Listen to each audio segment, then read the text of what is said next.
Quest presents an unabridged recording of Think Outside the Boss, New York Billionaires Book 1 by Olivia Hayle, narrated by Ava Blair and Mercer Boffey.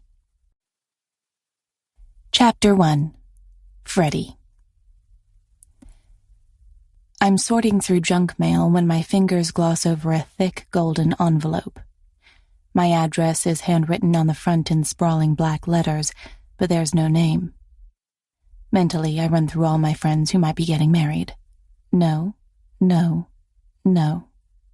Golden envelope in hand, I sink onto my kitchen chair and flip it over. It has a black wax seal. Stamped into it is a mask, the kind people wear to fancy masquerades in movies. I've never received anything like this. If this is junk mail, it's gotten very classy. Can it be to the previous tenant? I've only lived in this studio for a month. Best to make sure. I tear the envelope open with a kitchen knife and pull out a cardstock invitation with gold printed lettering.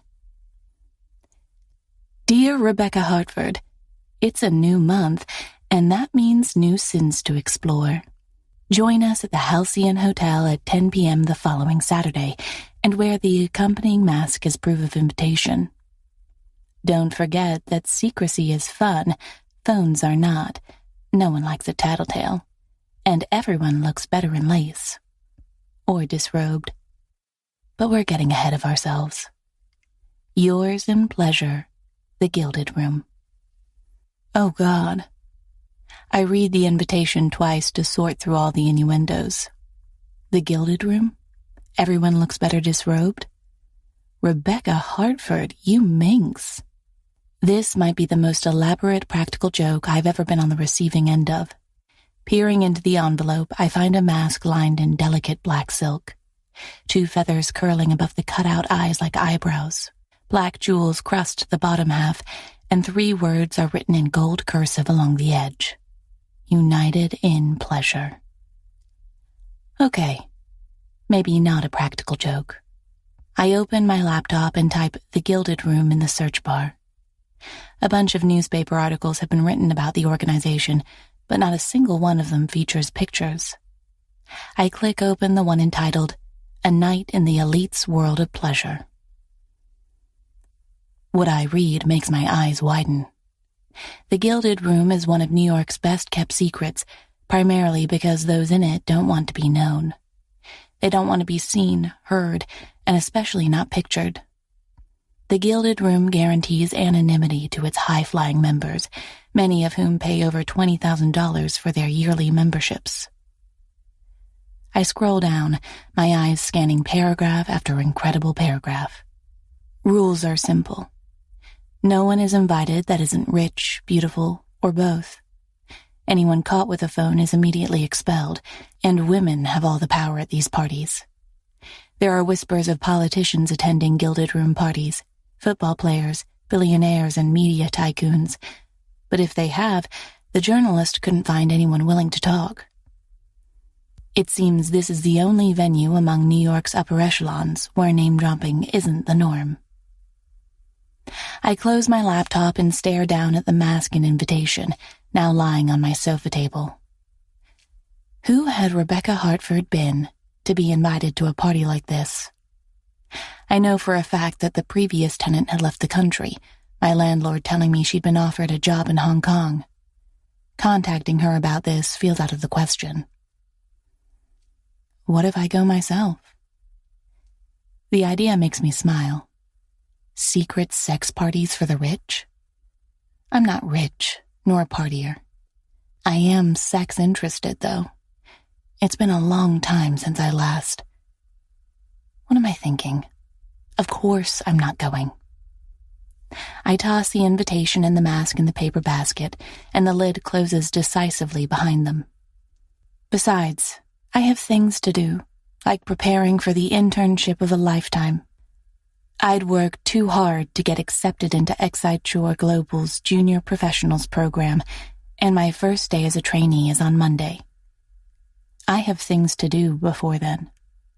Get 3 new pairs of stockings to go with my professional outfits, unpack the last of the moving boxes, schedule a time at the DMV to update my driver's license to New York instead of Pennsylvania. Attend secret sex party is nowhere on that list. I make it almost an hour and another moving box unpacked before I fish the invitation and mask back out of the paper basket. Standing in front of the bathroom mirror, I put on the black, feather-adorned mask. I look moderately pretty. Thick, dark hair, and more than my fair share of it, thanks to my Italian mother. Quite short, but I like to think I'm just petite. Eyes that are a muddy sort of green. It did say you had to be rich or beautiful to get in. I tug at my ratty old t-shirt to make a V-shaped neckline. Courtesy of an unusually large chest, I never wear anything that revealing. But I had just unpacked the black dress I got on sale last year, the one that showed a lot of cleavage. Could I pass for Rebecca Hartford? Or at least beautiful enough to gain admission? An adventure before the real one starts on Monday. I tell my masked reflection. I once heard it said that women have 3 forms of showers. The first, a quick body wash. The second, a quick hair and body wash. The third? That's the date shower, where things get scrubbed and shaven and deep conditioned.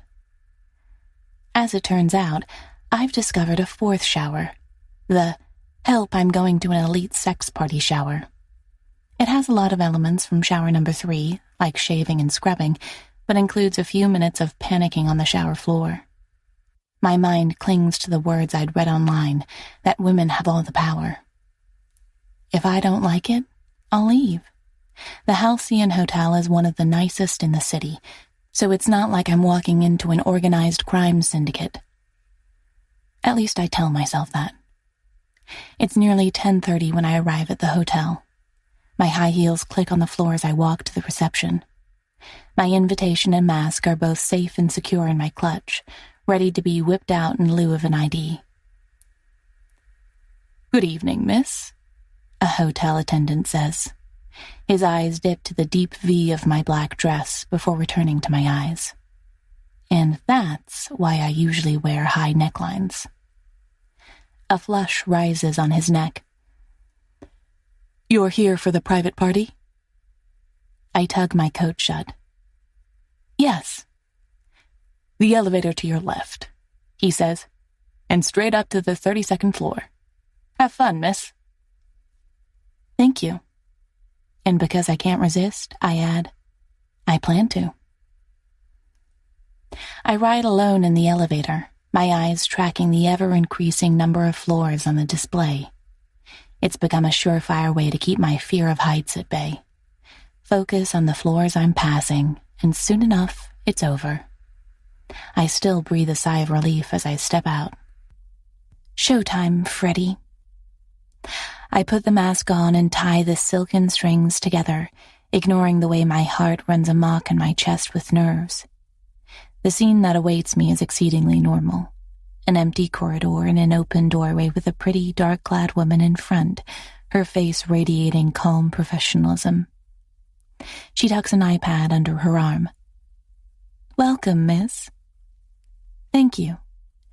One performance has already concluded, but the next one should be starting just now." I nod, like I understand what she's referring to. "Terrific, thank you." She holds her hand out with an expectant look in her eyes. "Right," I say, digging through my clutch to hand her my invitation card. "Don't ask for ID. Don't ask for ID." But she just looks it over and gives me another smile, this one more friend to friend. "Welcome, Miss Hartford. Don't forget to check your phone in on the right after you enter." "Of course." She pushes aside the curtain blocking the door. The contrast is sharp from the bright corridor outside to the dimly lit, smoke-filled rooms beyond. A scent hangs in the air, something thick, like magnolia and incense. A man dressed only in a pair of black slacks and a tie, no shirt to cover up the broad chest on display, welcomes me. "I'll check your coat, miss." "Yes, thank you." I say, shrugging out of it. He hangs it up and returns, a hand extended. Oh, right. I hand him my phone. His answering smile makes me think I'm not masking my nerves as well as I thought. I'll put your phone right here, he says, opening one of 100 identical security boxes. The code is automatically generated, and you'll get a printed receipt with it. Here you go. Only you know this. Don't lose it. All right, I murmur. Awesome. He gives me another encouraging smile, this time tinged with humor. Enjoy yourself, and remember that we're here at any time if you need help or you have any questions. Thank you. Gripping my clutch tight, I walk into the main space. The first impressions strike me in flashes. White lace and high heels, drapes of black silk from the ceiling, men in impeccably fitted suits and dark masks. People mingle, some standing, some reclining on sofas. A beautiful woman strolls past me in lingerie. It's the imposing kind, with garters and thigh-highs. Champagne, miss? A waiter asks, holding out a tray of flutes. Just like the man working the coat check, he's shirtless. Yes, thank you, I murmur. Walking through the throngs of people in a dazed sort of wonder, I think I see people I recognize. It's difficult to tell with the masks, but not impossible, and a few have discarded theirs entirely. One woman is a news anchor, and I've seen her on TV dozens of times. A tall, broad-shouldered man has the face of a football player. If I'd been more sports-interested, his name would have come to me. But as it is, I settle on furtive glances his way. Bottles of champagne with golden labels line an entire wall. This is wealth like I've never seen it before. It's a rich person's playground, a study in how the wealthy amuse themselves. Then I see it. The performance. There's a raised stage in the middle of the room, and what's taking place on it makes my high school drama club's rendition of Macbeth look like child's play. 2 lingerie-clad women circle a man on a chair, his hands in cuffs behind him. One runs proprietary nails over the man's sculpted chest, the other sliding her hand up his bare thigh. My eyes are glued to the scene. And yet all around me, guests of the gilded room continue to mingle in varying states of undress, as if 3 people aren't currently engaged in very public foreplay in front of us. A masked woman in her mid-40s walks past me, pulling a man along behind her by his tie. She shoots me a triumphant look. The next performance should have pyrotechnics, she says. I give her a weak smile. Just what this party needs, fire. I like you, she calls over her shoulder. Feel free to join us later. Join them? Wow. I smile into my champagne and look across the room, hoping to spot more famous people. There is no way my friends will believe me, but I still want to make sure this night turns into the best anecdote possible. My gaze lingers on a man on the other side of the room.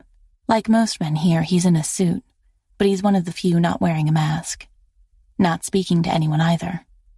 He just leans against the wall and watches the performance with arms crossed over his chest. Looks like he's sitting this one out. I turn in my empty glass of champagne for a full one and lean against the wall opposite him. There's nothing familiar about him, and yet I can't seem to look away. His gaze snaps to mine, and the laser focus makes it clear he's well aware of my staring. He raises an eyebrow. My lips curve into the universal sign of, hi there. It's a smile you give a man in a bar to let him know you want him to come over. It's brazen. A group of guests stop in the middle of the room, and it sunders our eye contact. I look down into my champagne with a heart that's suddenly pounding. I'd come here to observe, without any plans of participating. But a girl can flirt, can't she? When I see him again, he's no longer alone. A woman runs her hand down his arm in a manner that would be easy to read if we weren't at an elite sex party. I push off the wall and take a lap of the room. There's a steady pounding beat emanating from the speakers, heady in its power. More than a few of the mingling guests have moved on from simple conversation, and I pass by a man taking off his partner's bra while discussing New York real estate. I find a dark corner of the space to retreat to, far away from the couples in varying states of undress. I've never watched other people. Well, perhaps it's time for me to declare this little adventure finished. That's when he appears by my side, a crystal tumbler in hand. Brown hair rises over a strong forehead, and the square of his jaw covered in 2 days' worth of stubble. Up close, it's even harder to look away from him. He raises that eyebrow at me again, but says nothing. He just leans against the wall beside me, and we gaze at the crowd in silence. I take another sip of my champagne to keep my nerves at bay. Who is he? A media mogul? A celebrity I don't recognize? The scion of a political family? For the night, he's a stranger, just like me. So, I ask, watching him through the slitted eyes of my mask, are you planning on introducing yourself? Chapter 2. Freddie. His lips quirk like I've made a joke. Eventually, he admits, though talking is often one of the less enjoyable pastimes at these events, comparatively speaking. I wet my lips. Not if it's done well. Which pastime? He asks, amusement an undercurrent in the rich baritone of his voice. Doing things well is one of my favorite hobbies.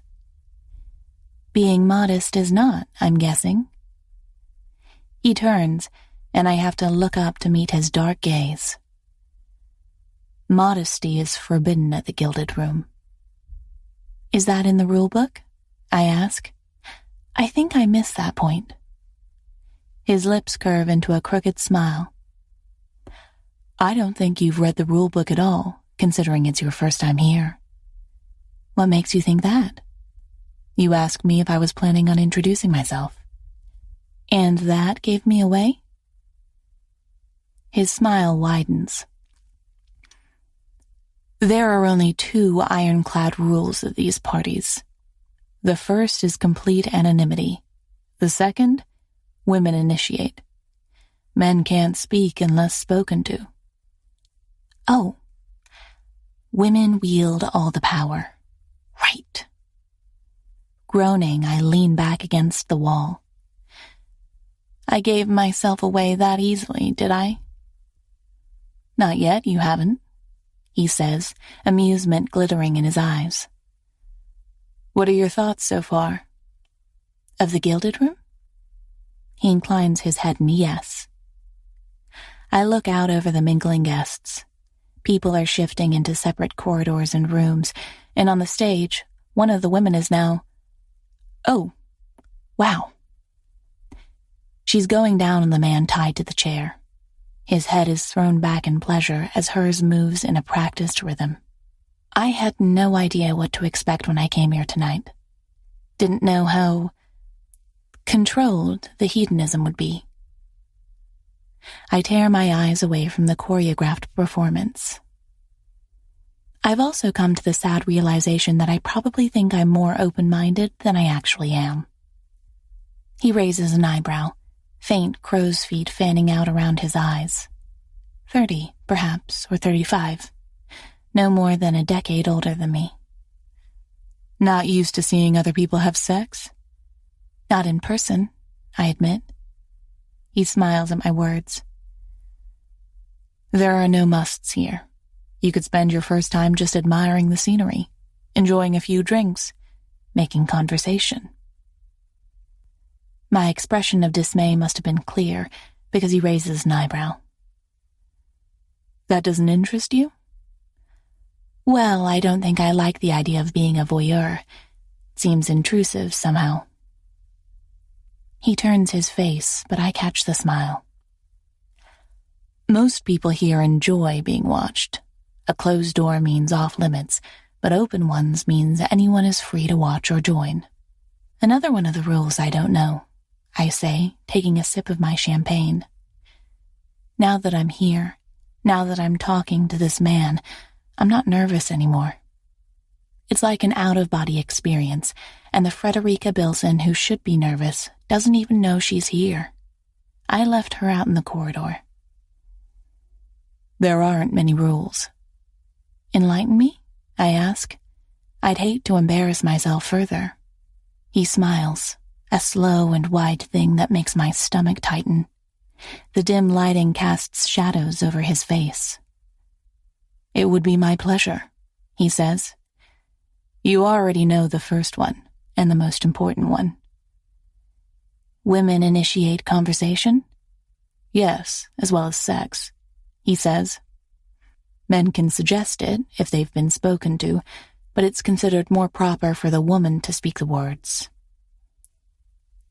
I swallow against the dryness in my throat.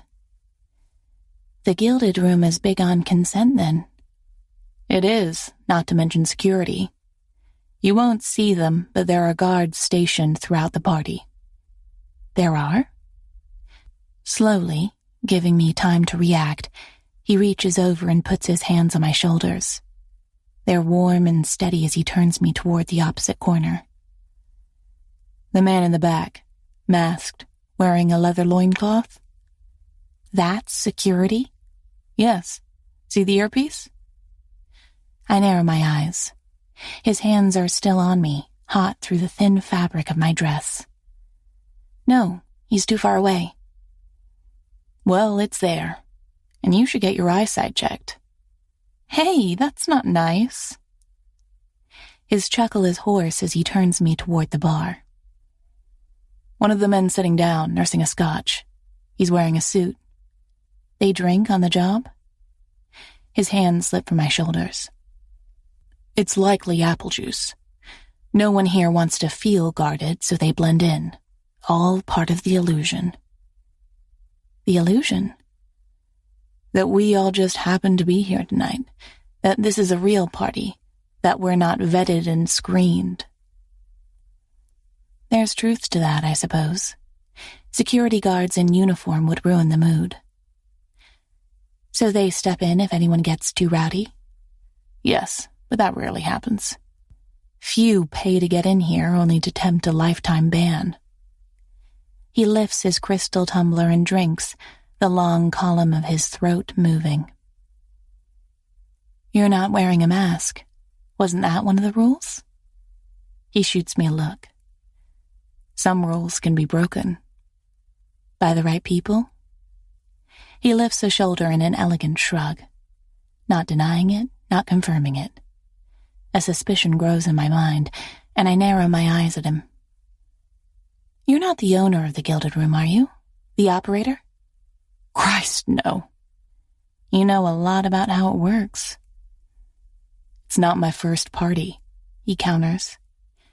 A second later, and I feel the warmth of his hand on my arm. Care to sit down? He nods to an empty couch nearby, further concealed in his shadow. A pounding of nerves explodes beneath my breastbone. His hand falls away. Women have all the power, he reminds me. You say the word, and I'll leave you alone for the rest of the night. What's the word? Go away usually works, but that's 2 words. I laugh. I'll stick with that then, though it's not very polite. You can add please to it if you like. How kind of you. We sink down on the couch, the leather cold under my legs. I cross them and clasp the champagne to my chest like a weapon. So you're a regular? I suppose you could call me that. He drapes his arm along the back of the couch, hand resting somewhere behind my head. We both look out of the crowd of people. What had seemed so orderly when I first arrived is now broken up, people divided into pairs or smaller groups. And dear God, a woman is completely naked on a couch across the room. Completely 100% nude. She's draped over a man's lap, his hands on her breasts. Another is working between her splayed legs. I swallow at the sight. Performers, too? I doubt it, he murmurs. They just got inspired. Perhaps my silence says it all, because he laughs quietly, stretching out long legs in front of him. I have to say, gorgeous, that you have me curious. Curious? Yes. How did a woman like you end up with an invite to the Gilded Room? I frown. A woman like me? So clearly straight-laced, he says, meeting my gaze with one of his own. Someone who loves being in control, who fears letting go. I don't fear letting go. He raises an eyebrow, and I blow out a breath. All right, I do, but I'm sure everyone does to some degree. Do you think it's holding me back here tonight? I don't know. Do you think it is? I'm not sure, I say. So far, I'm watching a performance of live sex, well, almost sex, while having a conversation with a perfect stranger. I'd say I'm letting go already. His smile flashes. It's not almost sex anymore. I look at the stage and then quickly away, my gaze settling back on his face. His smile widens at my expression. I'm not shocked, I protest. Sure you're not. Not straight-laced at all. Then look, he challenges. So I do. I turn full toward the stage, to where one of the women is riding the man handcuffed to the chair. The look of pleasure on his face makes it clear he bears the weight of restraint gladly. The pounding of my blood rises as I watch them, the silky movement of her hips and the glaze in his eyes, the way they revel in us observing them. Okay, I murmur. I get it. The appeal? Yes. His deep laughter rolls over my skin like soft thunder. Not so opposed to being a voyeur after all. I suppose it has its appeals. I wet my lips and drag my gaze from the stage to him. You know, I think anonymity does too. It certainly does, he agrees. Even if you know someone inside of here, you're not allowed to acknowledge it. My eyebrows rise. Let's say I knew your name. I wouldn't be allowed to call you by it? No. Some people do break that, though. The couples who come here must. They're the worst offenders. He tips his head back and drains the last amber liquid in his glass, a thick watch on his wrist. It looks expensive. But you're not here with someone? I'm not, he confirms, reaching past me to set down his glass. The movement brings with it the scent of whiskey and sandalwood. Nor are you. How are you so sure? I doubt a partner of yours would leave you alone this long. Well, I doubt I'd have a partner who put so little faith in me that he had to watch me constantly. His eyes spark. Oh, that's not what I meant. No, he wouldn't be able to stay away from the trouble you might be getting into. I glance down into my champagne glass and away from the force of his gaze. You're good at this. At complimenting a woman? He snorts, but I think it's more at himself than at me. I try my best. I tilt my head and observe him. Here in the dark alcove, with the incense of the party mixing with heady intimacy, it feels like I could ask him anything. What do you usually do at these parties? Searching for inspiration? Perhaps I want to know who I'm dealing with, I murmur. He leans back on the sofa, pulling his shoulders back. What happens at these parties doesn't leave them. Well, we're at a Gilded Room party, I say, so talking about past exploits wouldn't break that rule. His lip curves, an acknowledgement of the loophole. You know, I keep trying to figure out if you got into the Gilded Rooms because of your brains or your beauty, and it's damn difficult to decide. It has to be one or the other? He sweeps an arm at the party. Most people here pay for membership, men more often than women, after they've been approved by the selection committee. But there are always a few women who don't, and who are granted membership solely from their looks. Well, that seems sexist. He laughs, the hand behind me brushing the bare skin of my shoulder. So you're not one of those women. You could be, though. I frown at him, which only makes him grin wider.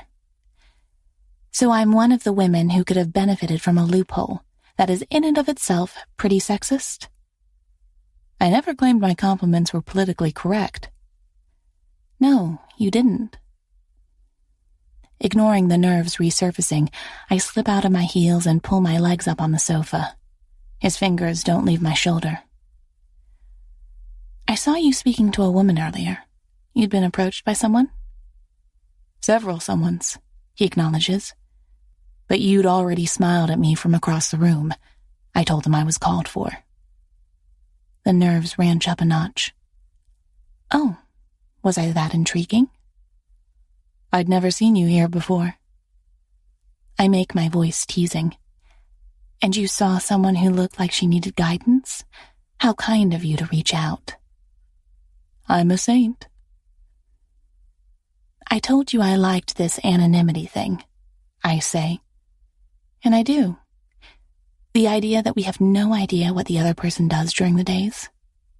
Perhaps you spent the whole day working as a surgeon at a children's hospital. He raises an eyebrow. I wasn't honest when I said I was a saint. Then perhaps you spent the whole day evading the New York Police Department because you're the head of an organized crime ring. I turn toward him on the couch, and he responds in kind, his free hand landing on my thigh. The touch is casual, but the racing of my heart it sets off isn't. You think I'm about to make you an offer you can't refuse? You're welcome to try, but it's exciting not knowing, don't you think? It is. Do I have a European princess beside me? A young Hollywood actress? A surgeon who works at a children's hospital? We'll never know. A complete mystery, he agrees. I like it, although it does feel odd not to have a name to call you, or even refer to you in my head. His eyes flash with heated amusement. There are a ton of things you can call me. I shift closer, leaning against the back of the sofa. You know, you came over to talk to me, even though you weren't allowed to. He raises an eyebrow. I did, but I waited for you to speak first. His voice grows deeper, something I should hear from a jumbotron, narrating a movie, reading me my favorite audiobook. It slides over my skin like a dark caress. Despite all the women who approached you, despite the fascinating performance currently on display. His hand slides an inch higher on my thigh, the only place we're touching. A thumb brushes across the hem of my black dress. Is there a question here somewhere? I'm not sure if I'm ready to ask it. I'm perfectly comfortable where I am, he murmurs. So no need to ask me anything. I could rephrase it, actually, so it's more like a hypothetical. His lips quirk again. A hypothetical, sure. Considering you approached me, and considering what you usually do at these parties, What you think I usually do at these parties, he interjects. I have the feeling a lot of it is conjecture. You're telling me you don't participate. His smile turns wolfish, an eyebrow raised. I participate. Nerves mixed with heady, dizzying want sweep through my stomach. What would his hand feel like higher up on my leg? His lips on mine? Am I brave enough to do this? Of course you do, I say. You're probably in high demand.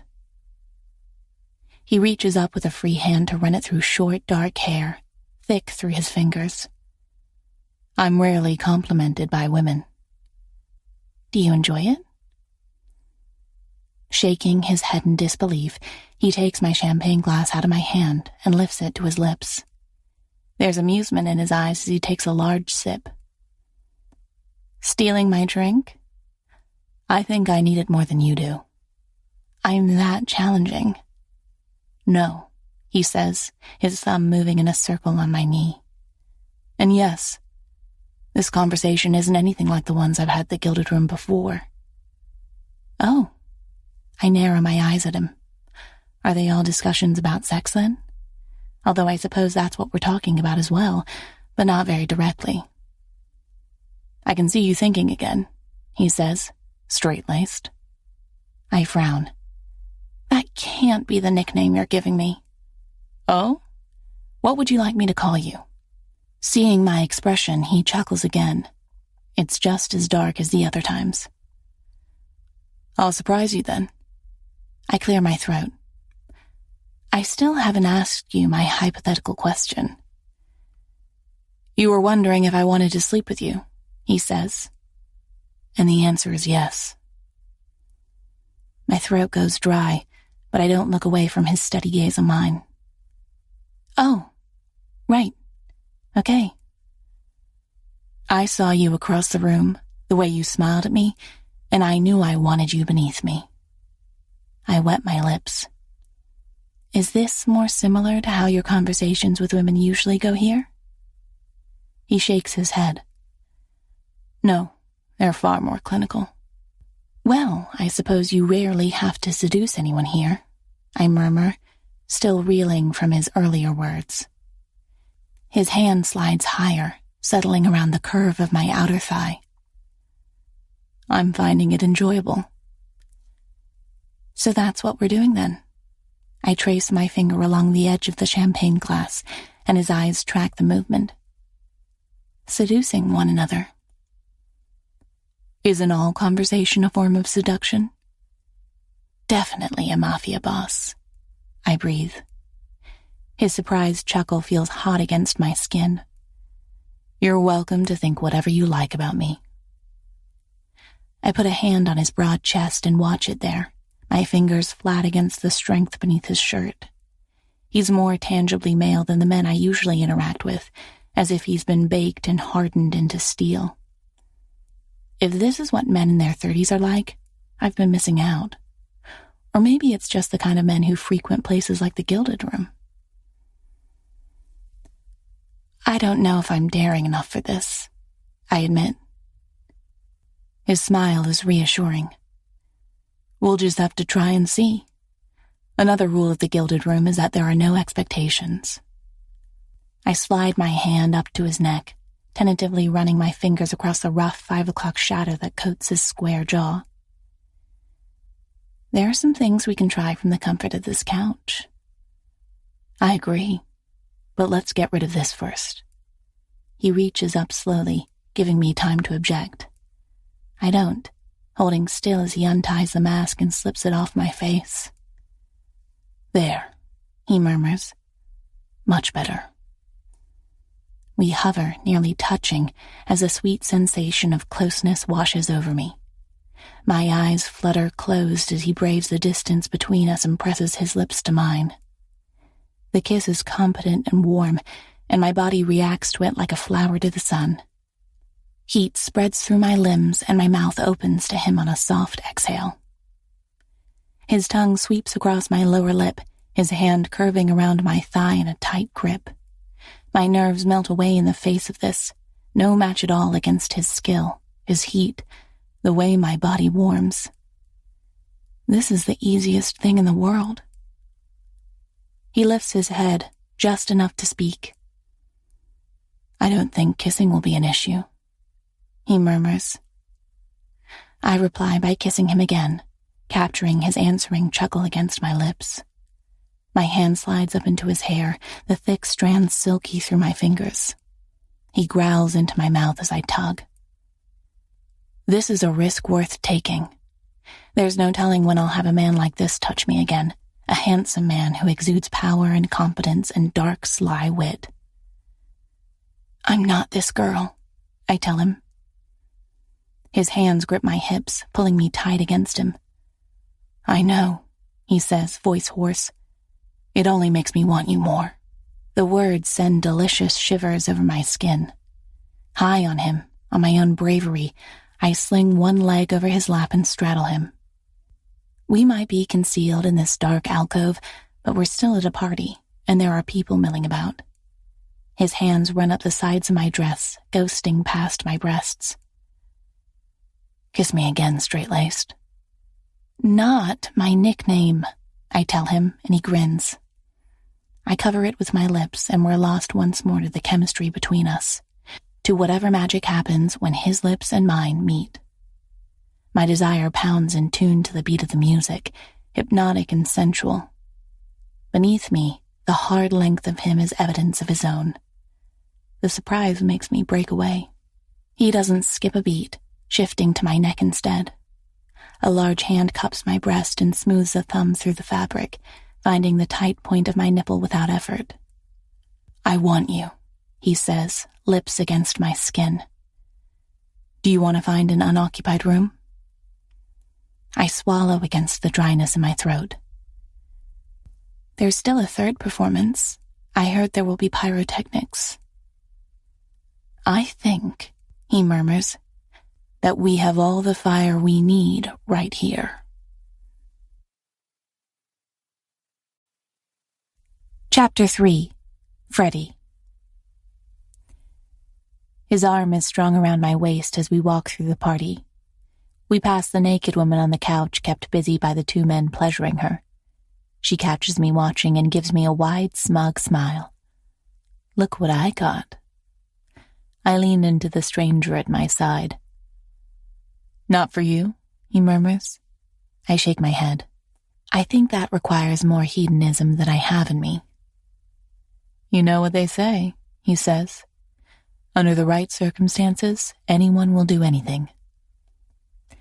See, it's you saying things like that that chalks you up in the mafia column. Turning the corner to a dark corridor, we pass the open door to a hotel room, only it's not unoccupied. I avert my eyes immediately from the naked bodies writhing on the bed. Oh my God. I can make out his smile in the dim lighting. Not everyone enjoys it like that. A lot of the doors here are closed, after all. That's good. But this one isn't, he says, stopping at a door that's slightly ajar. The bedroom inside is bland and tastefully decorated, but most importantly, it's empty. I walk past him into the room. The bed looks massive behind me, decked in innocuous-looking hotel linens. I wonder what the gilded room tells the hotels they rent. Do they know what's going on? He has a hand on a half-open door, a wry smile to his lips. Oh, they know. What do you think, straight-laced? Door open or closed? I sink down onto the bed. Just us, I think. He shuts it with a decisive click, but the smile on his face lets me know he hadn't expected another answer. Absolutely fine by me, gorgeous. We stare at each other for a few long breaths. No words, just eyes, and with each passing moment the nerves and desire in my stomach grows sharper. Do you need to get used to me again? He asks. I lean back on my hands and give a simple nod. Lips quirked in wry humor, he shrugs out of his suit jacket and tosses it back. Large hands reach up to undo the buttons of his shirt. I watch as inch after inch of broad olive-skinned chest comes on display, muscular and smattered with hair. He stops when the shirt hangs off him. Keep looking at me like that. Not difficult to, I breathe. His shirt joins the jacket behind him, and my eyes follow the grooves of his abs down to the leather belt. His wide chest rises with every breath. I feel like I've accidentally wandered into one of my deepest, darkest fantasies, because everything about him, from the dark, commanding eyes to the square jaw and broad shoulders, conveys power. He might not be mafia, but he is something, this man, and here he is with me, looking like he can't wait to have me. But waiting he is, Because for as much power as he usually commands, in here, women are the ones calling the shots. I've never felt so empowered in my life. The thrill of it runs like a second pulse beneath my skin. You're too far away, I tell him. I want to touch you. Then touch me. His words are soft and silky, but the challenge underneath them is unmistakable. I close the distance between us and reach out, my fingers trailing across his chest. He sucks in a breath as I trace the faint V of his hip bones. Strong grooves of muscle move beneath the skin. You still haven't asked the question, he murmurs. My hands come to rest on the leather belt, my eyes finding his. Will you sleep with me? Not hypothetically? I shake my head in mute response. His answer isn't in words either. Not as he takes my hair in his hands, the heavy, dark weight of it, and pushes it to the side. I turn for him and he finds the zipper of my dress, pulling it down in one smooth motion. The black sheath releases me from its grasp. His eyes darken as they travel over my body, my underwear, the matching lace bra and panties. Perhaps I told myself I would just watch, not play, but a small part of me had made sure I'd be ready, just in case. So gorgeous, he murmurs, hands closing around my waist. The competitive streak in me roars to life. I want to rise to this challenge, to him, to please him like I know he'll please me. I want to be the best sex this man has ever had. I kiss him with the strength of that conviction, and he responds in kind, pulling me tight against him. One kiss flows into the next, each of them tightening the ache inside. We break apart when his hands find the buckle of my bra. I hold my arms out as he slides it off, eyes watching as the cups release my breasts. He sucks in a dark breath and reaches out, hands replacing the fabric. They might be a pain when I'm shopping for sports bras, but they know how to dazzle. So fucking gorgeous, he repeats and bends to suck a nipple into his mouth. I inhale at the sensation, but it quickly turns into a moan as he adds his teeth. I've wanted to see these uncovered all night. That's why you wanted to talk to me, huh? My hand tangles in his hair, and my eyes close at the sensations. Men never pay enough attention to my nipples, but he does. I take the moment to undo the buckle of his belt, but he pushes my hands away when I reach for the zipper. Lie back on the bed, he tells me. So I do, stretching out on the luxurious linen, and tuck my elbows beneath me to watch as he undoes the zipper. My throat goes dry at the sight. He's hard and thick in his grip, and bigger than I'd anticipated. I watch as he strokes himself slowly once, twice, 3 times. I'm so hard because of you, straight-laced, he says. Have been since you kissed me out there like you wanted me more than your next breath. Our eyes lock. I turn, crawling toward the edge of the bed. Pleasure and power in this man all make my head swim, giving rise to confidence I didn't know I had in the bedroom. He steps closer to the bed, groaning as I take him into my mouth. Christ, he mutters. Just like that. I give it my all, like this is a sport and I'm aiming for the gold medal. My hand is fisted at the base of him, my tongue swirling over the swollen head. There's so much of him, my insides aching at the thought of taking all of him inside. And he tastes good, like man and desire and need. His hand threads through the length of my hair, a curse escaping him as I hollow my cheeks and suck the length of him into my mouth. You, he growls. I need to taste you. His hands are on my shoulders, and then I'm flipped over, my legs dragged to the edge of the bed. The dark in his eyes is burning, his gaze on mine one no woman would ever mistake. I don't know if I've ever been looked at like that before. He grips my panties and gives a single command. Up. I raise my hips and watch as he pulls the underwear down my legs and throws them away, discarded, leaving me fully naked with a man whose name I don't even know. And it's the most empowering thing I've ever done. There's no hesitation in his sure movements, the way his lips trace my body from my breast to my hip bone. He pushes my legs apart, settling between them like a ravenous man to a meal. A muffled word against me, one I can barely make out. Gorgeous. But then his lips are otherwise occupied, his tongue and mouth trailing blazing fire across my sensitive skin. I gasp as he adds his fingers, circling and spreading. He closes his lips over the sensitive butt at the apex, and I buck against his head, the touch too much, but he doesn't relent.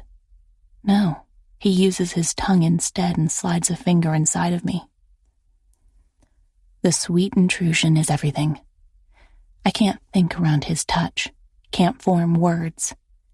Everything centers on him, starts and ends with this man between my legs, dedicating himself to the task like I'm the one doing him a favor.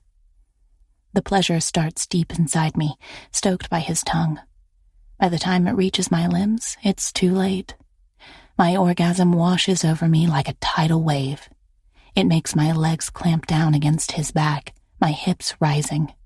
He keeps going through it all, his tongue turning languorous and slow. I'm still blinking up at the ceiling when he slides my legs off his shoulders, his hand lazily stroking between my legs. Wow, I breathe. And here I was planning to rock your world. His low masculine laughter rolls across my skin like silk. Feeling you come against my lips just did, straight-laced. I don't think I'm straight-laced anymore. Well, you're not wearing anything lacy anymore. He stands at the foot of the bed and pulls me along with him until I'm lying right by the edge.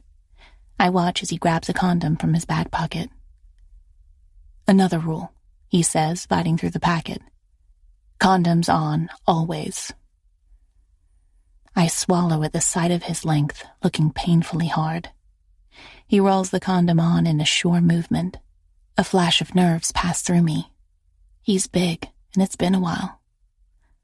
Large hands stroke my inner thighs apart. I think... What, gorgeous? His thumb brushes over my clit and I shiver. We'll have to go slow, I think. He cups my head in his hands and kisses me deeply, his tongue soft, stroking perfection against mine. My legs relax on their own, the heavy weight of his erection against my thigh. Slow it is, he tells me. Trust me, sweetheart. Sweetheart? The endearment is so much better than straight-laced, soaking through my defenses. I do. Good. He grips himself, stroking up and down along the seam between my legs. We both watch as he pushes in, a breath escaping through his clenched teeth. The sweet burn of his intrusion is real. I hiss out a gasp, turning my head to the side. Look at me, he tells me, gripping my legs so they're flat against his chest. I do, biting my lip against the feeling of inch after inch filling me up. He goes slow, until the burn of his length morphs into a different kind of fire. That's it, he murmurs, buried to the hilt. He closes his eyes. Fuck, you feel good.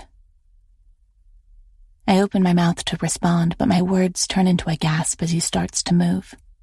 One thrust, two thrusts.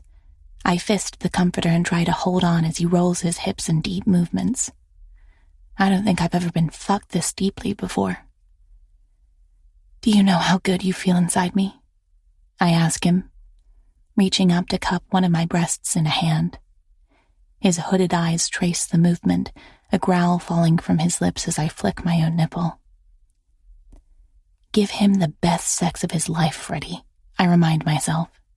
Everything about this man demands that others around him rise to his level, and I'm no different. His hips slam into mine, and I know the training wheels are off now. Yes, I moan, arching my back. Please, Give it to me. His breath hisses out, and then I'm half lifted off the bed, his hands supporting my hips. I gasp at the intensity of the new angle. He's so deep, and I tell him that. His answering chuckle is dark with pleasure and pride. So you'll feel me, he groans. So you'll remember me. The idea that I wouldn't is ridiculous, that this won't become a glorified memory in my mind. He looks down at me with eyes hooded with pleasure, my ankles on either side of his face. He's glorious. I can feel every inch of you inside me, I murmur. Fuck me just like this. Don't stop. Please don't stop. He speeds up, the muscles in his neck straining. He likes dirty talk then. He does something with his hips, changes the angle, and oh God. It hits a spot inside of me I didn't know I had, pleasure rising like a storm through me once again. This is a man who knows his way around a woman's body. I'm going to come again. Closing my eyes, I devolve into a gasping, moaning mess. Please, I beg him. I need you. I need this. I'm so close. His hips speed up until he's hammering into me, the speed too much, the pressure too much. His thumb grazes over my clit and I explode around him. I'm vaguely aware of moaning, but his voice cuts through all of it. Fuck yes, sweetheart. Just like that. Just like that. A growl of pleasure from him, and I open my eyes, having to see this. His handsome masculine features are relaxed in pleasure, hips slamming into me with desperate thrusts. It might be the most erotic thing I've ever seen. I feel the pulse of his length inside me as he reaches his peak, buried deep inside. My eyes never leave his face as he enjoys the sensations. I know I'll never forget that expression. When he opens his eyes, they're swimming with satisfaction and pleasure. He turns his head and presses a soft kiss to my ankle. Your pussy damn near cut off my blood circulation when you came around me. My laughter is wheezy, tired. He lowers my legs to the bed and pulls out of me, disappearing to throw away the condom. Seconds later, he stretches out beside me on the bed, and I turn to him on instinct, my head on his shoulder. A moment later, his arm comes around me. I don't think I'm straight-laced anymore, I murmur. You'll have to think of a new nickname for me now. He laughs, the sound rumbling through the chest beneath my hand. I think it'll take more than one night of this to properly undo your laces. I run my fingernails through the smattering of hair on his chest, wondering how long this'll last. Do we have the room all night? By the hour? What's the protocol at parties like this? I'm not sure if cuddling on the bed is part of it, but he makes no effort to move, his arm keeping my body tight against his. And it does feel wonderful. Skin against skin, his body warm and firm to the touch. It feels very odd not to know your name, I comment, rising up on an elbow. He raises an eyebrow. You're not trying to bend a rule here, are you? Me? I'm a rule follower through and through, I say, resting my head in my hand. It's just, now I've slept with another man, and I have nothing to refer to him by in my head. His smile widens into something wickedly thoughtful. He reaches out and drags his fingers through my long hair, the ends tickling my bare breasts. Best you've ever had, he suggests. Lover of the year. A sex god. A sex god? He gives a faint grimace. Yeah, not that one. You're pretty full of yourself, you know. He snorts, fingers closing around one of my nipples. He plays with it idly, dark eyes meeting mine. They're bottomless now, the same man I'd sparred with on the couch an hour ago. Who is this man? There's a difference, he says, between being full of yourself and knowing your worth. Right. And your worth is measured in gold? A quirk of his lips. Diamonds, sweetheart. Groaning, I stretch out next to him. He laughs as he rises up on an elbow, hand smoothing across my stomach. I'm drifting away from Mafia Boss. Oh? His hand drifts lower, teasing between my legs with sure fingers. How so? You fuck like a man who does his own dirty business. The fingers pause and an eyebrow quirks. Our eyes meet and lock for a moment that stretches into eternity, into something that's real and scary and tender. I want to get to know this man. I know it down to my very toes, despite the artificial nature of this meeting, the no-names clause, the doubtless fact that our lives couldn't be more different. His lips twitch, the spell broken. And you're too observant for your own good. Is there such a thing? And then, pain of all pains, he glances down at the thick watch on his arm. I recognize the small logo on the watch face. Yes, definitely different worlds. Somewhere you have to be? Unfortunately, yes. His fingers give me a final lazy stroke, and to my eternal surprise, he bends his head to kiss me once between my legs in farewell. He reaches for his clothing as I watch, turning onto my stomach. I was just about to ask you when parties like these end, but you beat me to it. I'm more of an instructor than a teacher. He looks at me from a height that is no less than 6 feet, perhaps 6'2", buckling the belt in his pants. You look fucking fantastic lying like that, by the way. Thank you. I rise up on an elbow, knowing my breasts look great like this. The whole purpose of these parties is great, amazing, uncomplicated sex. Sex that doesn't have strings. Sex that doesn't come with expectations. Will you instruct me on one final point? He nods, doing up the buttons to his shirt. I'm feeling generous. Are you allowed to have sex with the same guest at another party? Ah. His grin flashes crookedly. And this is a hypothetical? Of course. It's allowed, he says, and the heat in his eyes makes it clear that I'm not the only one thinking it. It seems like I'm not done being Rebecca Hartford after all. Scooping my mask up from the floor, he approaches me on the bed. He's fully dressed now. My unmasked beauty, he murmurs, tying the mask back on silken strings around my head. Fucking you has been the highlight of my month. How quaint, I say. It was only the highlight of my week. He barks out a surprised laugh, his fingers beneath my chin. He lifts my face to his and gives me a final lingering kiss, one that speaks not of goodbyes, but of unspoken promises. See you around, straight-laced. I stop him when he has one hand on the door, my words rushing out of me. Tell me one true thing about you. He pauses, his gaze traveling across my nude body with unmistakable admiration.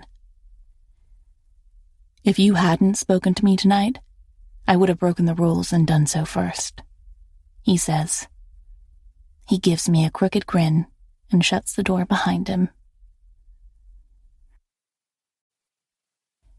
Chapter 4. Freddie.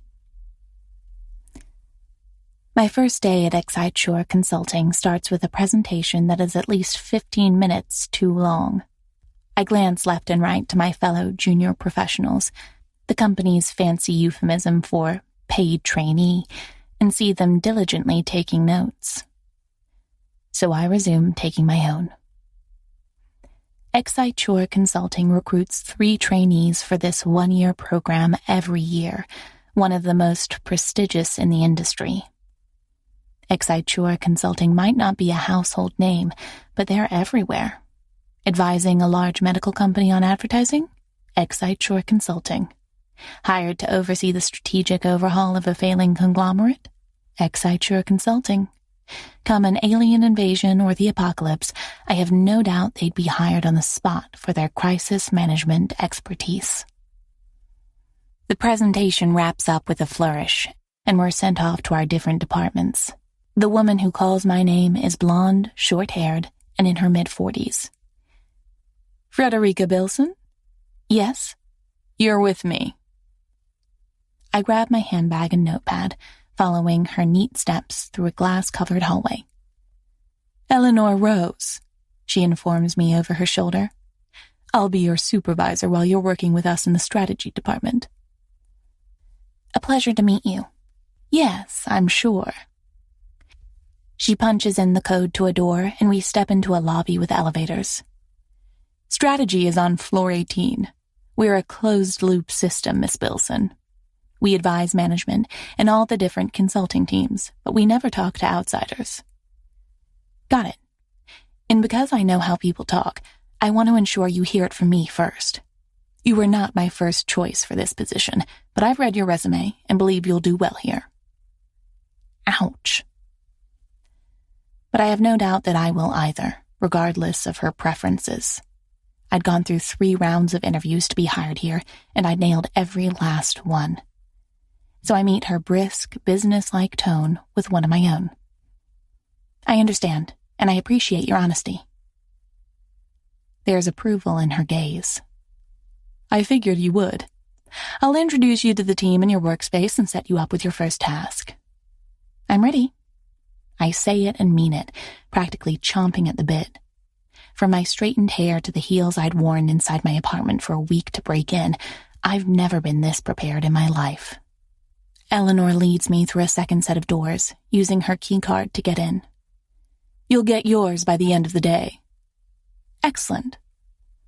She pauses with a hand on a divider, looking over a spacious office landscape with a handful of desks. Individual glass offices line the back wall. This is your home for the coming 12 months, the Corporate Strategy Division. Home sweet home, I say. Snorting, she leads me to an empty desk, throwing out names as we pass. That's Toby.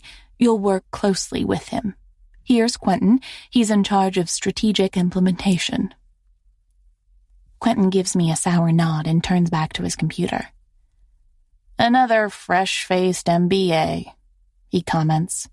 It's clear it's not a compliment. Excite only hires the best, I quip back. Both Eleanor and Toby chuckle at that. Here's your password, she tells me. Get settled in, get acquainted with your computer, and I'll be back to give you your first assignment in an hour. And that's it. I sink into my new office chair and watch as she retreats to an office in the corner, the glass door shutting behind her. The Ice Queen, Toby says behind me. I jump at his sudden nearness and he rolls back, a sheepish smile on his lips. Sorry, he says, reaching up to adjust bright orange glasses. Unlike Eleanor, scaring you wasn't my intention. She meant to scare me? Intimidation is the name of the game on first days around here. He shrugs, unfazed. Quentin and I aren't like that, though. Don't bring me into this, Quentin retorts. With his ill-fitting suit and mop of ink-black hair, he reminds me of a certain perpetually sad donkey in a children's cartoon.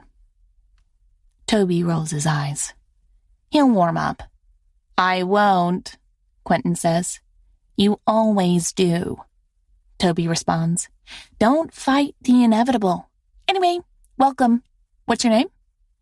I extend my hand. Freddie. Freddie?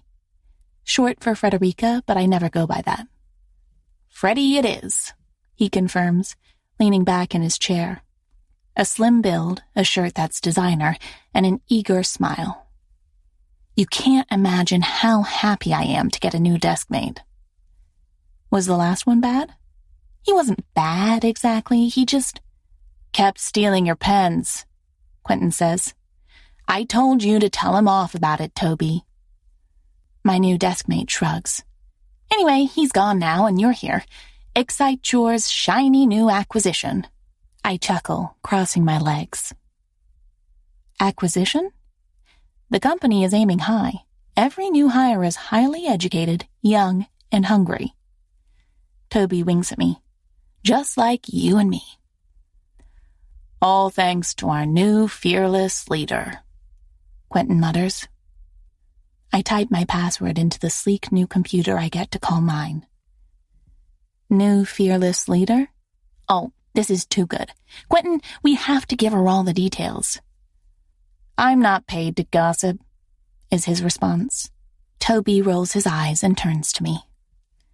About a year ago, Excite Shore was purchased by a group of venture capitalists, Acture Capital.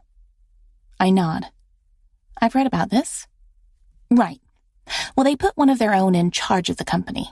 I'm not saying the next bit to gossip, by the way, but we're in strategy, and that means we interact a lot with upper management. Right. It was one of the reasons I'd wanted this department. Well, the new CEO has high standards. He's a demanding asshole, Quentin adds, finally turning around in his office chair. Toby looks over his shoulder, but the office landscape is unchanged. Quentin snorts. He's not here. He's never here. That's not true. I saw him speaking to Eleanor in her office once. No, you didn't. Toby shakes his head. I don't know why you don't believe me about that. He has been here at least once. I believe you think you saw him speaking to Eleanor in her office once. Why would that be so unthinkable? I ask. I know the new leadership by name from my research, but I had no idea they were such characters. Clearly, I have more to learn. He wouldn't come down here in person, Quentin tells me. He'd send one of his minions, and they'd summon us to the 34th floor. Just so I'm clear, we're talking about Tristan Conway here? Toby glances over his shoulder again, and Quentin shakes his head at the paranoia. The very one in all his venture capitalist glory. Since they bought Excite Shore, he's been slashing unprofitable departments and promoting others.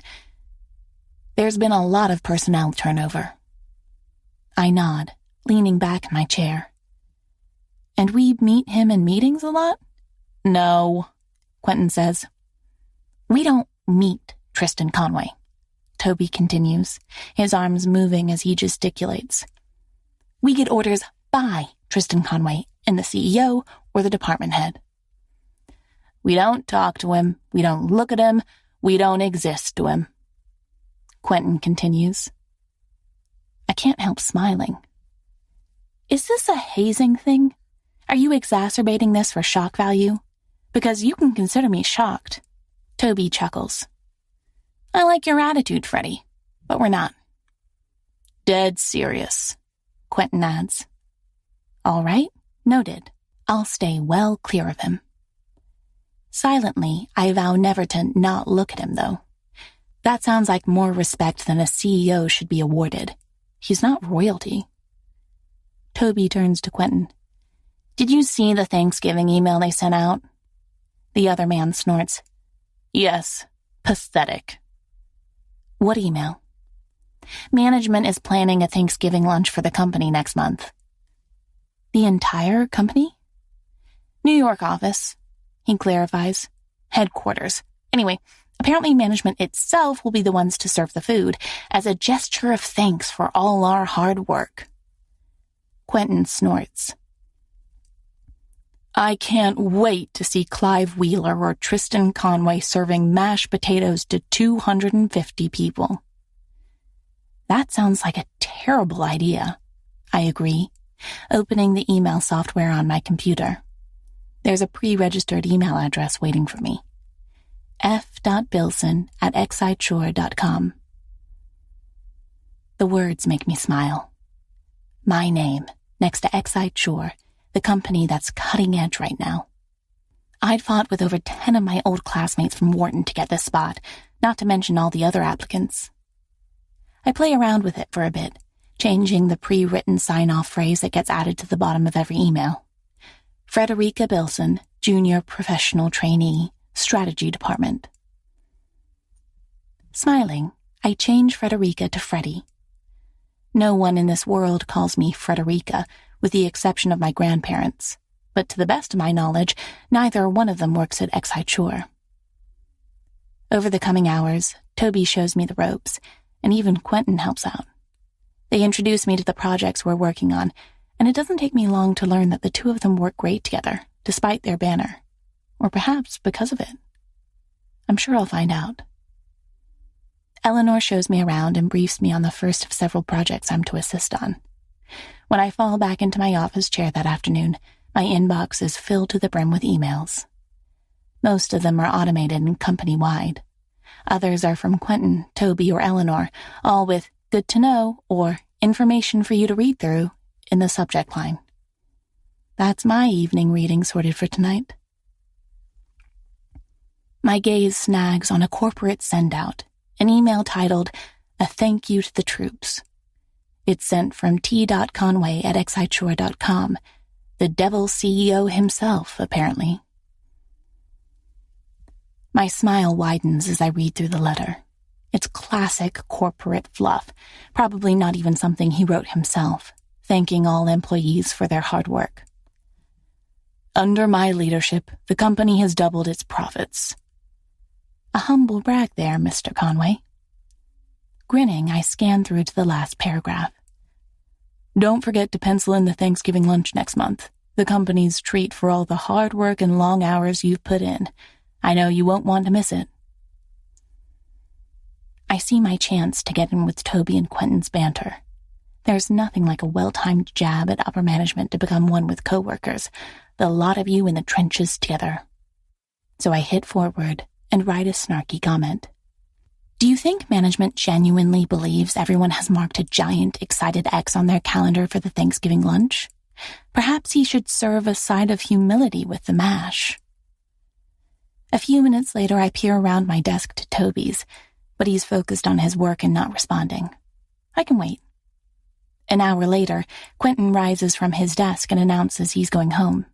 Eleanor soon does the same, telling me to leave.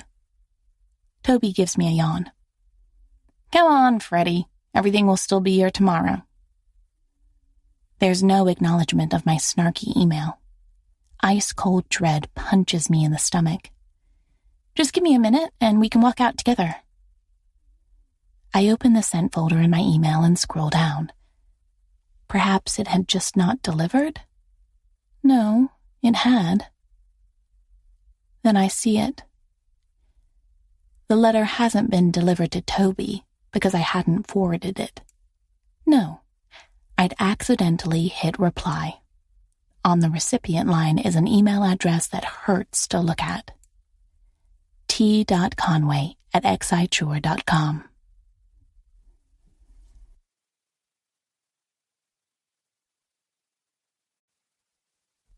Chapter 5. Tristan. The bastard that invented email should be hung and quartered, I decided, staring at the shiny icons on my screen. I have a secretary who sorts through my mailbox, marking the important emails as unread for me as I take a look at it. She's good at what she does, but there's still 163 waiting for me? At this rate, I'll need another espresso before it's 9 o'clock. I'd only had half of my first, at any rate. Joshua had knocked it out of my hand as he reached across me for another croissant. Yes, my kid eats croissants now. I don't know when he became so fancy, but he woke up one day and asked me if we could switch from New York bagels to croissants, pronounced damn near perfectly. It took me 2 days to learn about a new girl in his class, recently moved here with her family from Paris. Her name's Danielle, and my son had overheard her asking if the school cafeteria had croissants one day. So now I'm stuck eating the flaky things every morning with my kid before I'm attacked en masse by tiny electronic messages. For a consulting firm, most people at Exciture Global aren't particularly good at consulting their own judgment before emailing. So I work my way through the list, replying as I go. No, yes, schedule a meeting, call you tomorrow. I'm frowning as I open one from fbilson@exciture.com. It's not an address I recognize. R.E. A thank you to the troops. Do you think management genuinely believes everyone has marked a giant excited X on their calendar for the Thanksgiving lunch? Perhaps he should serve a side of humility with the mash. Sincerely, Freddie Bilson, Junior Professional Trainee, Strategy Department. My eyes reread the letter once, twice. Serve a side of humility? Despite the insolence of the words, the turn of phrase makes me snort. This fucker thinks he knows better than me, does he? My hand hovers over the forward button, ready to let HR know what type of person we've hired as part of the yearly trainee program. Mr. Bilson would be let go on the spot. But if I do, I'd be fulfilling the very reputation I'm trying to work against. The first months at this company, I'd had to slash things that weren't working and return to the core of what Excite does best. The previous leadership had lost its footing, and I'd had to course correct. But I'm well aware that a lot of people at the company don't see it that way. I can't fire this young man for being insolent, not even for being so incompetent as to not know the difference between the forward and reply button. Doesn't mean I can't teach him a lesson, though. Hitting reply, I type a sarcastic response that should send him shaking in his newly bought Oxford shoes. R.E. A thank you to the troops. Freddie, what a pleasure to hear directly from one of the most inexperienced members at our company. A person with as spirited opinions as yours is naturally inclined to share them, so please tell me what besides humility you'd like served with your mash. Tristan Conway, CEO of Excite Global. Then I hit send and leaned back in my chair, imagining the terror that has just crept up my newest employee's spine as he saw my name in his inbox, realizing his mistake. He hadn't sent the commentary to a friend in the company. I doubt I'll get a response. No. Somewhere further down in the building, a brain is firing on all cylinders. Will I be fired? Will I be reprimanded? And he'll never make the same mistake again. Shaking my head, I dive back into the pile of emails. They need to be finished before my daily meetings start. But he responds. An hour later. The email is there, winking at me from the top of my email inbox. R.E. A thank you to the troops. Mr. Conway, thank you for your quick reply. While I may be a person of spirited opinions, I recognize that I don't have the experience you do, just as you pointed out. As such, I think I've given all the unsolicited advice I should, at least for the time being. Sincerely, Freddie Bilson, Junior Professionals Trainee, Strategy Department. I stare at the email for a few seconds. He actually replied, and it wasn't an apology or abject fear. Despite myself, I have a begrudging respect for the arrogant trainee. I'd expected him to go silent and not toe-to-toe with me like this. Very few at this company considered telling me what they genuinely think, at least not to my face. I don't have time to indulge in this, and Freddie is probably like all the other young guys Excite hires. They're a dime a dozen. The newly minted MBAs who think they've made it big for scoring a trainee position here, when in reality, they know absolutely nothing and are on the bottom rung of the ladder. My instinct is to dig down deeper into this one, though, much as it pains me to admit. Perhaps he'd been onto something with his first email. R.E. A thank you to the troops. Freddie.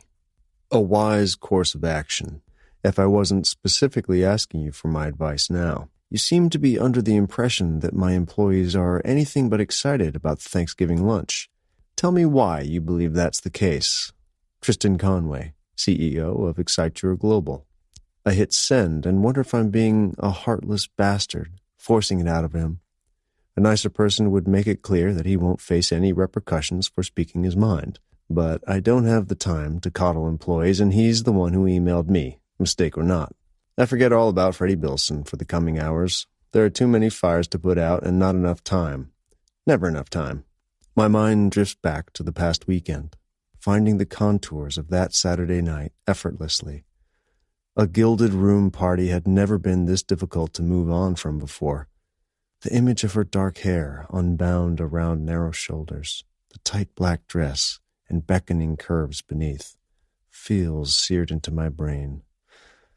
I close my eyes and I see her naked in front of me, stretched out on a hotel bed. All the curves I'd touched, the crook of her neck, the ample breasts, the way she'd moaned without artifice or pretense. Not to mention the way she'd looked while we talked, the confidence in her eyes. so at odds with the sudden burst of nerves or shyness. Guests to the gilded room change often, and rare are the times I've slept with the same guest twice. But she better be at the next party, and she better be looking for me, too. Leaving her after only a few hours together had been a hard call, but I never stayed long at those parties, not when Joshua was at home with the sitter. I know he adores her and doesn't miss me at all, but I can't justify being away from him longer than necessary. But it had been a close call with her. Running a hand over my face in frustration, I reopened my email server. In the hours since I've last dealt with it, don't you know? It's grown again. I swear they breed in my inbox. And wouldn't you know, there's one from Freddie Bilson waiting there for me. R.E., a thank you to the troops. Mr. Conway, I am a new hire at your company, but I'll give my best assessment of the situation, just as you've asked. Your employees appear to be either intimidated or outright afraid of you. Whether this is due to your managerial style or your track record, I can't say. Management's plan for a Thanksgiving lunch in the break room as a thank you doesn't seem to resonate with the staff. Although I'll admit I've only interacted with a limited sample, perhaps they prefer a day off or a bonus, if the aim is truly to reward them for a year of hard work and anxiety. That's my solicited advice, Mr. Conway, based on less than 24 hours work experience at your company. I look forward to deepening my understanding of Exciture and being of further use to the company. You won't hear unsolicited advice from me again. Best, Freddie Bilson, Junior Professionals Trainee, Strategy Department. I leaned back in the chair, crossing my arms over my chest. Well, he has balls, I give him that. He'd responded to what I'd asked of him, short and concise, without unnecessary niceties and platitudes, except the last two sentences, that is. I recognized a blatant appeal to be allowed to stay when I heard one. But I'm not planning on firing Freddie. What he said about the company's employees rings true, even if I hadn't wanted to admit it to myself. The last year has been brutal to many of the people who still work in this building. They'd seen coworkers laid off and positions reshuffled. A lot had been sacrificed on the altar of ever-increasing profit margins. I know they're intimidated and afraid. I grin as I realize exactly what to do, reaching for my phone and dialing the familiar extension to Clive, the COO. Freddie is a trainee in strategy, after all. If he wants to contribute to Exciture, perhaps we'll put him in charge of Thanksgiving. Chapter 6. Freddie. It's been 4 days since the fiasco with a capital F. I think that's what I'll always remember it as. The fiasco, when I, Frederica Bilson, underestimated how easy it is to mix up the act of forwarding and replying to an email. Every email I've sent since is triple and quadruple checked to ensure it reaches the right recipient. Toby had seen me do it once and laughed, calling me neurotic. I hadn't told my coworkers about the fiasco, but at any moment I expected Eleanor to come out of the glass box that doubled as her office and inform me my internship was over, that it came from the very highest authority. But she hadn't, and I haven't heard back from Tristan Conway either, not since I responded to the last email. This gives me two possible outcomes.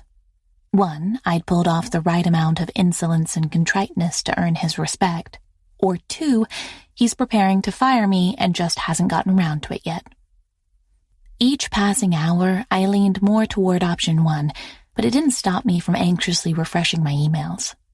This week had been altogether too exciting for me already. New job, accidentally email my boss's boss's boss with an insult, sleep with the most magnetic man I'd ever met. All of it in the span of less than 7 days. Really, that should earn me some sort of medal. Uh-oh, Toby murmurs at his desk.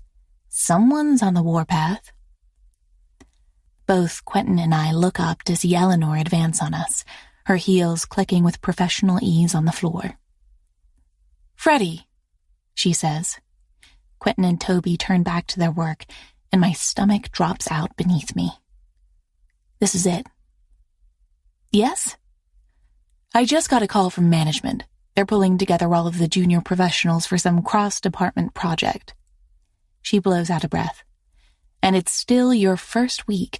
I tried explaining that you needed to settle into your department first, but they were adamant. I clear my throat. And this came from management. Yes, they didn't tell me anything else. The look in her eyes makes it clear she considers this an oversight on their part. Where do you want me? You're to go to conference room 6 on the 34th floor. 34th floor is the top floor, the management floor, the one where Quentin and Toby warned me we go for project descriptions, where we don't speak, talk, or look at management. Right away?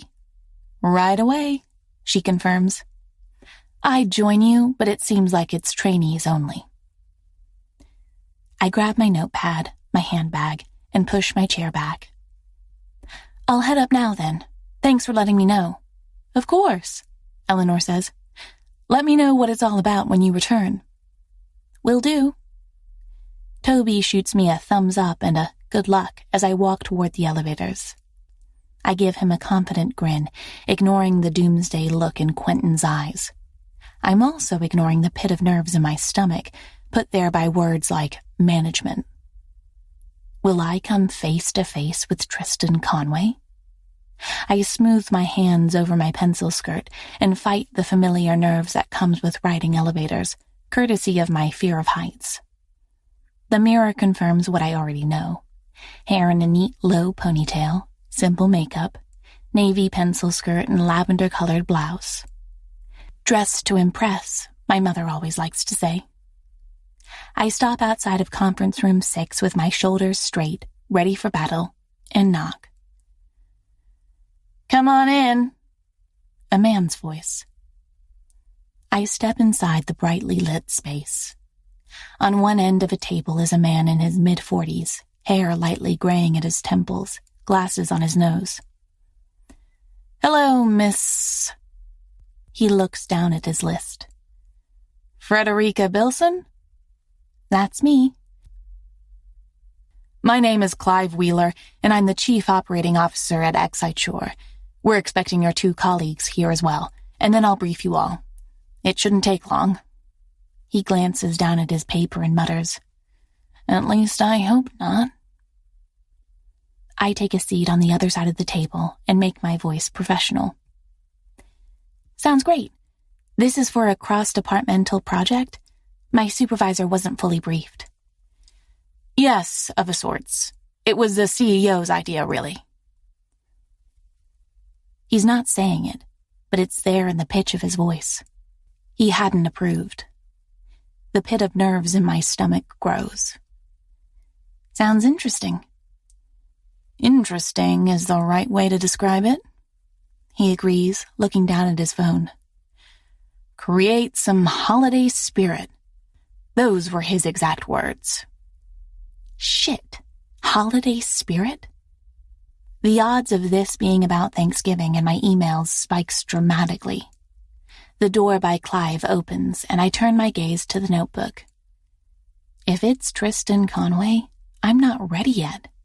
Not if he'd really called a meeting about Thanksgiving and invited the trainees. I'll handle this meeting, Clive. The voice is smooth and dark, a baritone as suited to dark alcoves and parties as it is to boardrooms. It's familiar. Are you sure? Yes, it was my idea after all. I keep my eyes on the notebook. It can't be. Can't say I'm disappointed, Clive admits.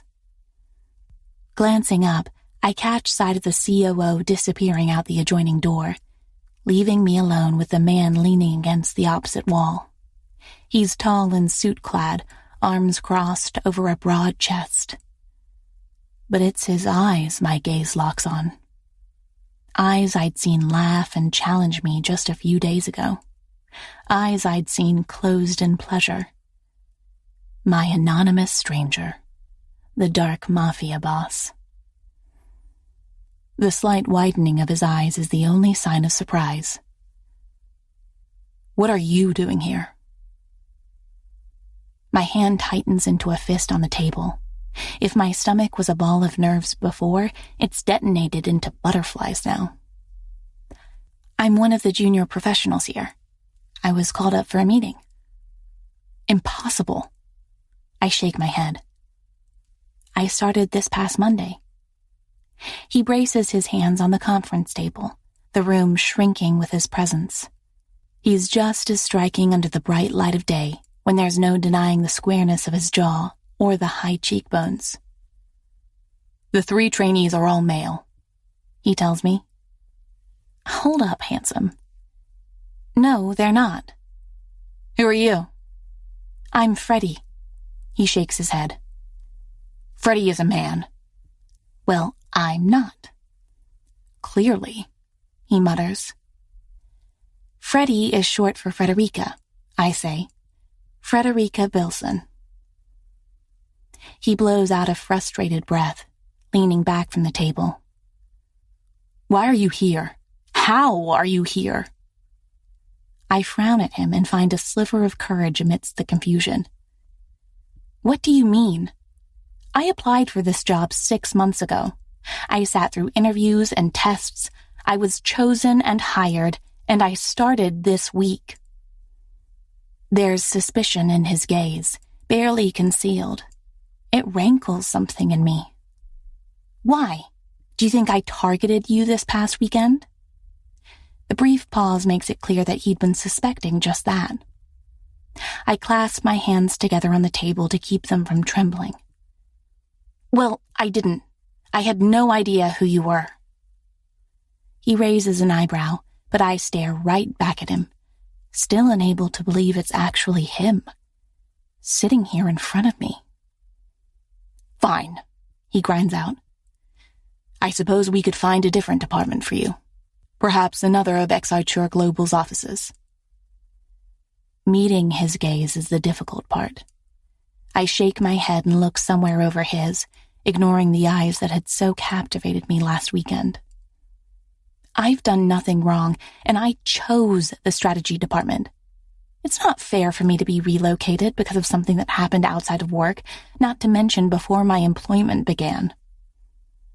I clear my throat and force myself to add, with all due respect, sir, because you are Tristan Conway? Last time I checked, yes. He crosses his arms over his chest. Fine. You'll stay, Freddie. Excellent, and I won't say a word of what happened last weekend. I say, I remember your instructions. Anonymity was rule number 1, and I'll keep it. Oh, saying that was a mistake. Staring into his dark eyes, watching the memory rise and burn in them, it sparks the same in me. I shouldn't have brought words like past weekend and instructions into this conference room. The memory grows between us until it scalds my cheeks and forces me to look away. I'd appreciate it if you don't, he says finally. Great, I say. And for the record, I didn't mean to send you that email. He raises an eyebrow. I figured. It won't happen again. Learned the difference between replying and forwarding? My blush burns. I have, Mr. Conway. A tense few seconds of silence pass, neither of us looking away. I'm the one who breaks first. The other trainees should be here soon. He nods. In a few minutes, I gave instructions that Freddie should be the first one here. The way he says my name makes it clear he hasn't forgiven me for the sin of not being a man. I want to roll my eyes at him, but the difference in power between us stops me. We are not strangers in the darkness anymore. We never will be again. Any faint hope I'd had that I'd receive another wrongly delivered invitation, that I'd sneak away to a party and meet him, it dies and withers in my chest. You asked for me to be here so you could tell me off? Something along those lines. He pulls out one of the chairs and sits, stretching long legs out in front of him. The thick watch glitters at his wrist, the same one I'd felt against my skin as he ran his hands over me. I swallow. Go ahead, then. I'm ready. His lips quirk in unexpected humor, fingers tapping against the table. Well, since you disagreed with just about everything the company had planned for next month, I'm putting the trainees in charge of Exide Shore's Thanksgiving celebration. I stare back at him. He stares right back at me. I beg your pardon? The three of you, he says, voice smooth, will get a chance to practice your project management skills. You're to pitch your ideas to me and the event organizers. Consider me a client. As the strategy trainee, you'll naturally be the team leader. Naturally, I murmur. You'll report back to management in a week with your suggestions for how we should show some Thanksgiving appreciation to the employees. I want timelines, projected outcomes, budgets. His grin is wicked, the same one that had sent shivers over my skin just a few days ago. You clearly think you know better than me, Freddie, and I know you like a challenge. The bastard. He stares at me like he's daring me to object, like he knows he's being tough, but letting me know he won't back down just because of last weekend. Nor should he.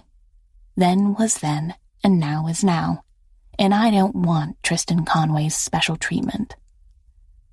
I pitch my voice to professional curtness. Thank you for this opportunity, Mr. Conway. I won't disappoint. He raises an eyebrow. I'm sure you won't, Miss Bilson.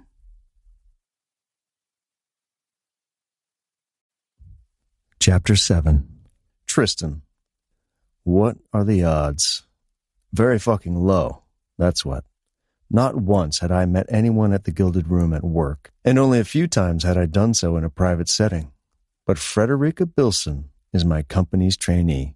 So off limits, she's practically wearing a neon traffic cone on her head. The perfect memory of Saturday night is tarnished forever now, knowing she's met me, the real me, and I'm not a mafia boss.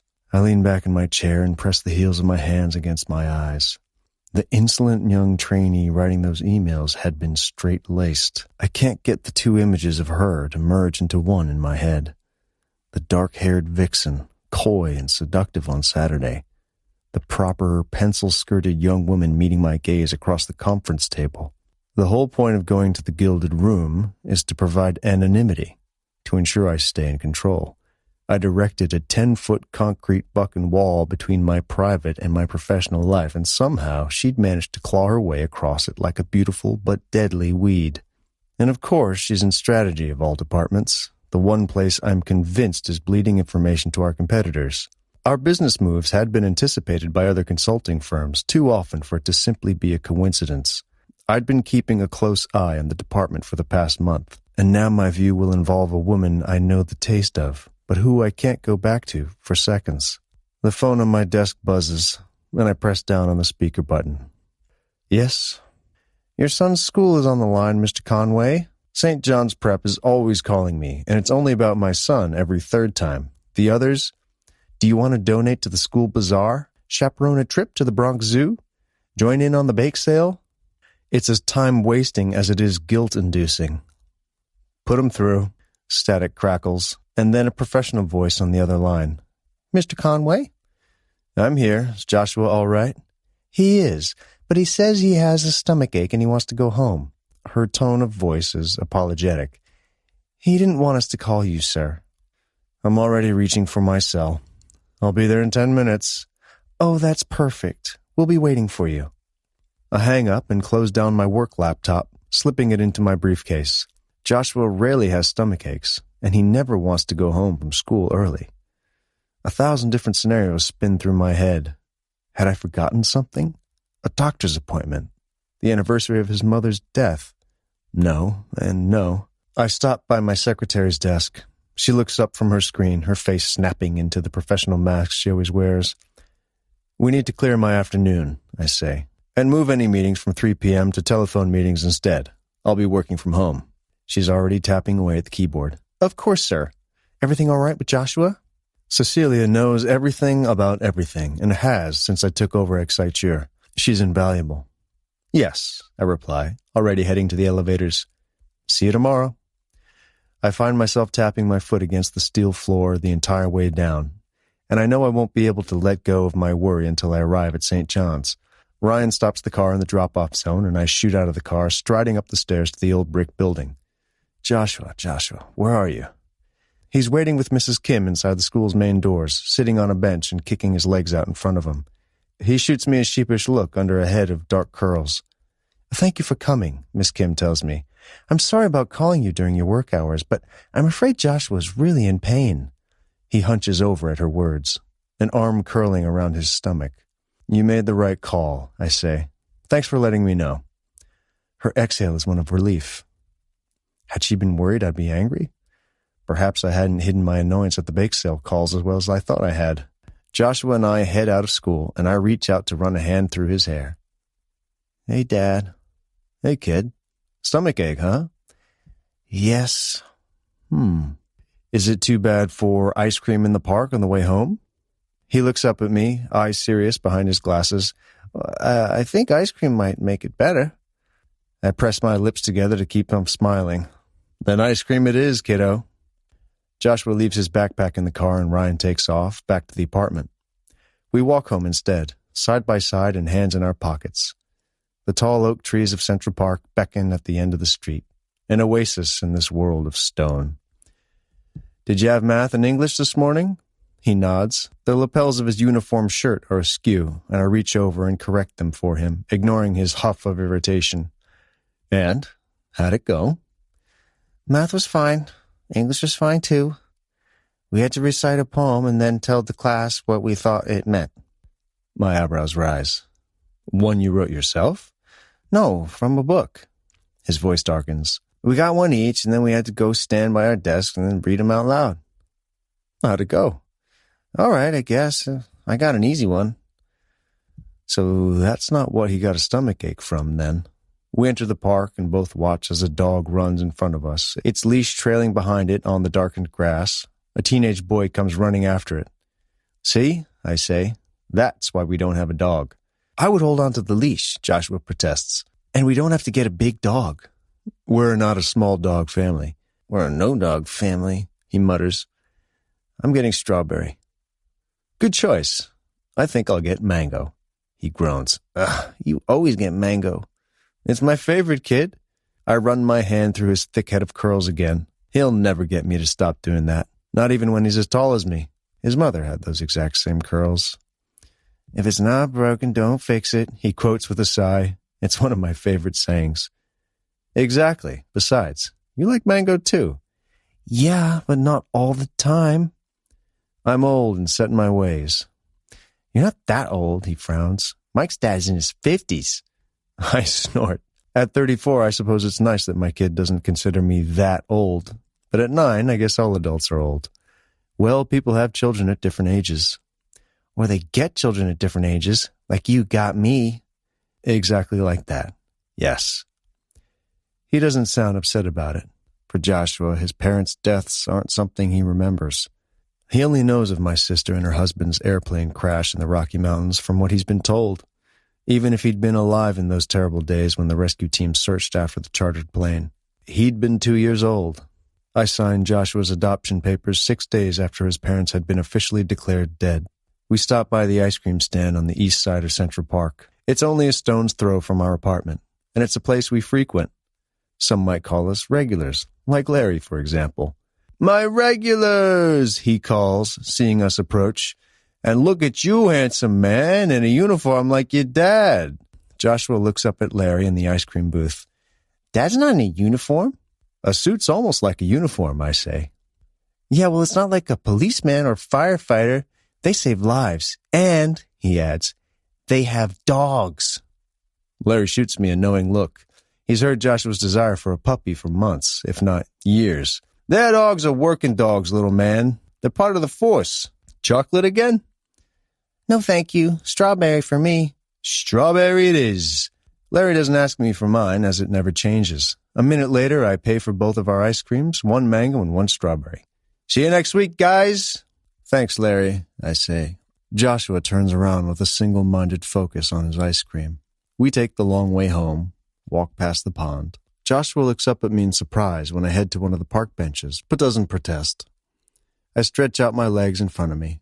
It's a beautiful fall day. I'm in the park with my kid, and I've got ice cream on my hand. Time to do a little investigative work. When did the stomach ache start? Silence as he stops licking his ice cream. Dad? Yeah, he sighs. I didn't really have a stomach ache. I bite my lip to keep from smiling. If there's one thing my son is terrible at, it's dishonesty. I hope he never grows up and learns. Oh, what happened then? He looks at the ground beneath us, stretching out a leg to kick an errant pebble. I didn't mean for them to call you, and I know you're busy. Never too busy for you. I thought they'd call the house and Marianne could come get me. Marianne's not authorized to pick you up during school hours. Only family is. I'd had to sign waivers to the school to allow Marianne and Ryan pickup rights for Joshua after school was over. St. John's Prep takes safety as seriously as they take education. One of the many reasons I'd chosen it. Joshua's quiet, but it's a heavy sort of silence. He's working up to something, and whatever it is, it's big. I take a shot in the dark. Did it have something to do with the new girl? The French one? He groans, throwing his head back against the bench. Dad, it's going terribly. Bingo. I sling my arm behind him on the bench, tugging him closer. Tell me. She doesn't know I like her. Mm-hmm. I've thought of telling her, he said seriously. But what if she doesn't like me too? Could happen, I admit. That's always a risk. So I decided I should become her friend first and get to know her, and then tell her when I know she at least likes me as a friend. Very smart, I comment. But I heard Dexter telling her today that he likes her, and she said she liked him too. His shoulders curve forward, and I watch as strawberry ice cream drips onto his hand, forgotten. Oh, kiddo, that sucks. It does, he says. It really, really, really sucks. I reach out and wipe his hand off. But you two are in the same class now. You'll know her for the entire school year, perhaps even next year. And she could change her mind. Dexter's awful. I know for a fact that Dexter had once been considered a friend in our household. As a matter of fact, I think he's been to our apartment to play, but I keep that comment to myself. Danielle can change her mind. Girls do that sometimes. Boys too, He sighs the sigh of unrequited love. But when? I don't know, kid. It might never happen. But you can't lose hope. Try to be her friend regardless. You still want to get to know her, don't you? I guess, he mutters. Because she's nice and funny? The nicest. Then you'll be her friend. Because that's still a great thing to be, and hope her feelings change. Silence as he digests this. When he's done, he jumps off the bench. Let's go home. Stomachache cured? He rolls his eyes. I never had one, Dad. Right. Grinning, I toss our things in a nearby trash can and put a hand on his back, between the wings of his shoulder blades. She'll come around. But his mind has already moved on, it seems. What are we doing for Thanksgiving? For Thanksgiving? Maria's going with her family to Canada. Turner's celebrating at his grandfather's house in Martha's something. Vineyard? I correct? Vineyard, he repeats. What are we doing, Dad?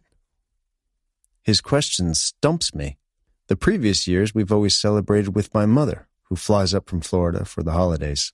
Food and a few games, watching the parade on TV. That had been enough before. Grandma isn't coming this year, I say. She's going to New Orleans with a few friends from her retirement community. She'd felt guilty about it, but I'd heard in her voice that she wanted to go. I told her to do it, and that we'd see her for Christmas instead.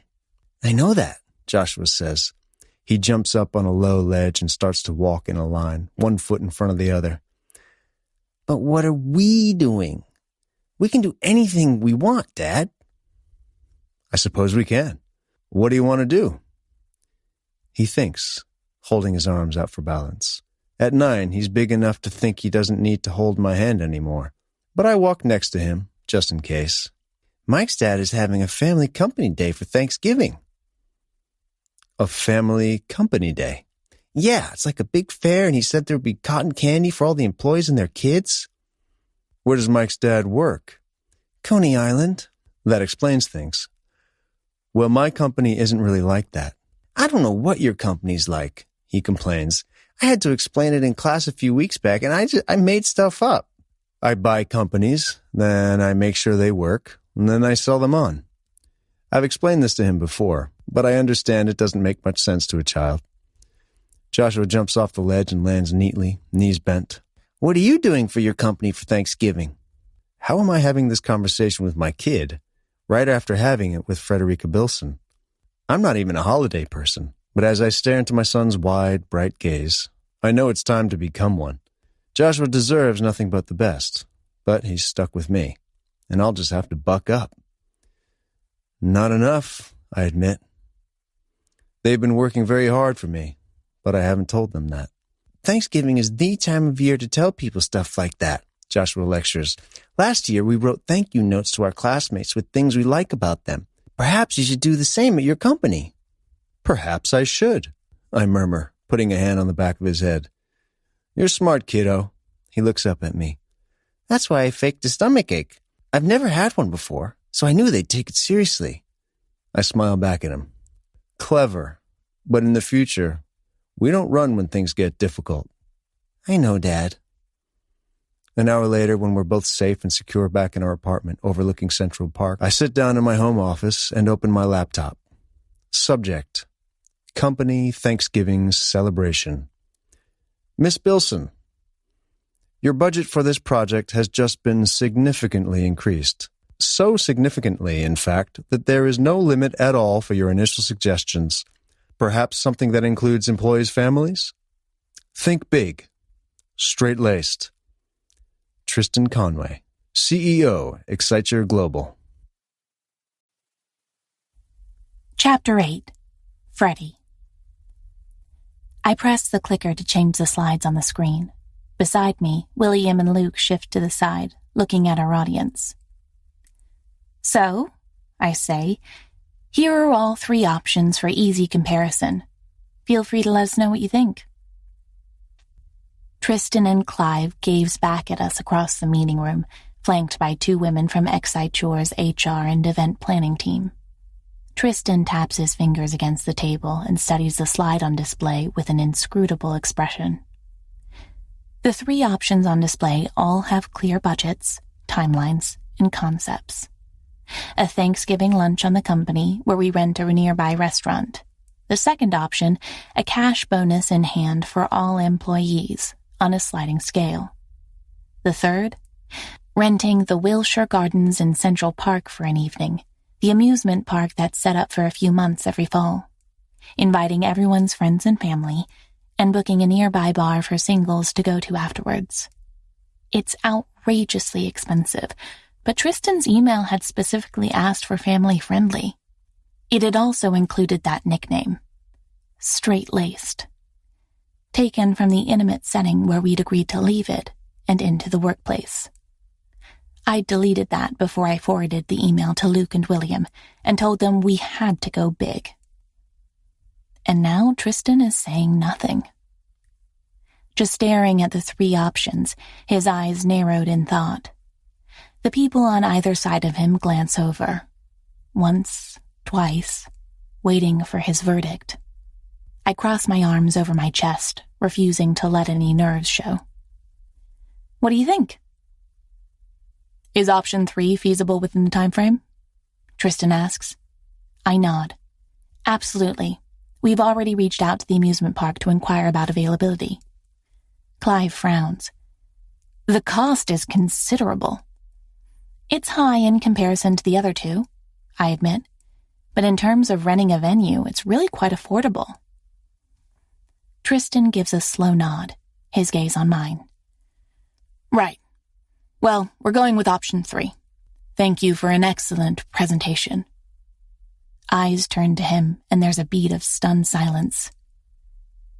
Sir, one of the women hedges, this will take a significant cut out of our personnel budget for the year.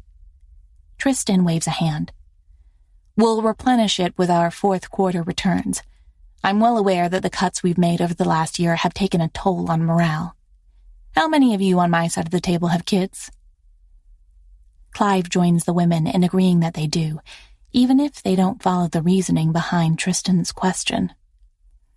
And you've all spent a lot of evenings here, he continues. No.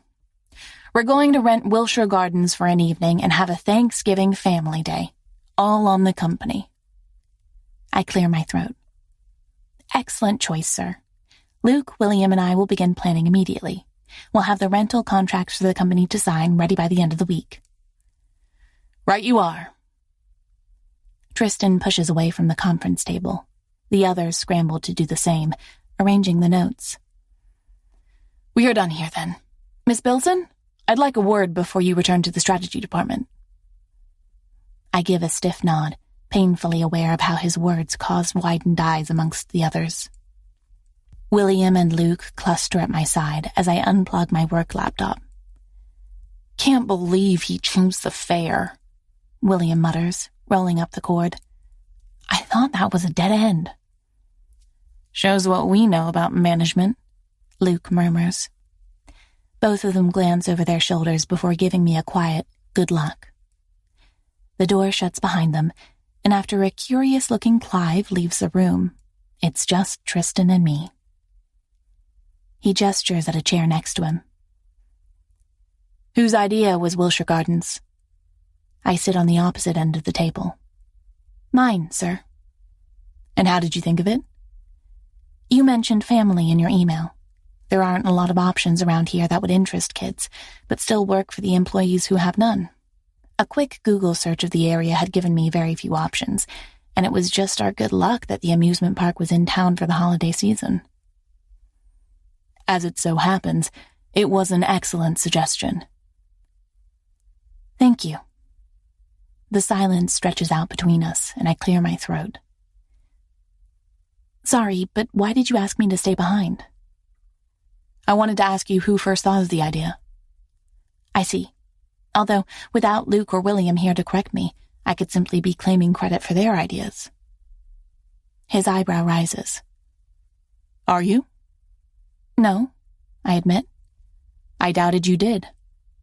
Still, in front of all those people, sir, they might start to think something untoward, or to suspect. Tristan runs a hand through his hair, his lips pressing into a tight line. It takes me a moment to recognize it's to keep from laughing. Not a soul in this room knows of my membership to a certain room. They certainly don't know about yours. How on earth would they suspect? I press my hands flat on the table in front of me. Reputations are precious things. I'm sure the other trainees will ask me later what you wanted to discuss in private, and if I don't have a good answer, rumors may spread. The traces of amusement leave his face. I don't like what you're implying. Well, neither do I, but it doesn't change the facts. They won't talk. They know better than that. He waves a large hand, and perhaps that works in his world. Power and prestige trumps everything. It doesn't in mine. Why did you apply to this company? My eyebrows rise. That's what you really wanted to know? Yes. You were adamant last time that you worked hard to get here, and that you wanted the strategy department in particular. Tell me why. I worry my lower lip between my teeth. Is he joking? Excite has one of the best reputations as far as consulting goes. It's a multinational firm on the brink of joining the Big 5 consultancy firms, turning them into the Big 6. The answer should be obvious. But the intensity in his gaze isn't the least bit joking. It's a side of him I'd sensed last weekend, but not until I'd met him here had I seen it in all its glory. Handsome might joke, but he's serious at heart. I was in the top of my class at Wharton, I say. MBA. Working in consulting is a dream for a business grad. No other area allows you to get as much business exposure. Wharton? I nod. It hadn't been easy, not financing my studies or the classes themselves. Both bachelor and MBA. So you're here to learn? Absolutely, I am. Why strategy? I meet his gaze. My favorite courses in college were all on business strategy and strategic management. It's the art of connecting the past with the present to create the future. The strategy department is where the real decisions are made. There's no other area that interests me as much. He gives a slow nod. Strategy is the lifeblood of a company. Exactly. Firms live or die based on the soundness of it, and Exciture has some of the best corporate strategists in the country. In the world, he corrects. I smile, but I don't object. He's probably right. He leans back in his chair and crosses his arms over his chest. For all that I know his name now, Tristan Conway is still as big of a mystery as he was in that darkened party. I don't know his background, his age, his interests and hobbies. What was this? I ask. A second interview? His lips quirk. I never get to talk to the trainees. Figured I'd change that. Then why did Luke and William have to leave? You know why they had to leave. I break away from the magnetism of his eyes, nerves dancing down my spine. This Thanksgiving family day may have started out as punishment, I say, but I'd like to thank you. Since you chose the amusement park, this might become the biggest project I get to spearhead during my time here.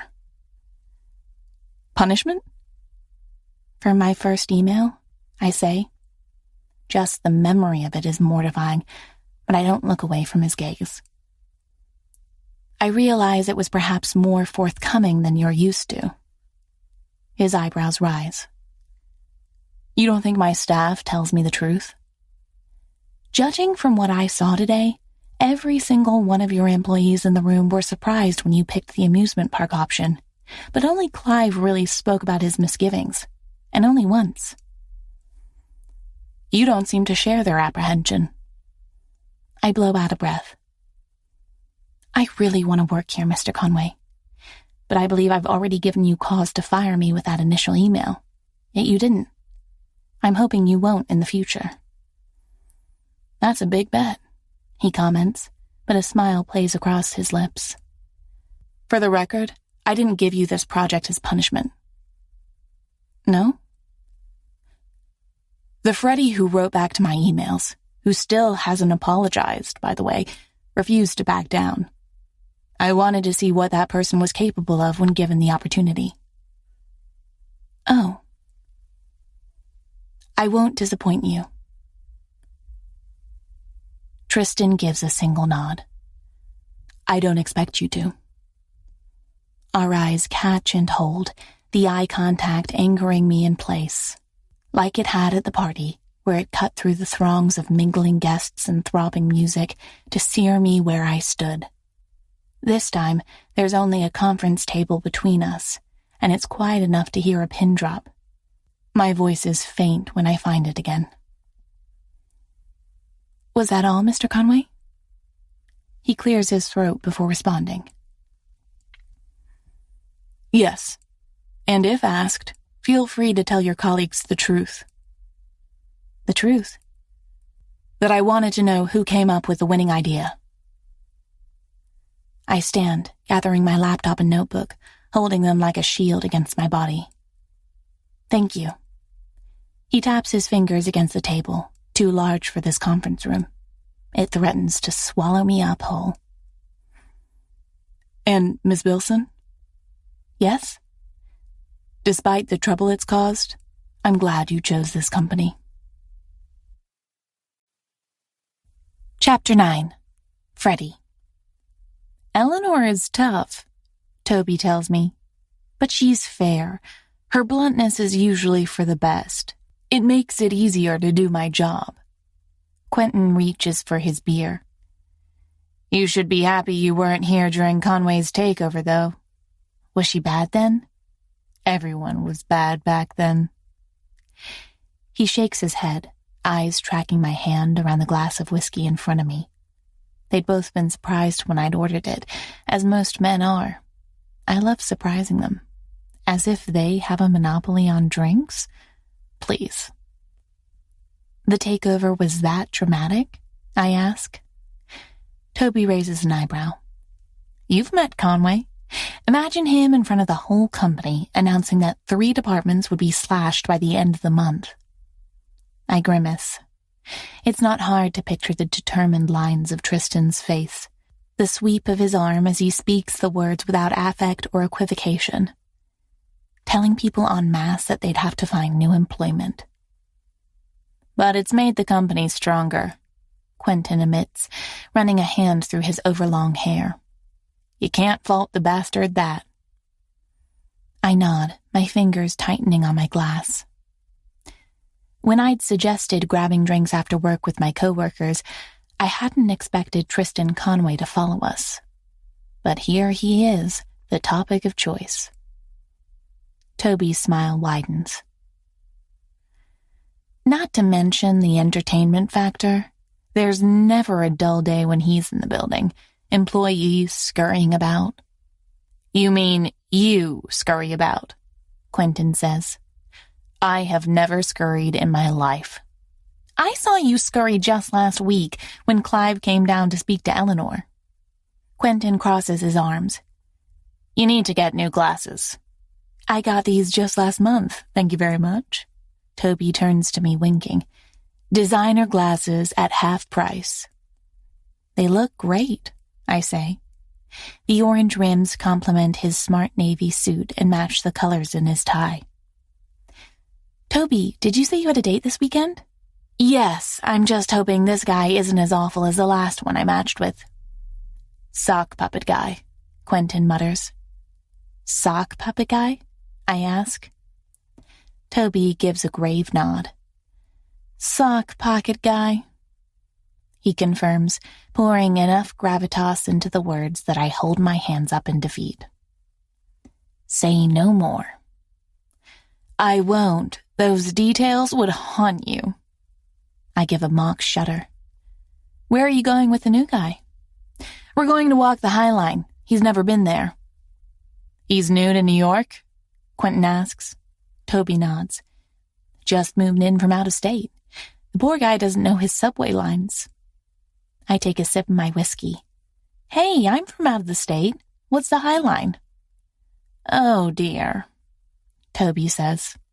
Quentin shakes his head and reaches for his beer, the too large sleeve flashing a glimpse of a digital watch. I hold out placating hands. It's that bad, is it? The worst, I'm afraid. Toby puts a hand on mine. Will you let me show you around the city, please? Don't say yes, Quentin warns. Quiet, Toby retorts. He's just annoyed because I offered to go shopping with him and give him a few constructive pointers. He declined. My clothes are perfectly fine. You're right, Toby agrees, a little too quickly. They are. I grin, looking between them. You know, the two of you are like an old married couple. No, we're not, Quentin protests. Toby shakes his head at me. Very cute, but don't try to deflect. When did you move to the city? A month and a half ago. And where do you live? Upper West Side, I say, but seeing their widened eyes, I hasten to explain. Oh, it's tiny. I'm practically renting a shoebox on the top floor. An old lady is renting it to me, and she thought I seemed trustworthy. Honestly, I know I'm lucky to have found it, even if it is the most expensive shoebox I've ever paid for. Another one in Manhattan, Toby tells Quentin. See, that's why you should abandon Brooklyn and join us. No, Quentin says. Imagine how much shorter your commute will be. Brooklyn has soul. No offense, he adds to me. None taken, I say. Should I have? But they've devolved into an argument, and I grin, watching it. The sparks are flying. I don't know if Quentin swings that way, but if he did, My phone vibrates in my pocket. Once, twice. Pulling it out, it's a New York number I don't recognize. It could be work, even if the odds of that are slim. "Give me a minute, guys," I say, slipping out of the booth. I hit answer. "This is Frederica Bilson." "Freddie?" "Yes, that's me." I sidestep a few students singing, their arms around one another, and make a beeline for the door. "There is a lot of noise on your end." "Yes, I'm sorry about that. Give me a moment." I pull the door open and step out into the cool New York air. "Who is this?" "Tristan Conway," the deep voice replies. "Mr. Conway?" "The very one," he repeats, voice dry. "Am I interrupting your evening?" "No. Well, I'm out for drinks with a few of my coworkers. I just stepped outside." "Good," he says. I can think of absolutely nothing to reply. How did he get my number? Why is he calling? We haven't spoken since the meeting in his office over a week ago. "I'm calling about work," he says. "Is it about the Thanksgiving family day? Because everything is in hand for the weekend." "No, it's not about that." A beat of silence. "Perhaps it's better to speak about this when you're not surrounded by Exiture employees." "I'm not surrounded. I stepped outside." "Still, I think it's better we have this conversation when you're in a place where no one can overhear. Call me when you get home." "Call you, Mr. Conway?" "Yes. This is work-related, Miss Bilson, but I think it's better we don't have this conversation in the workplace." Curiosity gnaws at my insides. "I'll call you as soon as I get home. When is too late?" "I'm up," is the curt reply. "Talk to you soon, Miss Bilson." And then he hangs up. I stare at my phone for a long few seconds. He can't be calling to fire me, can he? No. I thought I'd convinced him out of his suggestion of shifting my internship to a different company, too. Work-related, but I thought it was best to have the conversation outside of the office. "Is everything all right?" Toby asks when I return inside. He's taken off his suit jacket, and it lies innocently between him and Quentin on their side of the booth. "Absolutely," I lie.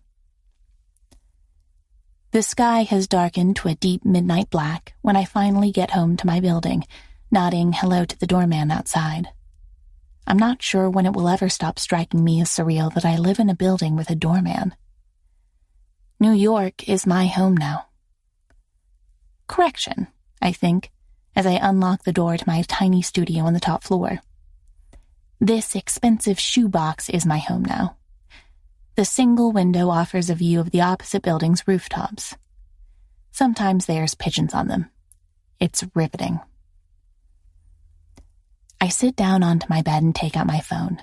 It's just past 11, but he told me he'd be up. Tristan answers after the first signal. "You were out late." I bristle at the clear disapproval in his tone. It's not midnight yet, but if I were, it would be my business.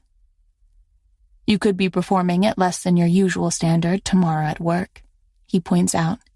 "That would make it my business." I assure you, I always perform at the peak of my ability. Like when you confuse the forwarding and reply button on the email interface? A cheap shot, Mr. Conway. I push my hair back from my face and blow out a breath. Perhaps that was a calculated move, I say, the whiskey I'd had speaking for me. Perhaps I'd wanted to make an impact, leave my mark. Most trainees are forgettable, you know. I don't want to be one of them. The silence is brief and surprised. Then he chuckles darkly, and I close my eyes as the sound washes over me. I picture him beside me on the couch at the Gilded Room, his features marked by shadow and desire, You're not forgettable, Freddie, he vows. If avoiding that fate was your mission, consider it accomplished. I didn't expect to achieve success quite so soon. And yet you did. Another pause. Where did you go out tonight? A bar close to work. Did you take a cab home? I walked, I say, digging my fingers into the thick comforter beneath me. How am I lying here, having this conversation with him? You walked? Do you live near the bar then? Yes, Upper West Side. We went to the bar next to work. Walking isn't necessarily safe. This neighborhood is one of the safest in the city. Besides, there were people out. Do you walk home alone? Freddie. Mr. Conway. There's reluctant amusement in his voice. I hope you find your coworkers to your satisfaction. They're lovely people, I say. You said this was work-related, sir. I did. You know, it's not necessary for you to call me sir. Your other employees do. He sighs. You're right. This is why I called you, by the way. To discuss what I should call you? I believe we've had that conversation before. The words are risky, reminding us both of the night we're not to speak of. Tristan's voice darkens. So we have, he says. I don't believe we settle on anything then either. You're difficult to pin down. Impossible, he says. I've never let anyone try. I take a deep breath. Why did you call me, sir? Believe it or not, it is work-related. So you've said, yes. It's also sensitive. Classified information? Of a sort. Tell me, Freddie, where do you see yourself at the end of this internship? My ambition is the classified information? Funny, he says, but the deep baritone of his voice sounds like he's smiling. No. Do you see yourself with a permanent job here? Potentially, I say. I don't discount the possibility, and if I were offered, I'd most likely say yes. That's good to know. Where is this conversation headed? I have a proposition for you, he says. My brain short-circuits. He can't be saying what I think he's saying, can he? I press a hand to my breastbone as the words flow out. Tristan, I can't do that. You can't ask that of me. I'm not the type to...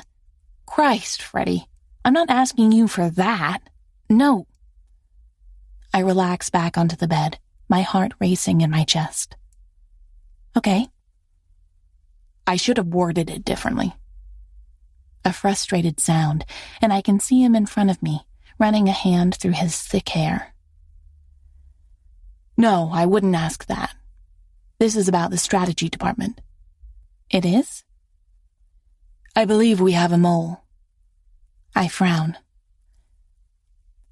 Someone who leaks information? Yes. Our competitors are learning about the business strategies we're proposing for our clients, and it's not just happened once, either. How do you know? I have my sources.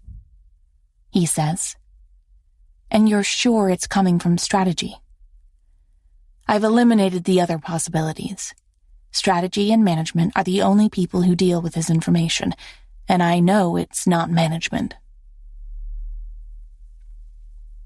I turn over on my side. You want me to keep my eyes and ears open? Yes, you're new. You're a trainee. There might be many in your department who'd think to overlook you. Thanks. But I'm smiling. It's their loss, he says. Not to mention that no one will suspect you to have the management's ear. To the best of their knowledge, you and I have never spoken outside of the Thanksgiving meeting. The faces of my coworkers flash before me. Toby, Quentin, Eleanor.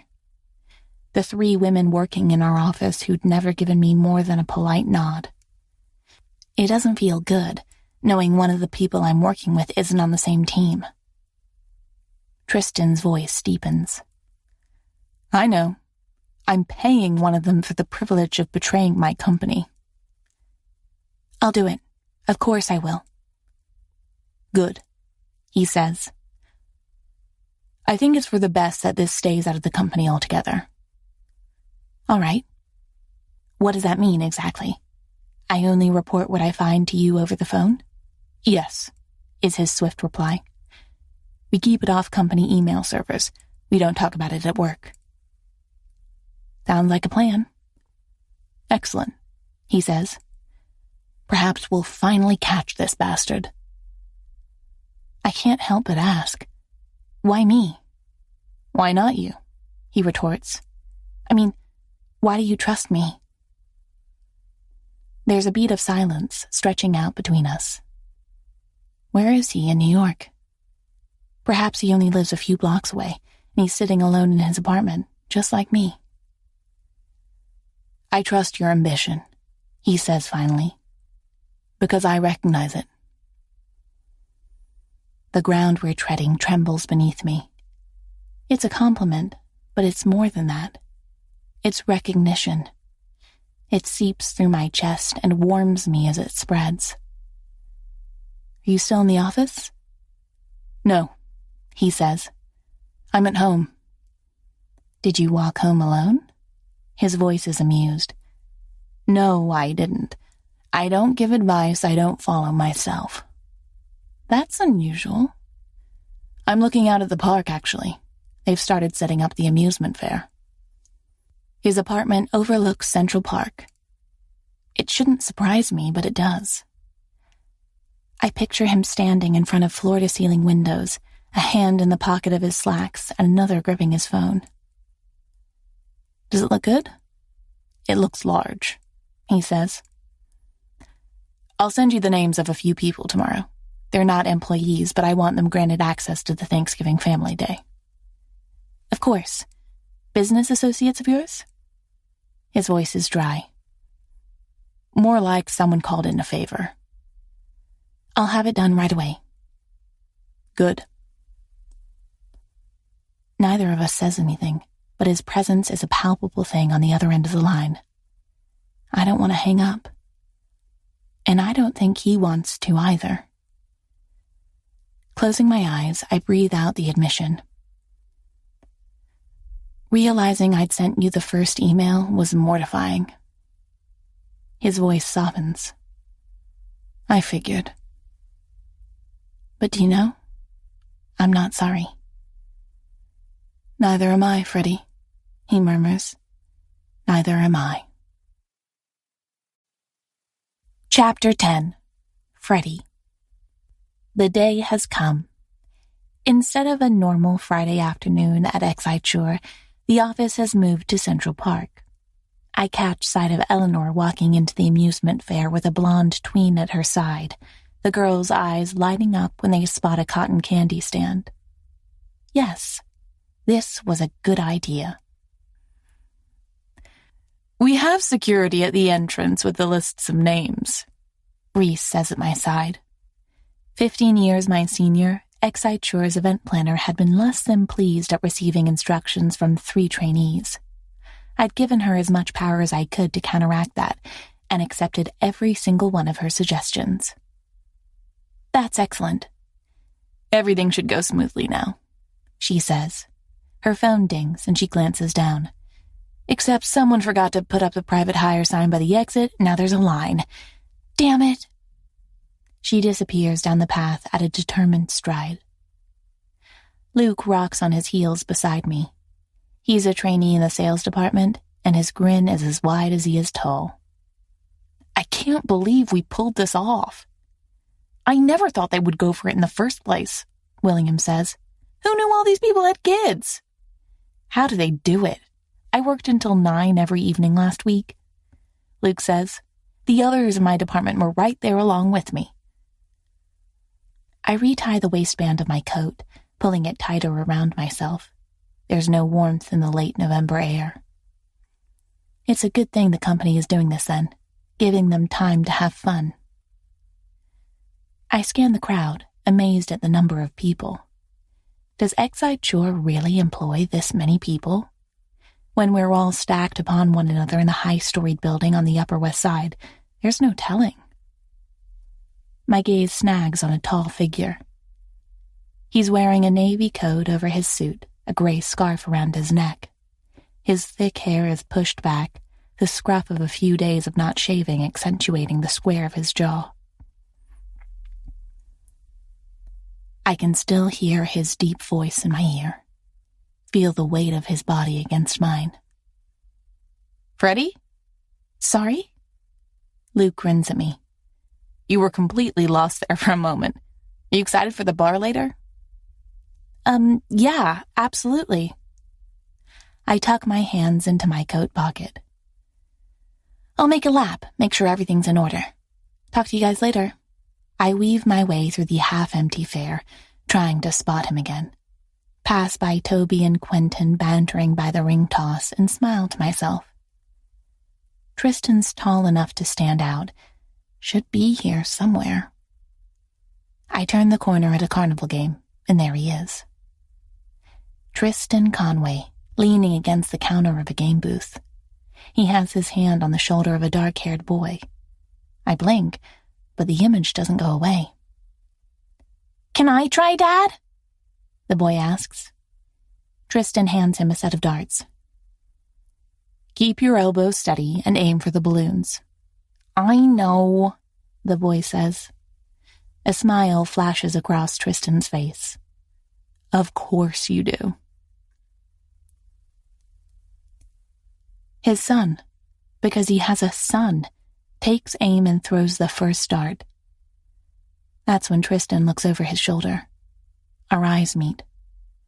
I'm busted. "Hello," he says. I swallow.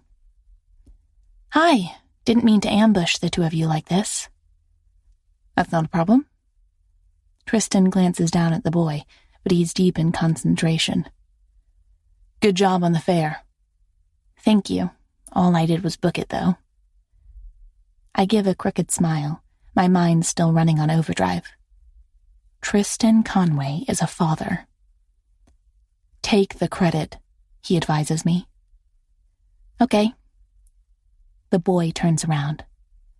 "I didn't hit a single one."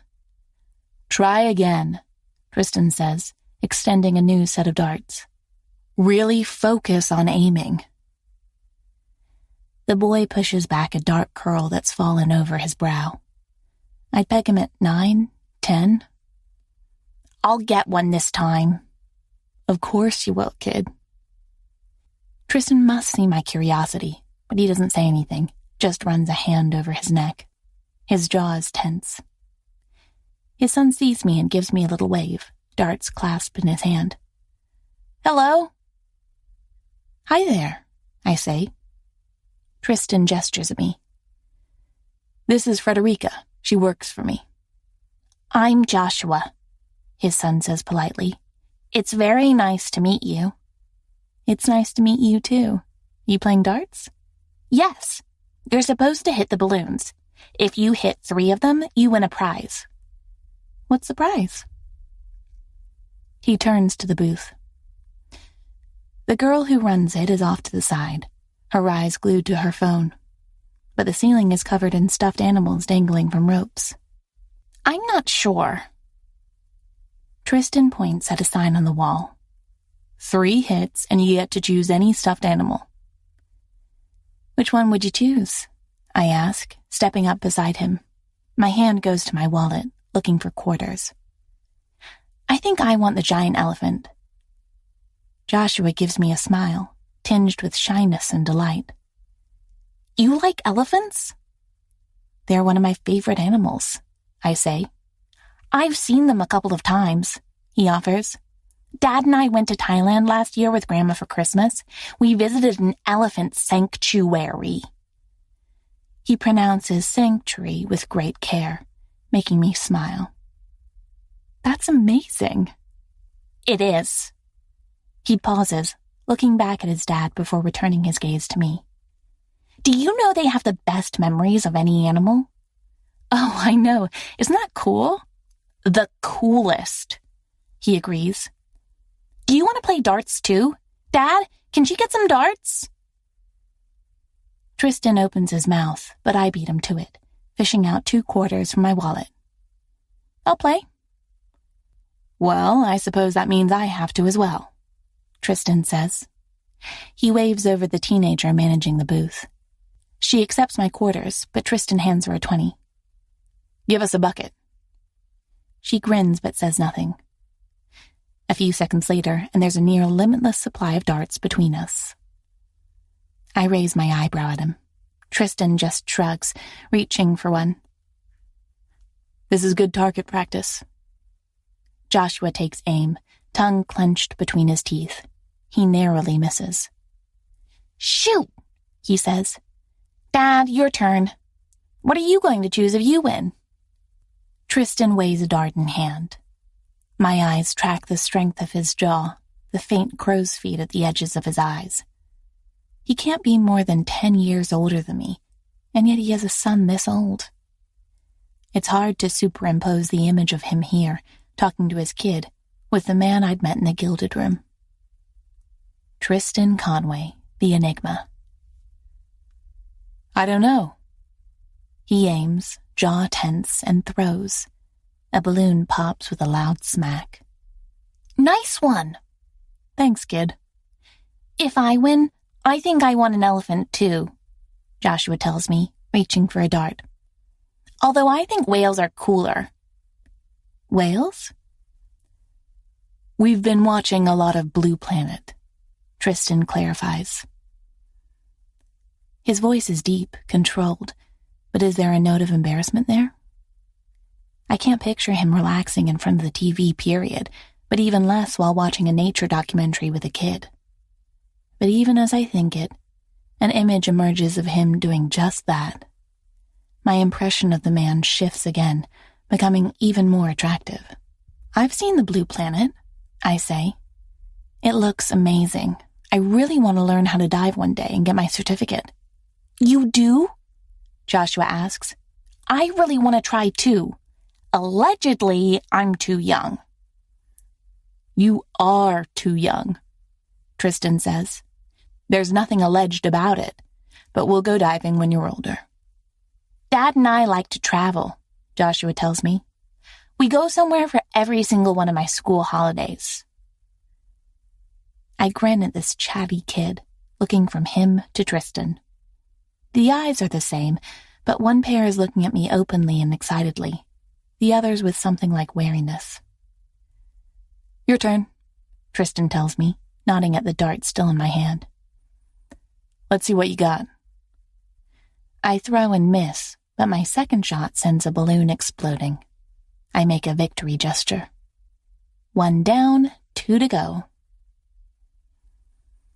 Joshua glances between us before fixing his gaze on the balloons in the distance. Tristan hands him a dart silently. He aims, and a balloon pops. Yes! He high-fives with Tristan. That was awesome! It was, Tristan confirms. You've really got the hang of it now. Our eyes meet over Joshua's head. Perhaps he can see the questions in mine, but Tristan just gives me a single elegant shrug. He turns back to the balloons. Where's Joshua's mother? Is Tristan divorced? Widowed? Curiosity burns brighter in my stomach, the desire to unlock his secrets. Joshua hits another balloon. It pops with an audible snap, shaking me out of my thoughts. Nice one, Tristan says. Just one more. It takes 2 more tries, but he hits a third one. He gives us both high fives after that, his curls shaking as he bounces. Success! Success, Tristan echoes. Which stuffed animal do you want? Joshua scans the ceiling. There's no whale, but there's a dolphin. He points at the elephant. That one. Really? Good choice, I say. I know, he says with the supreme confidence of a child. He tucks it under his arm, and we turn from the booth, leaving the teenager to her social media scrolling. Tristan puts a hand on Joshua's shoulder. They're here, he says quietly. Joshua goes still, his gaze scanning the crowd. I see nothing out of the ordinary, just people milling about, a child holding cotton candy. In the distance, I can make out Toby and Quentin by whack-a-mole. Oh, Joshua says weakly. She came. Of course she did, Tristan says. Go on, let's talk to them. But they've already seen us, apparently, as a middle-aged man and woman with a girl the same age as Joshua walk toward us. The girl is smiling, her wheat blonde hair in a braid. Hello, Joshua, she says in an accented voice. French? Hi, he murmurs. This is your dad's place? He doesn't say anything. Tristan cuts in, extending a hand to the parents. Tristan Conway, Joshua's father.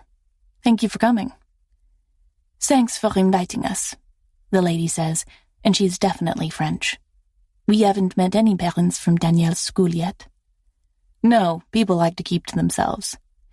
But I'm sure there'll be a chance to meet others soon, he says. There'll be a bake sale or a walkathon soon enough. Okay, this is my cue to leave.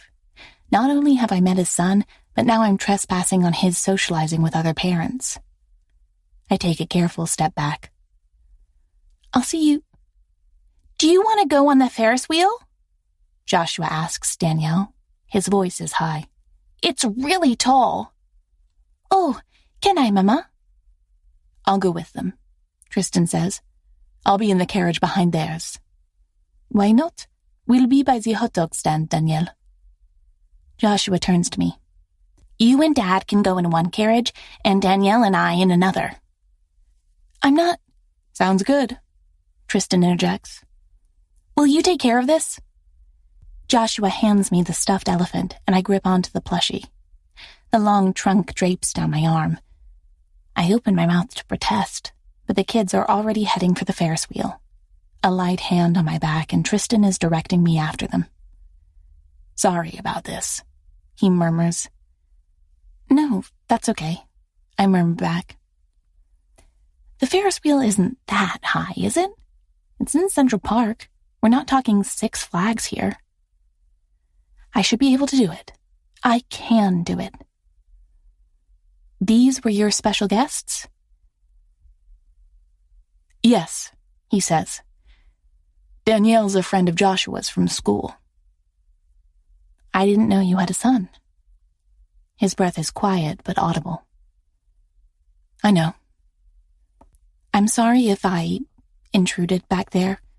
I take it you don't like mixing business with your private life. No, he says. I don't. Anonymity. I get it. As he opens the latch for the Ferris wheel, he gives me a dark look that sends shivers down my spine.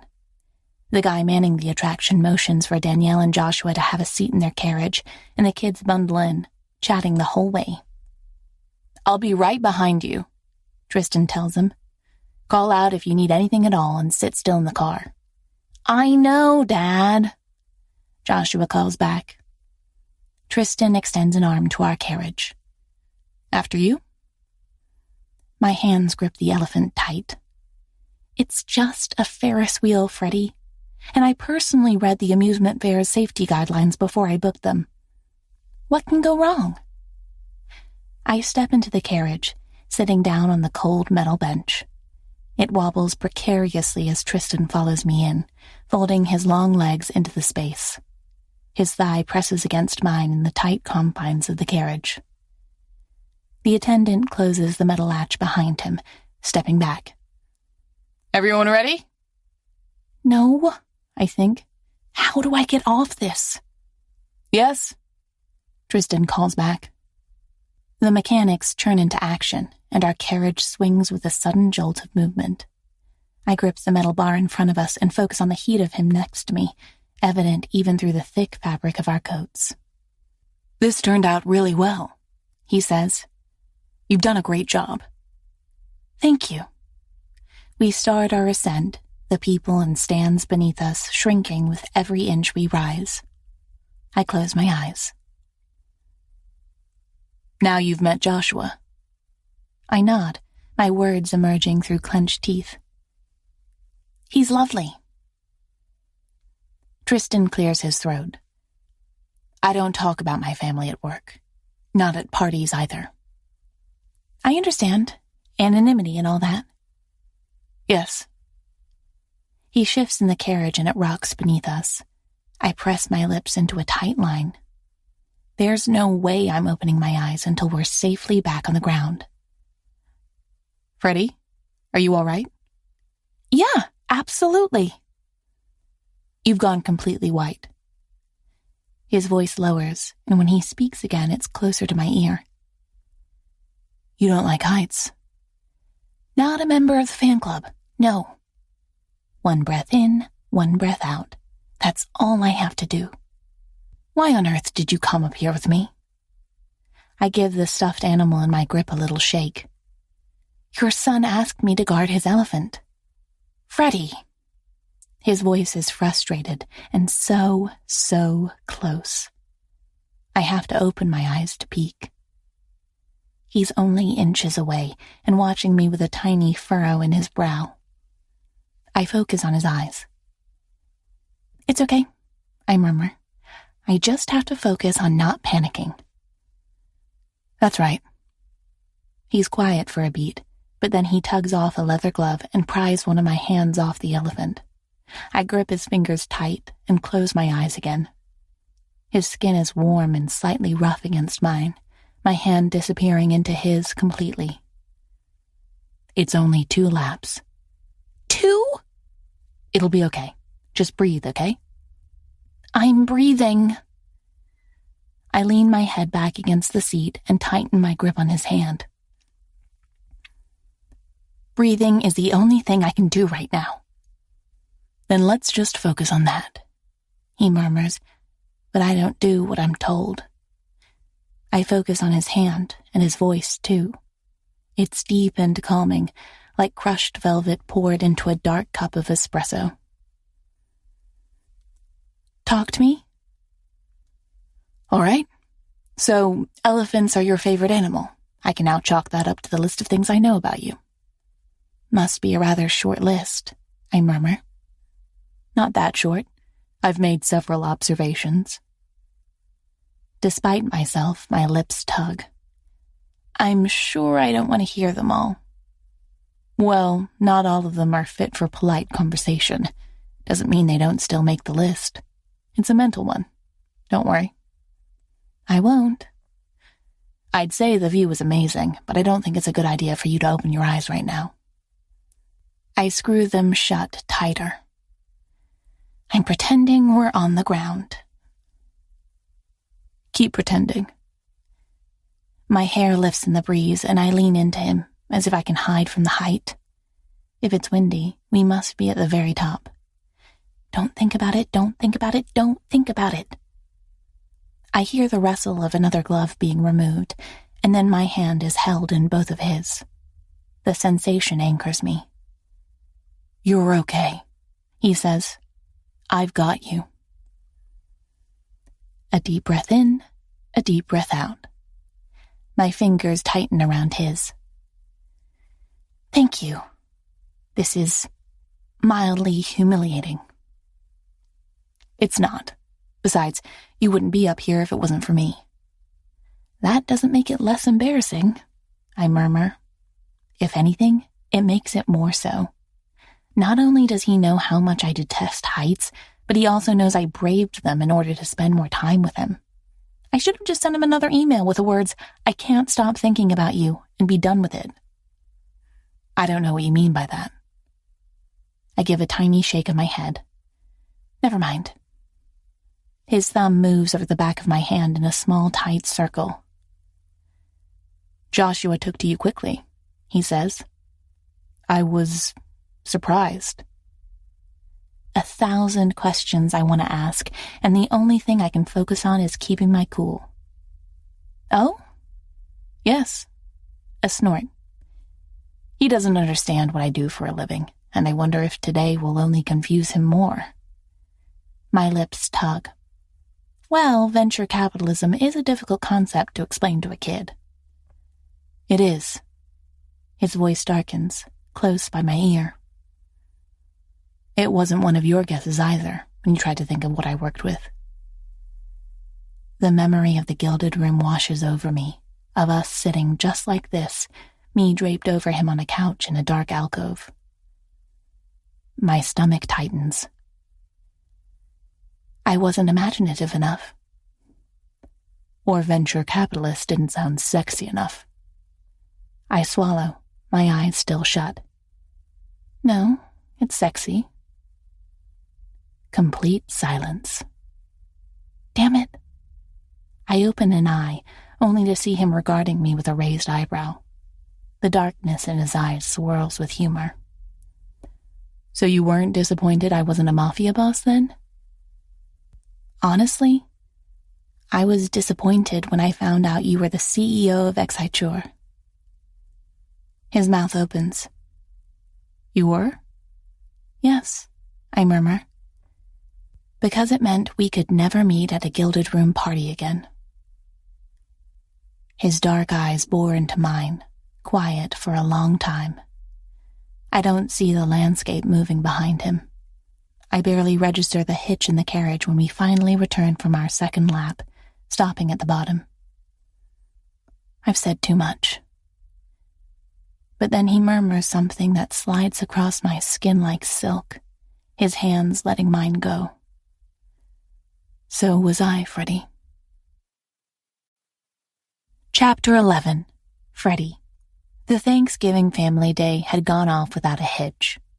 Luke, William, and I had pulled it off, and even if it was more event management than project management, I'm still proud. Smiling to myself, I take a step back and survey the newly framed pictures on my dresser.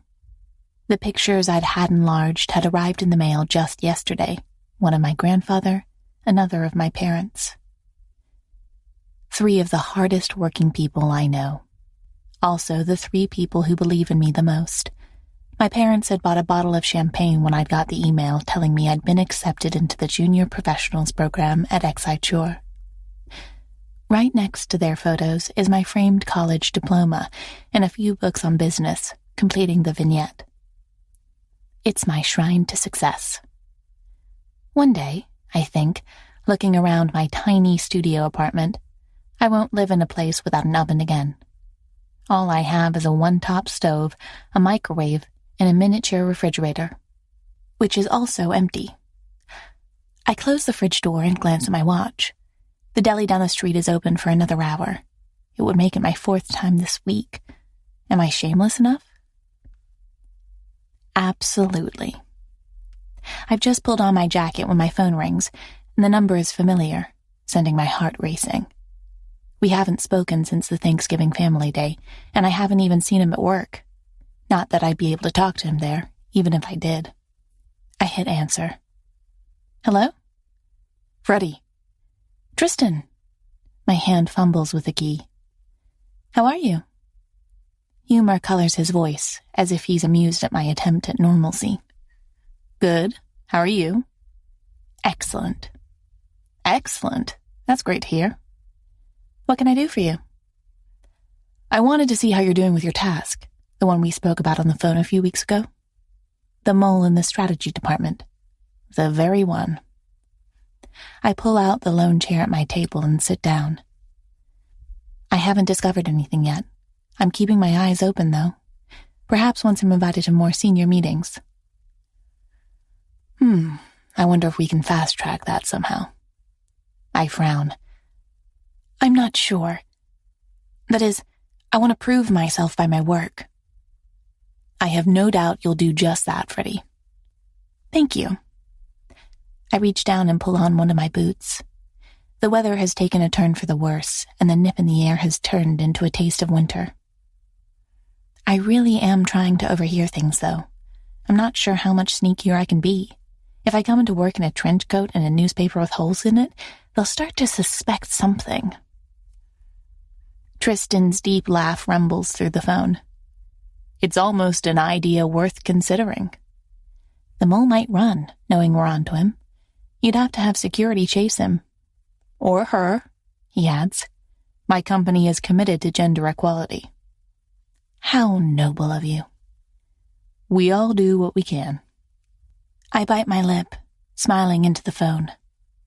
We shouldn't be calling like this, talking like this, and yet here we are. Thank you for last week, I say, at the fair.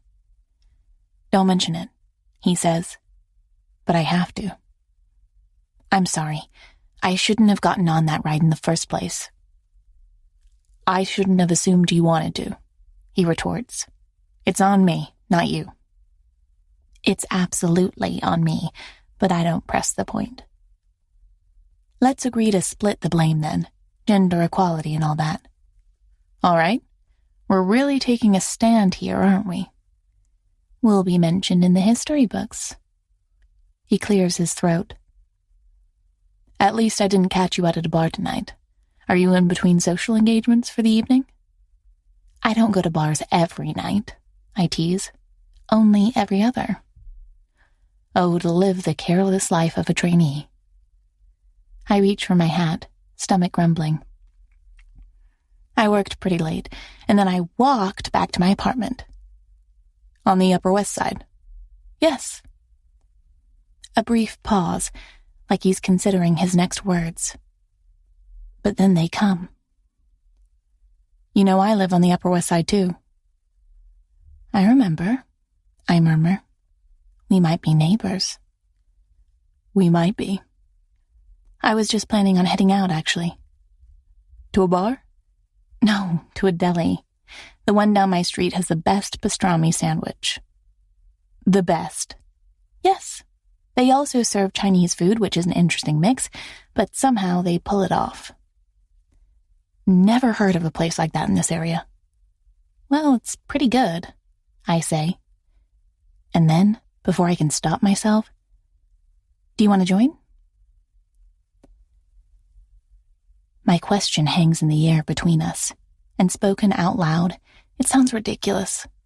He's busy. He has a son, a company, and probably a far more well-stocked fridge than me. All right, he says. Text me the address. I will. See you soon, he says, hanging up. I stare at my phone in half horror, half wonder.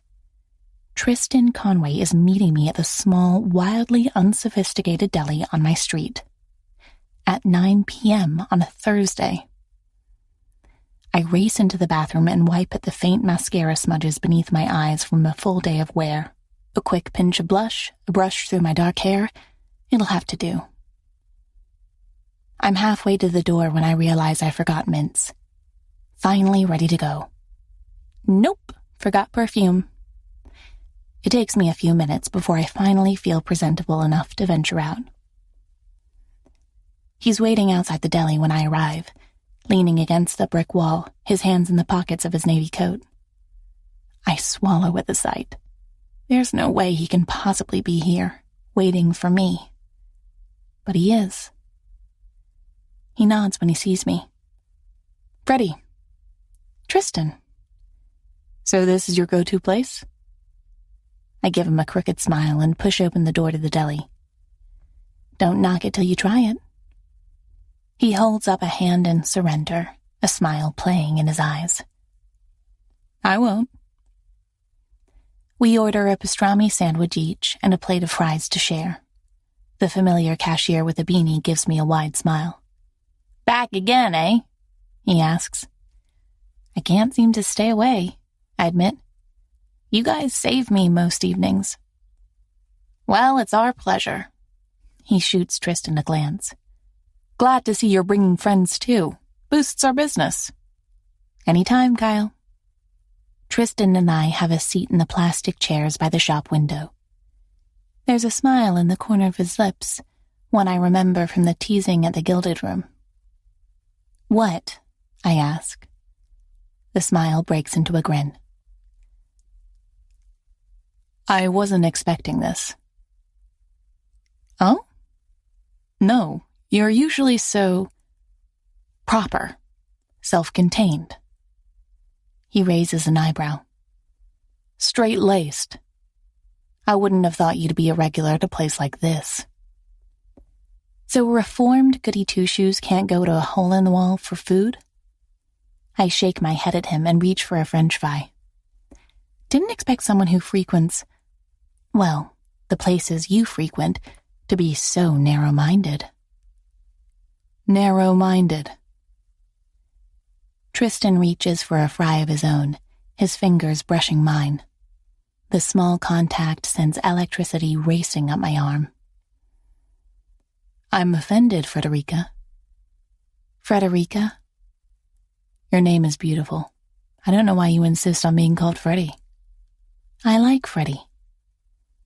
He nods, leaning back. The plastic chair creaks ominously beneath his 6'2" frame. I do too, when it's not deceiving me into thinking you're a man. The deception was unintentional. I tear back the paper wrapping around my pastrami. This, right here, is the best sandwich New York has to offer. A glance up reveals Tristan, arms crossed over his chest, staring at me. Did I say something wrong?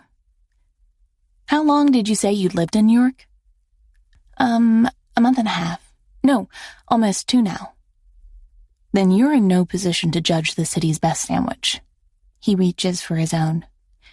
There's nearly as many restaurants as people in this city, and there's a shit ton of people, so that's saying a lot. I take a bite of sandwich and flavors erupt in my mouth. Pastrami, Reuben dressing, rye bread. Wiping at my mouth with my napkin, I shake my head at him. Don't tell me you're one of the snobby New Yorkers. Snobby New Yorkers? Yes, I say, who disdain everything a tourist would like. He takes a bite of his sandwich, his gaze not leaving mine. I wait as he chews. Good, right? It's good, he admits. Not the best the city has to offer, though. And for the record, I don't disdain everything a tourist likes. I just disdain that they are there, too. I laugh, leaning back in my chair. That might be the most New York sentiment ever. Despite the money they bring the city, you'd rather will them away. Tourists and pigeons, he mutters, reaching for another french fry. The bane of every big city dweller. I shake my head. So you're cynical, too. You must have lived in the city for a long time? All my life. Wow, a native New Yorker. Manhattanite, he corrects, but he's grinning as he says it. We're very protective of the status. Oh, of course. My bad. I didn't mean to include the outer boroughs in my initial statement. I can overlook the mistake. Thank you, Mr. Conway. Very kind of you. He puts down his sandwich. Mr. Conway. A couple of days ago, I was Tristan. I look away from the heaviness of his gaze, back down to my own sandwich. A stray pickle has escaped. That was in a compromised position. Protecting my son's elephant, he says, on a Ferris wheel from hell. I reach for another french fry. Exactly. Where's your son tonight? At home. I look over at him in surprise and he snorts. He's not alone. Phew. I'm not that irresponsible of a parent. Tristan leans back in his plastic chair, crossing his arms over his chest, looking like he's never been irresponsible a day in his life. I push an escaped tendril of hair back. So, as a native New Yorker, what are your favorite spots? His smile is crooked. You want insider tips? I want to see the city. Tell me where I should go. There's a tiny deli on the end of 74th and West. It serves these great pastrami sandwiches. He deadpans. But oddly enough, they also have Chinese food. Watch yourself, I warn him. Tristan's smile is wide and uninhibited, leaving me dazed. I'd never mock you, Freddie. Sure you wouldn't. But I'm smiling as I shake my head. I should have known better than to ask advice from an Upper West Sider. There's something wrong with this area? No one talks to one another, I say. I don't know the name of a single person in my building except the doorman and my super. That's New York. He raises an eyebrow. I didn't know you were so sociable, straight-laced. I groan. I really don't like that nickname. It's a shame because I really do. It's what I called you in my head before I met the real you. My fingers tighten around my sandwich. So you thought about me after the party, huh? His eyes lock with mine. You thought about me? You're so confident in that. Well, he asks, an eyebrow rising. Didn't you? I did, I admit. The tension between us rises another notch, the air vibrating around me. And when I met you, I couldn't help but wonder. Yes, he prompts. Wonder why you go to those parties. Something sparks in his eyes. They're fun. Yes, well, they certainly are. Heat rises to my cheeks, but I don't look away from his gaze. That's it, then? It's a fun pastime? His eyes darken. I hadn't meant for my words to sound judgmental, but hearing them back, it's there. And perhaps I do judge him. Not for going, no, I'd gone too. But for settling for that. He's in his mid-30s after all. They are what they are, he says gruffly. No strings, no attachment, no commitments. I bite my lip. It's simple. It's simple, he agrees. I think of his son, his job, the commitment to making Exide Shore the best it could be. So you don't have the time to date properly then, and the Gilded Room is the second best option, I summarize. You have me all figured out, do you? My heart does a double take, but I give him a confident grin. I'm something of a people reader. Is that so? Yes. Then finding the mole in the strategy department should be a day's work for you. Tell me, Freddie, he says, reaching for the french fries. Why are you single? Why am I single? Yes. If you think you have my dating habits all figured out, it's only fair I get a look into yours. In that case, you should be guessing, I point out, since I guessed yours. Right. Equality and all that.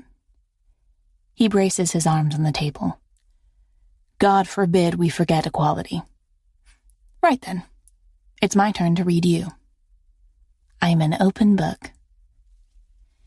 You just moved to the city, so you haven't had time to meet someone yet, he says. That makes sense. But did you leave someone behind in Philadelphia? I cross my arms and meet his gaze with my own. My lips are sealed. Unhelpful, he comments.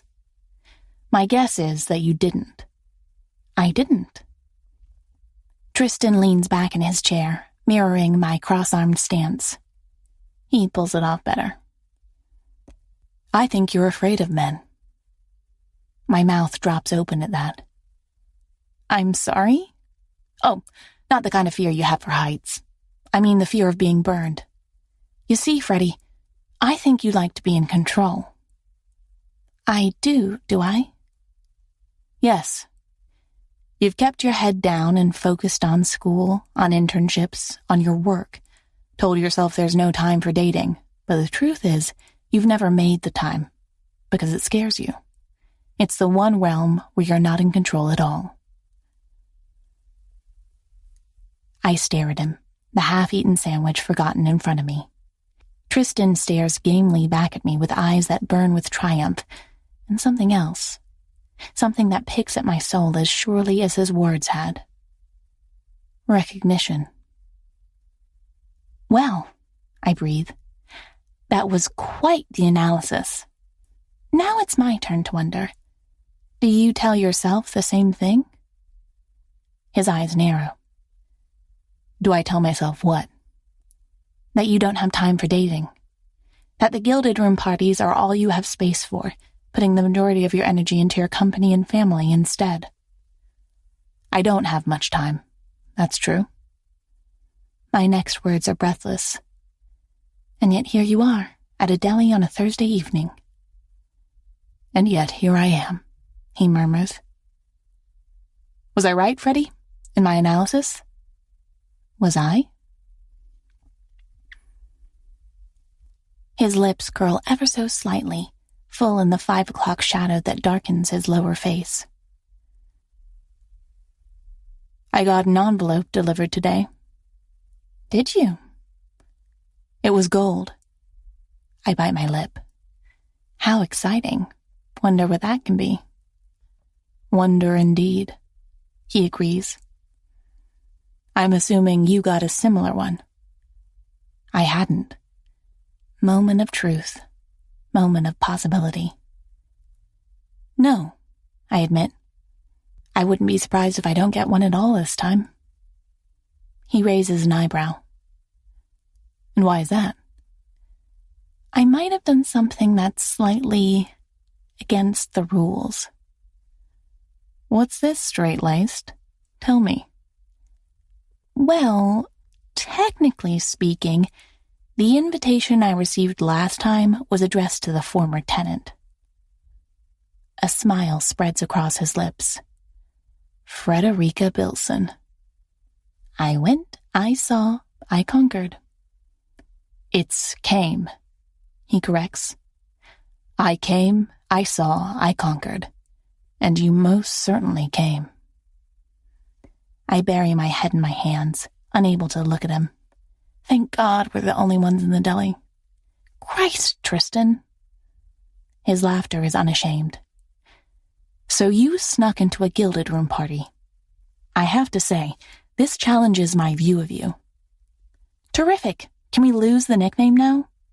No, he says. I did wonder how you paid for membership on a trainee's salary, so this solves that conundrum. I didn't pay at all. A beauty membership after all. He muses. Well, let me phrase it this way. If you end up receiving an invitation, will you go? I look up at him. He's watching me with practiced casualness, like my answer is nothing but a curiosity. But there's a burning interest in his eyes that he can't entirely mask. He's going. And he's asking if I'm going too. My stomach locks into a fist of anticipation as want floods me. We're playing with fire, and I've always been careful. Always done the right thing. But now I want to be burned. I think I will, I tell him. If I get an invitation, that is. Good to know, he says, smiling. Maybe I'll see you there. Maybe you will, Tristan.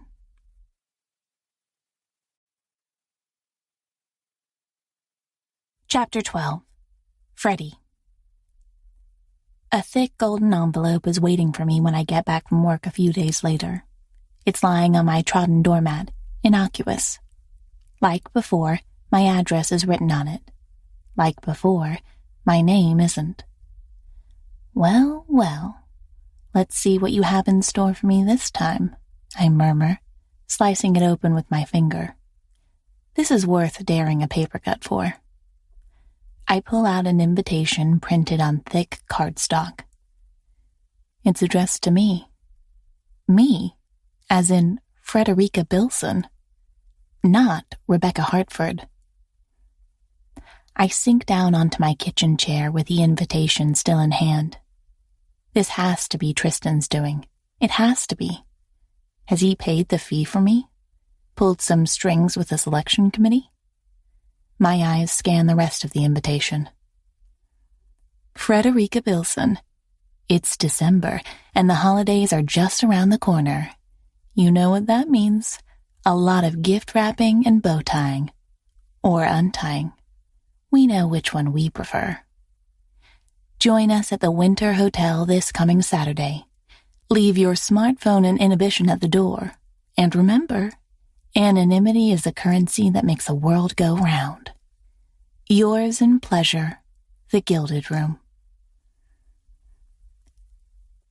It feels like the invitation has a heartbeat of its own, and it's pounding just as fast as mine. Closing my eyes, I see Tristan's face in front of me, the way he'd looked sitting across from me in the dimly lit deli last week. Deep blue eyes, thick dark hair, 2-day-old beard along his square jaw. My stomach clenches at the idea of sleeping with him again. This time, we'll know each other. Who we are outside of the confines of the Gilded Room. And we'd still be choosing one another. I glance over at the dresser in my tiny room, at my shrine to success. My grandfather, my parents, my business books, and my diploma. Sleeping with a boss has never been the kind of move I want to make. I'd once laughed at women who did that. I'd scorned it. And yet here we are. Tristan had been right, the arrogant bastard, when he said I'm afraid of dating. Somehow he'd found my weak spot and applied pressure to it, like he knew the ins and outs of me just by looking. It's the one realm of my life I've never managed to feel confident in, where effort doesn't correlate to success, where I can't study my way to an A or work long hours to get a good performance review. My fingers tighten around the invitation still in my hand. Perhaps I'm done being afraid. Time to undo those laces. When Saturday rolls around, I've repeated the same I'm going to a secret elite sex club shower I did last time. Shaved, scrubbed, contemplated my life decisions, blow-dried my hair. The dress I'm wearing isn't remotely as revealing as last time, but it is tighter. It clings to my skin like a second one, deep red in color. It's a dress I bought with friends in Philadelphia, the kind your girlfriends say, "You have to get this," but you have absolutely no business wearing to work or bars. Turns out I have just the occasion for it now. I arrive at the Winter Hotel just as it begins to snow. The flakes fall gently from the dark sky, whirling to the sidewalk like heaven-sent crystals. I pause outside to catch a few in my gloved hand. I've always loved the snow. Has to be a good sign. The elevator to the 13th floor is smooth and uninterrupted. I keep my eyes trailed on the monitor for each passing floor. I've learned how to conquer elevators. Philadelphia taught me how, but it's still a small mental hurdle every time, and I breathe a sigh of relief when I step out. "Welcome," a smartly dressed woman in a suit says. She's not wearing anything beneath her blazer, the open V neatly covering her breasts. "Thank you," I say, extending my invitation. She smiles as she looks it over. "Welcome, Frederica. Do you have your mask with you?" I pull it out of my clutch. "I do." "Then you're good to go. Enjoy yourself." She pulls back a draped curtain, and I step into the winter's grand ballroom and enter a world of decadence. I hand my phone to the attendant, barely looking at him as I receive my numbers. Because there's a giant catwalk in the middle of the ballroom, and walking on it are women draped in silk and pearls, and nothing else. Guests mingle around the catwalk, applauding, whistling. As I watch, a guest is pulled up by a performer, and she joins them without breaking stride, pulling off her dress as she walks down the runway. The same thick, pulsing beat resonates from the speakers, and my nostrils fill with a scent of incense. Champagne? Yes, thank you, I murmur, accepting a flute from a waiter's tray. In a daze, I move through the party in search of a tall, broad-shouldered man I have no business talking to. I don't see him. A woman sitting on a couch sees my roving gaze. She gives me a grin and runs her hand over her partner's hair. His hand is moving between her legs. Join us, honey? Thank you, but I'm here with someone. Bring him too, she purrs. Christ. Maybe later, thank you. She smiles. Enjoy yourself then. Let loose. Right. I nod at her and move on, weaving around draped compartments in search of the bar. A few people sit on the stools, but it's mostly empty. Tristan's not here either. Had he already disappeared into one of the private rooms? The party had barely begun. I sit down by the bar and cross my legs, intimately aware of how the red fabric slides up. My gaze skims over people walking in various stages of undress, women in lingerie mixed with men in suits. An attendant in the corner in a silken loincloth gives me a cursory glance, and I smile. Security, just like Tristan had pointed out. If only he was here. Half an hour later, I motion the waiter for another glass of champagne. I repeat the motion 40 minutes later. Still no Tristan. And with no phone, there's nothing to do but watch the increasingly lascivious performance on stage. In a way, I can only applaud them, because there's no way I could do what they do. Being pleasured while suspended naked from the ceiling in silk, with dozens and dozens of people watching? Nope. But no Tristan. The shirtless bartender pushes a drink across the bar to me. He rests on his arms, giving me a grin. Your first time here?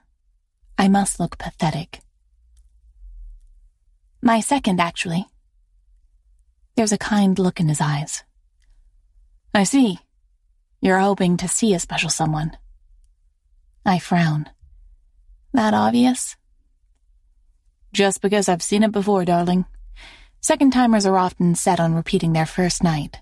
But guests change, and change changes the guests. Many come here in search of new partners, not to repeat the old ones. He said he would be here, though. But even as I say it, I hear the thinness of my words. I sound like someone who's been stood up at a bar. I'd assumed that Tristan had gotten me the invitation, that he'd been excited to repeat this as me. But he's not here. Or if he is, he's already busy, distracted with someone else. I glance down at my glass. You're right, I tell the bartender. I'm probably a textbook second-timer. His smile widens. Don't beat yourself up about it. There are plenty of people here who'd love to have fun. I'm sure there are, I say, thinking about the several interested looks I'd received from men already. None had come up to talk to me. The first rule of the Gilded Room in action. I slide off the high bar stool. Thanks for the pep talk. Anytime, gorgeous. He waves me away. Have fun. I give the room one last walk around, tossing back the contents of the drink he'd given me. The gin and tonic burns as it goes down my throat. I discard it on a table, ignoring the couple furiously making out next to it, and head to the corridors beyond. One open door reveals... Oh, God. No, why did I think I could do this? If Tristan is behind any of these, I don't want to see him. It would kill me. My painful high-heeled shoes steer me directly toward the exit. A few seconds later, and I have my phone and my coat, hurrying to the elevator. A pipe dream, that's what this was. Even if he was here, what then? He's still my boss. The CEO of Exciture, older, more experienced, rich. A father. Someone who frequents a club like this. And I spent last night on my bed, watching old reruns of Gilmore Girls and making s'mores by heating up chocolate and marshmallows in the microwave. What was I thinking? Arriving back in my tiny apartment feels like coming home for the first time since I'd moved in. Shutting out the city beyond, the temptations, the disappointments. I kick off my shoes and tug at the tight red dress. Slip into my sweatpants and old t-shirt. I've just sat down on my bed, my head in my hands, when my phone dings with a text. There's just one thought in my head. It's Tristan, asking where I was. Tristan explaining that he couldn't come. It's not. Luke. Hey, team leader. Want to grab a coffee one of these days and let me show you New York? My fingers tremble only slightly as I write back the response. I'm not afraid, I tell myself. I just know my lane. And it's with guys my age, perhaps a trainee in a different department, and not with the head of the company. Freddie. I'd love to. How about tomorrow? Chapter 13. Tristan. The coffee is bitter and too hot, burning my throat. It does nothing to counteract the pit of jealousy in my stomach. It's a feeling I have no right to, not to mention no reason to feel, and I hate things that have no purpose. But I hate things I can't control even more. Yesterday's snow hadn't settled, but a light dusting of it remains on the trees in Central Park. Joshua and I spent an hour in the park earlier with an obligatory stop at Larry's. In our household, it's never too cold for ice cream. And the entire time, I'd been debating the wisdom of calling Frederica. Had she gone to the Gilded Room last night? My hand tightens around the coffee cup, and what could I do about it if she had? I'd pulled a favor to get her a personal invite, and it hadn't been so she could get close and personal with some smarmy Wall Street banker. No, I'd planned on being there. Joshua was supposed to spend the night at his grandmother's, but one of her kids had gotten mono, so the playdate was canceled. And with Linda scheduled, I'd already given both my housekeeper and the nanny the weekend off, which meant there was no one left standing but me. Dad? I swallowed my bitterness. I'd had an evening with my kid instead, ordering pizza and playing cards, and it had been great. Yes? Joshua bounces past the grand piano and comes to stand beside me by the windows. The piano had been my sister's. Joshua doesn't like his weekly piano lessons, but I haven't let him quit yet. Jenny hated hers when she was his age, too. Guess what? He asks. What? Marianne is making lasagna tonight. I grin, ruffling his hair. Did you ask her nicely? I didn't have to ask. He does a little dance in his whale print sweatpants, a gift from his grandmother. She offered. I think she knows I have a test in school tomorrow. Your schedule's on the refrigerator, so she knows. And you're going to do great, kid. I know, he says, a little too quickly. We've been practicing a lot. We sure have. Do you want to run through it again? No. All right. We'll do it one final time after dinner then. I follow him into his bedroom, glancing at the giant world map above his bed. That had been a birthday present from me. Together, we'd scratched out the places we visited and circled the places that are still on the bucket list. Between me and my sister, Jenny had been the worldly one, the one who jumped at the chance of an exchange year in Sydney, who went against our parents' wishes to backpack in Southeast Asia for 5 months. I'd had my head in numbers in school, and then in business, no time for travel or frivolity. That's changed. Joshua will have seen the world by the time he's 18 if I have a say in it, including the places his mother had loved. Have you spoken to Danielle since the Thanksgiving fair? I asked him. Yes, he says, sitting down cross-legged by his last Lego set. He's graduated to more complex builds, and the pieces for each now number in the thousands. And? She thought it was cool that we had an amusement fair to ourselves. She asked if it was your amusement fair, he says, laughing. I told her no. I'm glad the two of you enjoyed yourselves. He lies back on the carpet, staring at the ceiling. She said I was one of her favorite people in the class today. Did she? Joshua, that's awesome. Yes, he says, kicking one of his legs up in the air. But she also said Maria was one of her favorites, and Turner and Dexter. I put my hand in front of my mouth to hide my grin. Mm-hmm.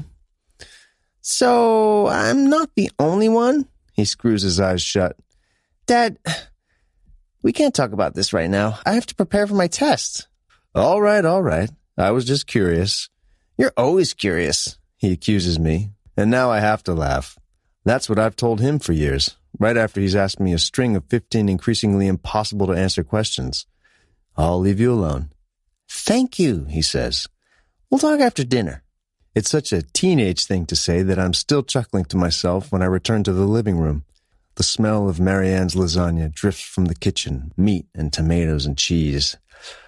My hand goes to my pocket, my phone, my musings. Without Joshua to distract me, my mind finds its way back to Freddie and the wound of last night. I know there's only one way to quell the jealousy simmering inside of me.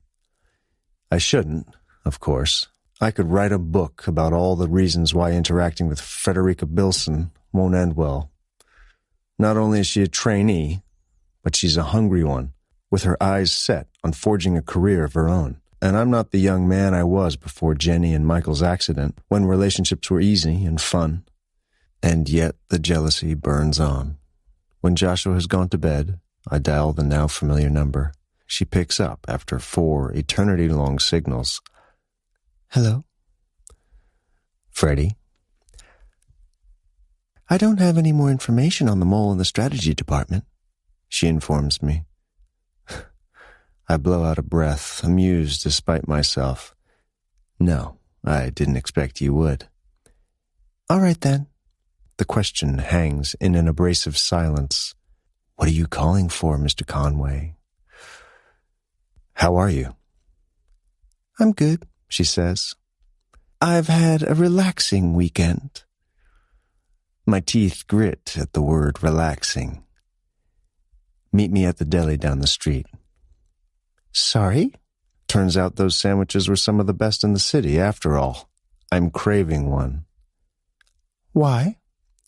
I'm hungry, I say. I'm not.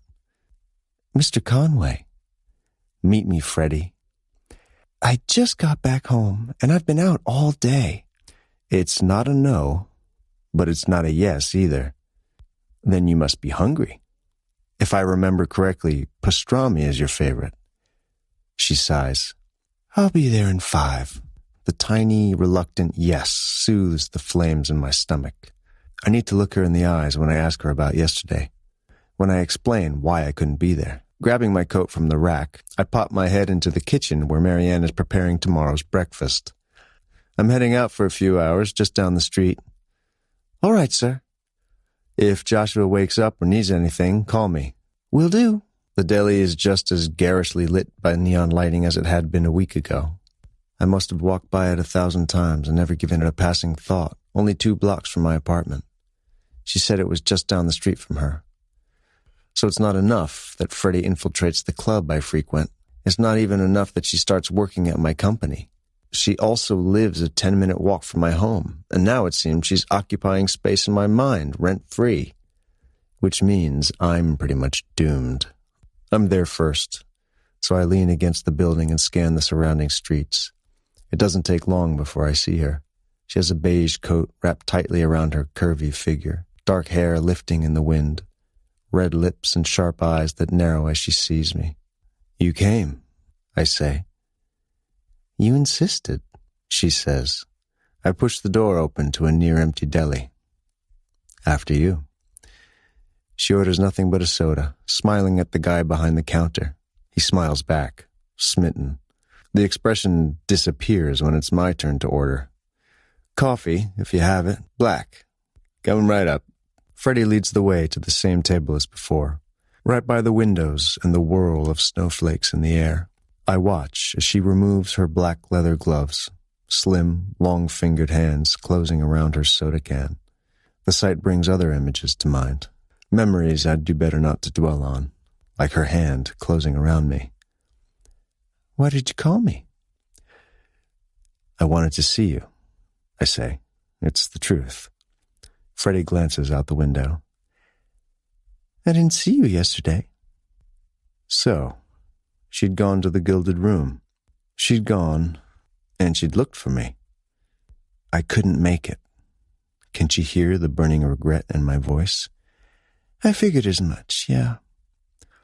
I leaned back in the plastic chair, my hand on the one next to me. But you attended?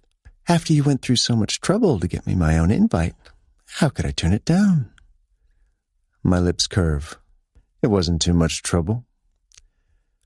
Her gaze returns to the can in front of her, and the question springs out of me, ill-advised and unstoppable. Did you meet someone? I met several someones, she murmurs. Jealousy has a tight grip around my insides, squeezing until I feel nauseous. Several someones? Straight-laced? Her eyes flicker up, widening as she registers the look in mine. Oh, no, not like that, silly. I spoke to a few people. The bartender, mostly. You spoke to a few people? Yes, she crosses her arms. Are you wondering if anything more happened? If I slept with someone? I meet her gaze baldly. You know I am.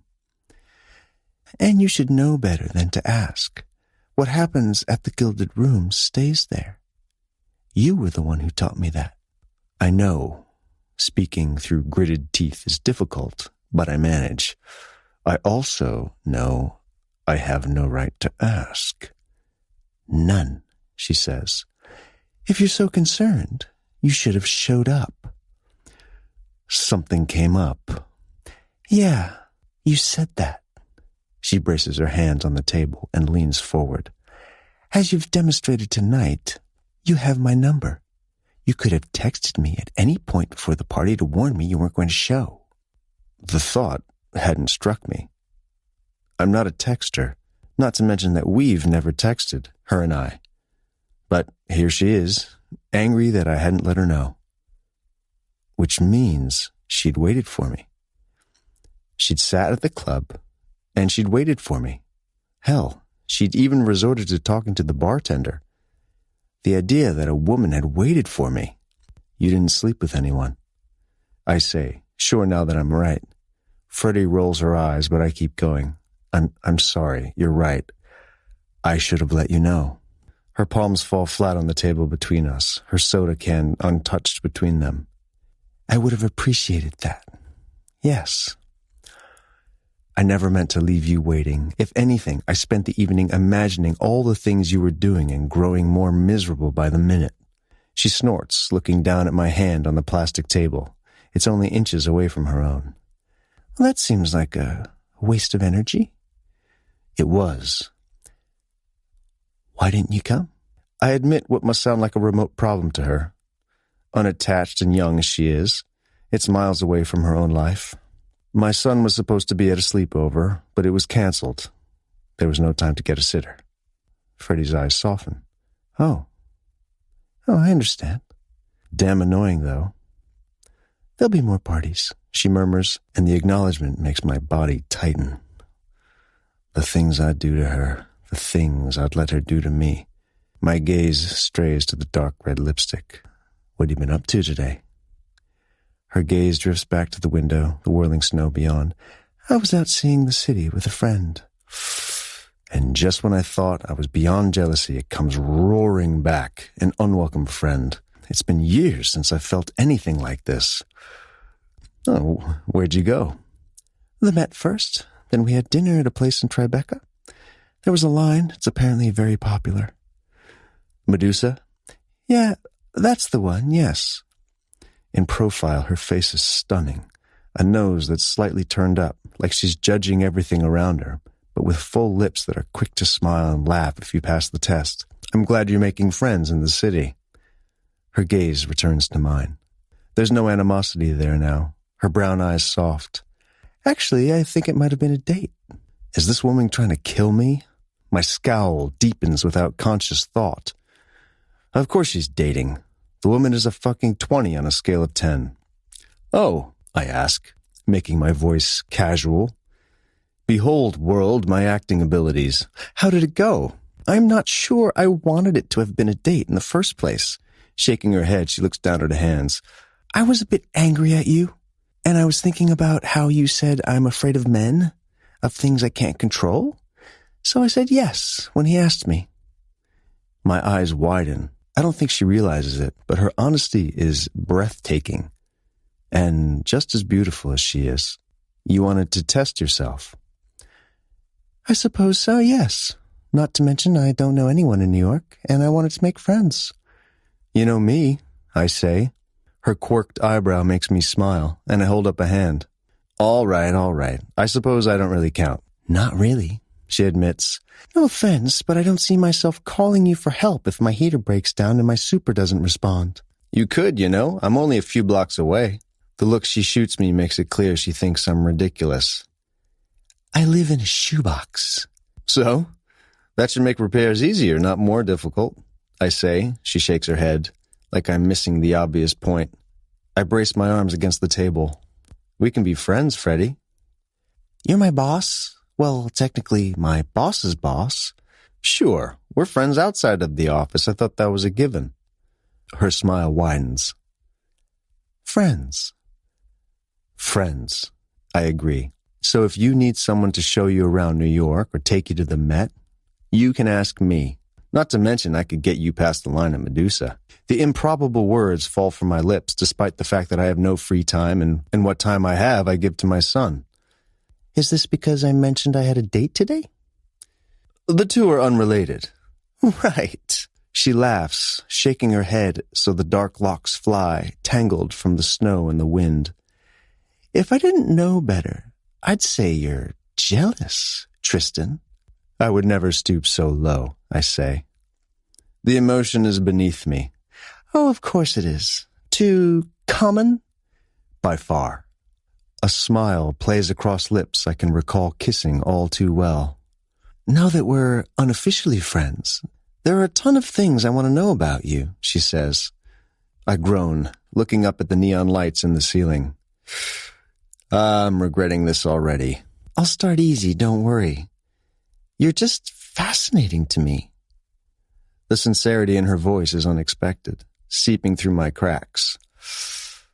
Tell me why you go to the Gilded Room. I've already told you. I feel like it wasn't the entire truth. I drag my gaze back to her, to eyes that are sparkling with humor and friendliness, and find myself actually considering answering the question, even if the response isn't one that'll paint me in the best of lights. A shadow next to our table stops me. Sorry, guys, but we're closing in a few minutes. Oh, Freddie says with a frown, like she's disappointed she doesn't get to talk to me more. We can't have that. Thanks for letting us know, I tell the employee.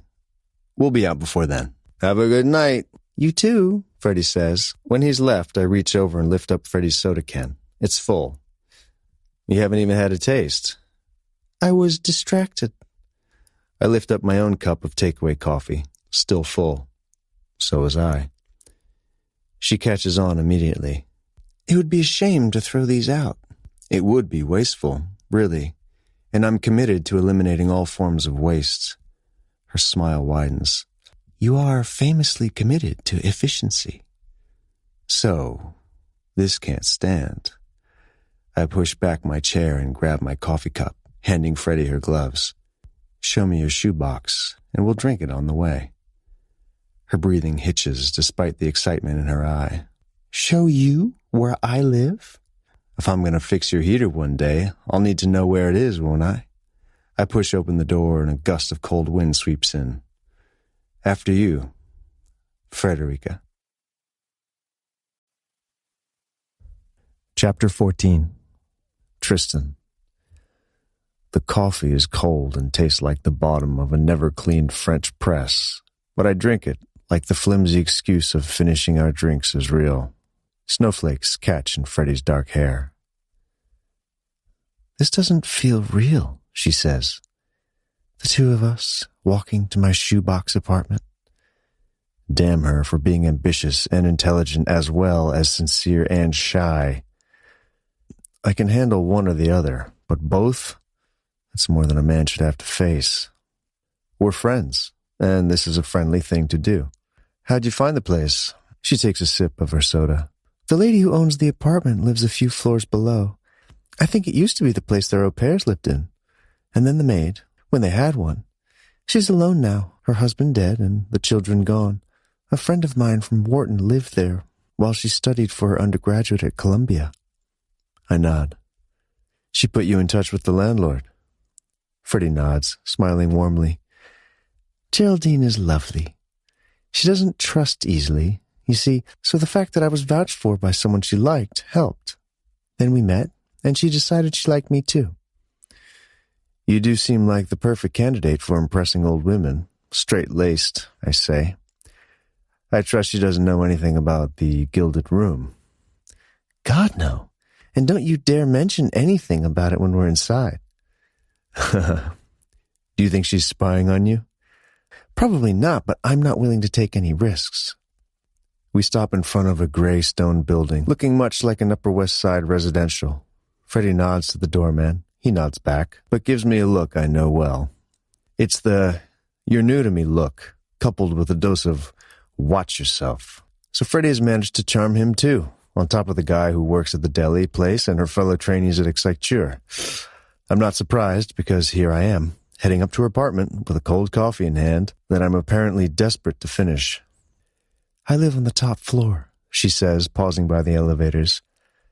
I have one window, but it doesn't overlook anything.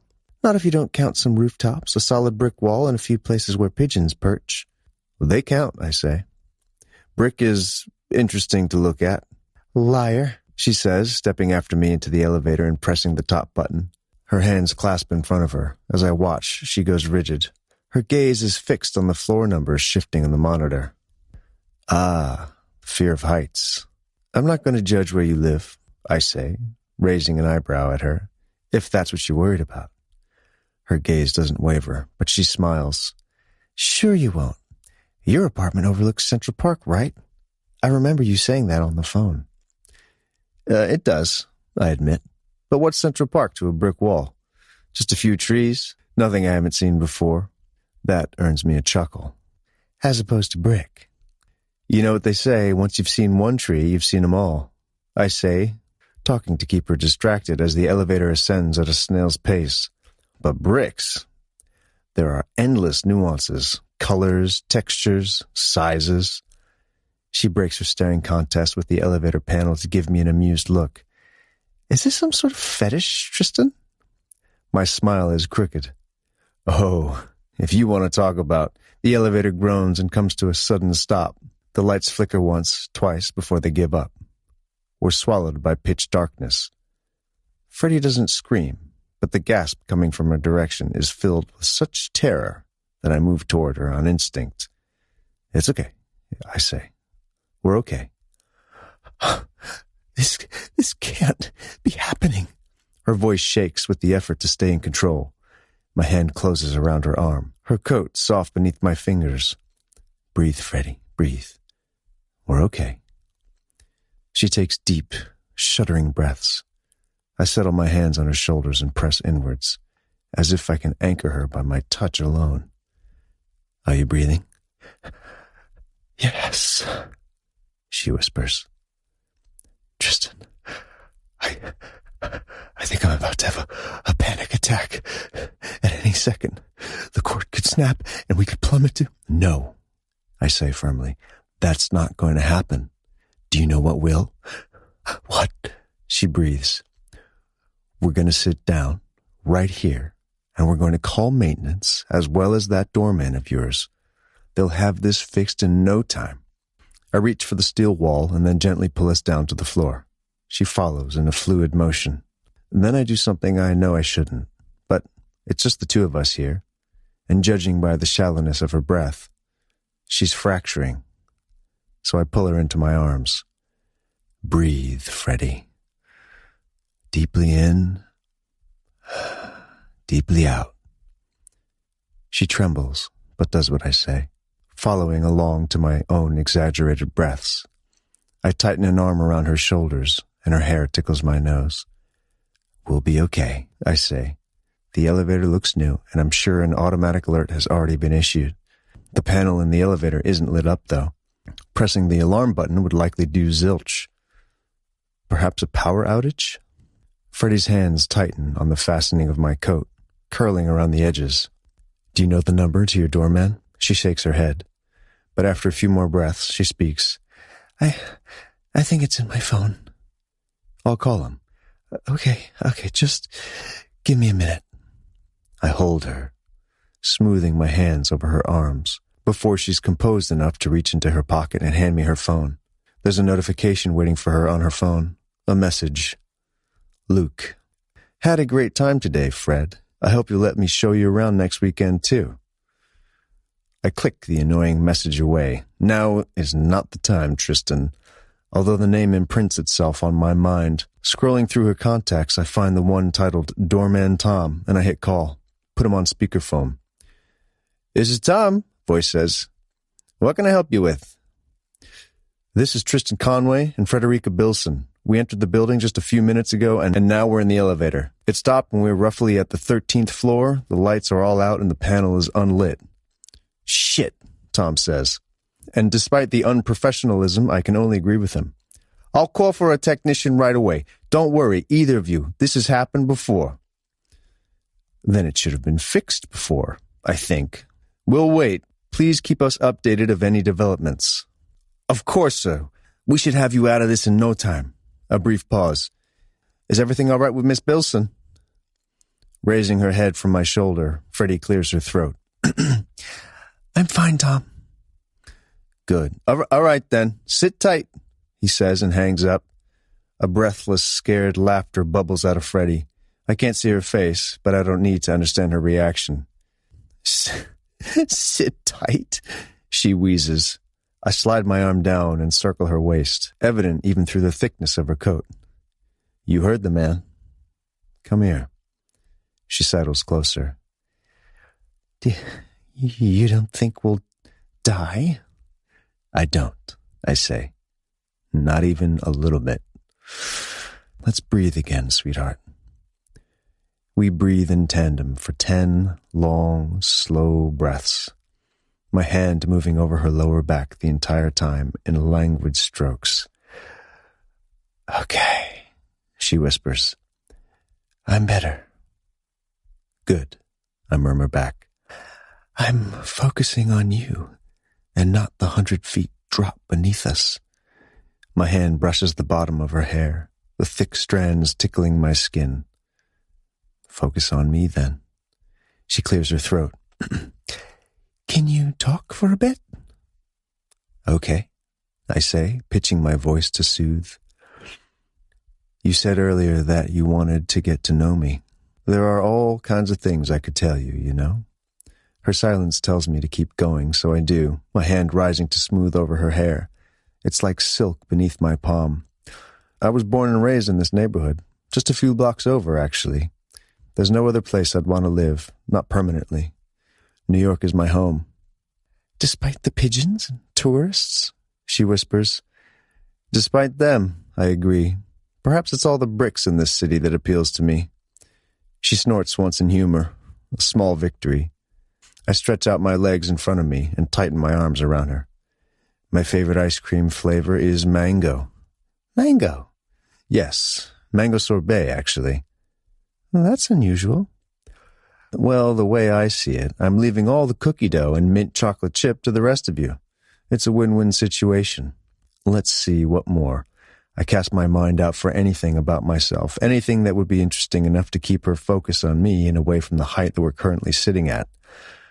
You asked me why I attend the Gilded Room, even though I'd already answered you. The real answer, she murmurs. Right, the real answer. Sighing, I lean my head against the steel wall behind us and bare my soul. The last decade, I've become accustomed to a certain kind of woman approaching me. The one who expects designer handbags for birthdays, Valentine's Day, and Christmases, who shivers at the mention of a prenup. Not that I dated many, not with Joshua and my job. There were none that I'd ever consider turning into a stepmom, and even fewer, I think, would actually relish the task. Joshua would be an unfortunate consequence of getting me and my wealth, rather than a reason to stay. But Joshua has never been an unfortunate consequence. He might not have come to me naturally, but over my dead body will he ever feel like he's a burden. Freddie's caressing fingers make me realize I've fallen silent. I cover her hand on my chest with my own. wrapping my fingers around hers. Anyway, the women I meet at the Gilded Room don't know who I am, at least the majority of them. When one speaks to me, I know they don't want me for my money. Freddie twists in my grip, like she's looking at my face. Perhaps she is, but it's too dark for either of us to see anything. But they only want you for your body, she whispers. Is that better? I walk my hand up her arm and cup her cheek in my palm. It's wet, and I use my thumb to brush away the panicked tears that have fallen in the darkness. It is, I say. Perhaps only marginally, but it's better. How are you doing, sweetheart? Holding it together. Do you want us to breathe again for a bit? She nods, and we do another round of 10 breaths. In and out, slowly and surely. I stroke my hand over her hair. We'll be fine, Freddie. I don't think it'll be long now. She doesn't call me on it, shivering instead. Cold? I ask. No, it's just the fear. God, I feel silly. Fuck. I really don't want her to feel afraid, but there's nothing I can do but keep her distracted. You're not silly, I tell her. But I know I am because there isn't any real danger, and now you're seeing me like this. Her breathing speeds up until it's in pants, her hands on my chest tightening into gripping claws. Hey, we're friends, aren't we? I'm here and I won't go anywhere. You just focus on me. I'm trying, she whispers, but she's still trembling in my arms. In the darkness, I can't see her expression, but I can hear the increasing panic in her breathing. So I tip her head back and stroke her full lips with my thumb and do the only thing I can think of. I slant my mouth over hers. Our lips meet in softness, fear meeting strength. I smooth my thumb over her cheek and try to convey comfort, stability, try to tear her mind away from the panic. She pulls me into it instead. Her mouth opens on a gasp and slim fingers slide into my hair. They tug, sending shivers down my spine. Kissing her at the Gilded Room had been like drinking the sweetest wine. Here in the darkness, she's whiskey. And she burns. Her lips open and I take what's offered, sweeping my tongue over her lower lip. It's gentle. She responds by climbing into my lap. My hands shift to her thighs, gripping her as she straddles me. In the darkness, there's no telling where one of us ends and the other starts, and I kiss her like she's the only light available. She kisses me back like she trusts me, like she needs me as desperately in this moment as I need her. My fingers dig into her hips, craving the contact of her smooth skin instead of the fabric of her coat. My entire body tightens in need. She locks her hands behind my neck, and it's been so long since someone clung to me like this, like she needs me and only me in this moment. Her teeth scrape over my lower lip, and I chuckle, my palms flattening against her back. So she wants to play rough. Sudden light plays against my closed lids. I lift my head from Freddie's, blinking against the brightness. A clipped voice echoes from the panel. We're very sorry about the inconvenience. We should have the elevator moving again shortly. Thank you, I call out. The line clicks off and I turn my attention to Freddie, still straddling my legs. Her eyes are red and wet, her lips puffy, and I know the latter is my doing. How are you doing? Good, she says, but the harrowed look in her eye doesn't leave. I smooth my hands over hers and loosen the death grip on my coat. Let's stand. She gives me a look that makes it clear she thinks I'm crazy for suggesting it, but I help her up, my arm around her waist. We sway as the elevator begins to move with a faint jerk. She buries her face in my jacket, and I smooth a hand over her back, over and over again until the elevator slides to a smooth halt at the top floor. It's a tangle of arms and haste in making it out into the narrow corridor, and then Freddie's hand finds mine, and she's pulling me to a door at the end.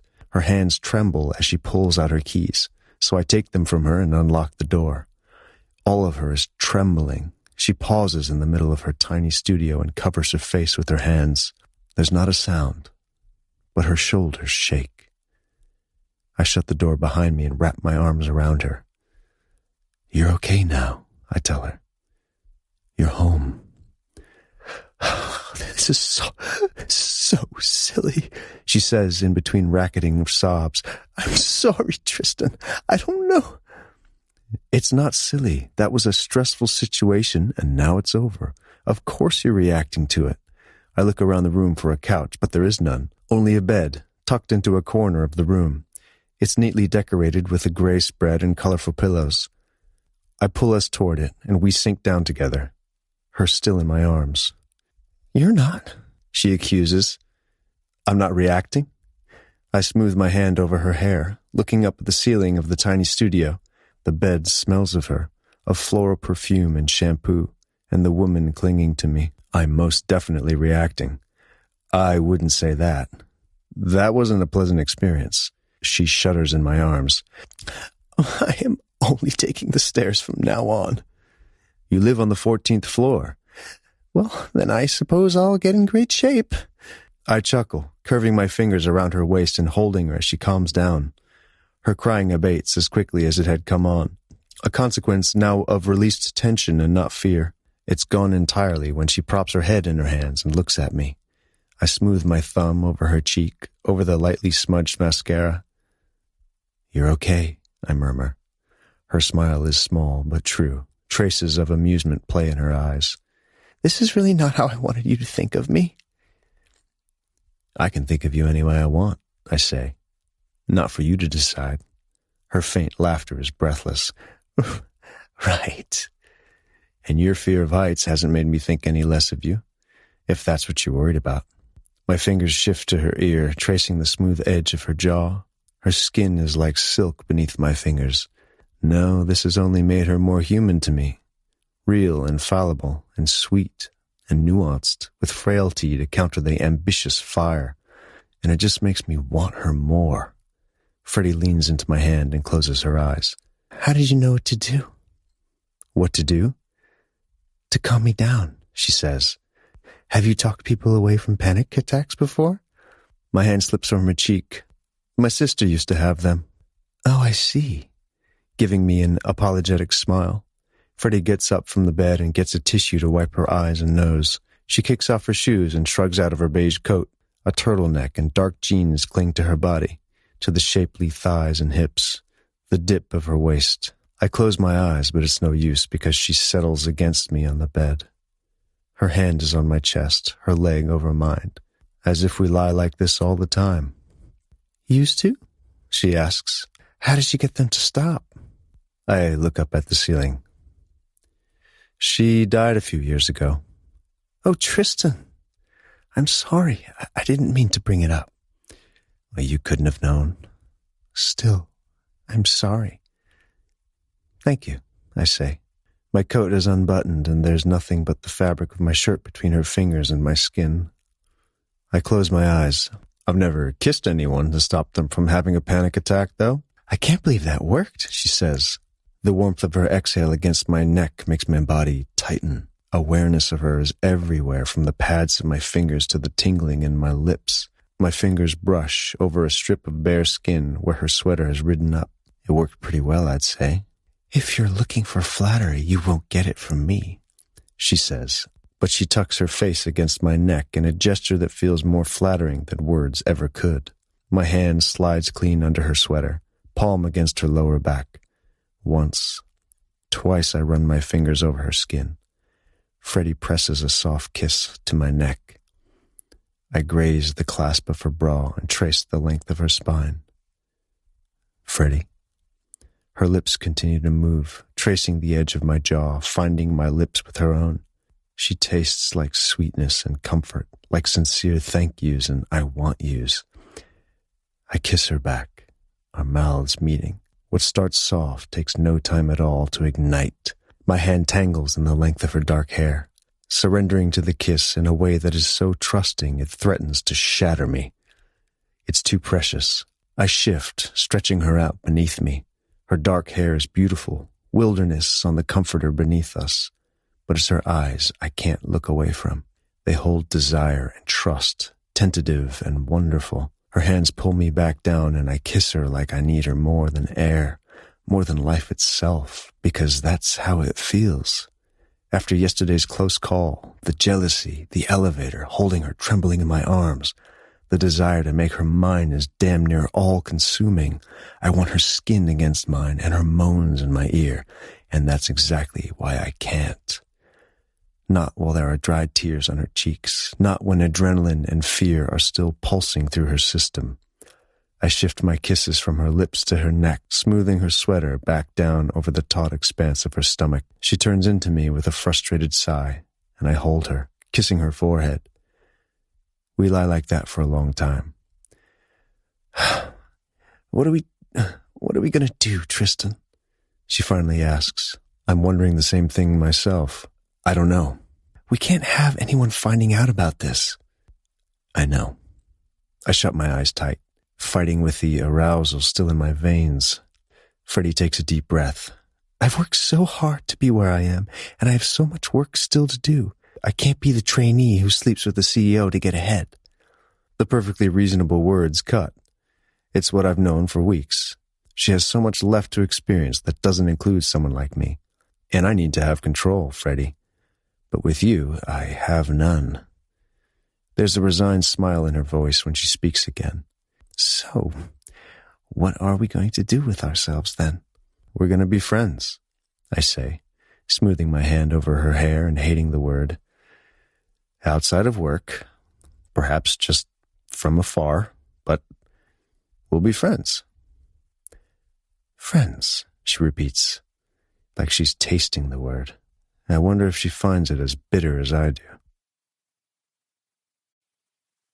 Chapter 15. Freddie.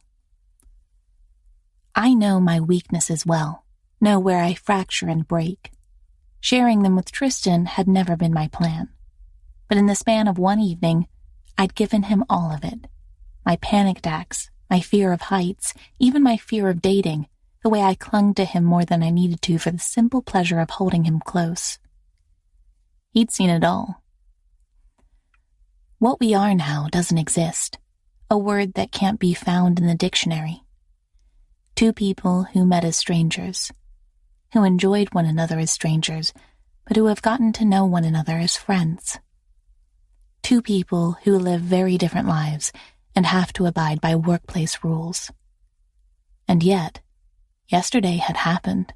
I'd given him all of my fragility, and he'd held it in the palm of his hand until I was strong enough to take it back. There's no way I can forget that. No way I want to forget that. I rest my head in my hands, turning away from the painful thoughts and the numbers on my screen. We'd been wise in stopping yesterday, in establishing rules and boundaries. I'm only 2 months into a 1-year internship. He's a single dad with a company to run. The world would only see one thing. But why, then? Does it feel like we made a mistake? Frederica. I look up. Yes? I need you for a client meeting. We're meeting with Nikor in... Eleanor glances at her watch. Less than 30 minutes, and Clive couldn't make it. I just love it when he cancels last minute. I reach for my binder, my handbag, following her out of the office. Toby gives me a thumbs up and a mouthed, good luck.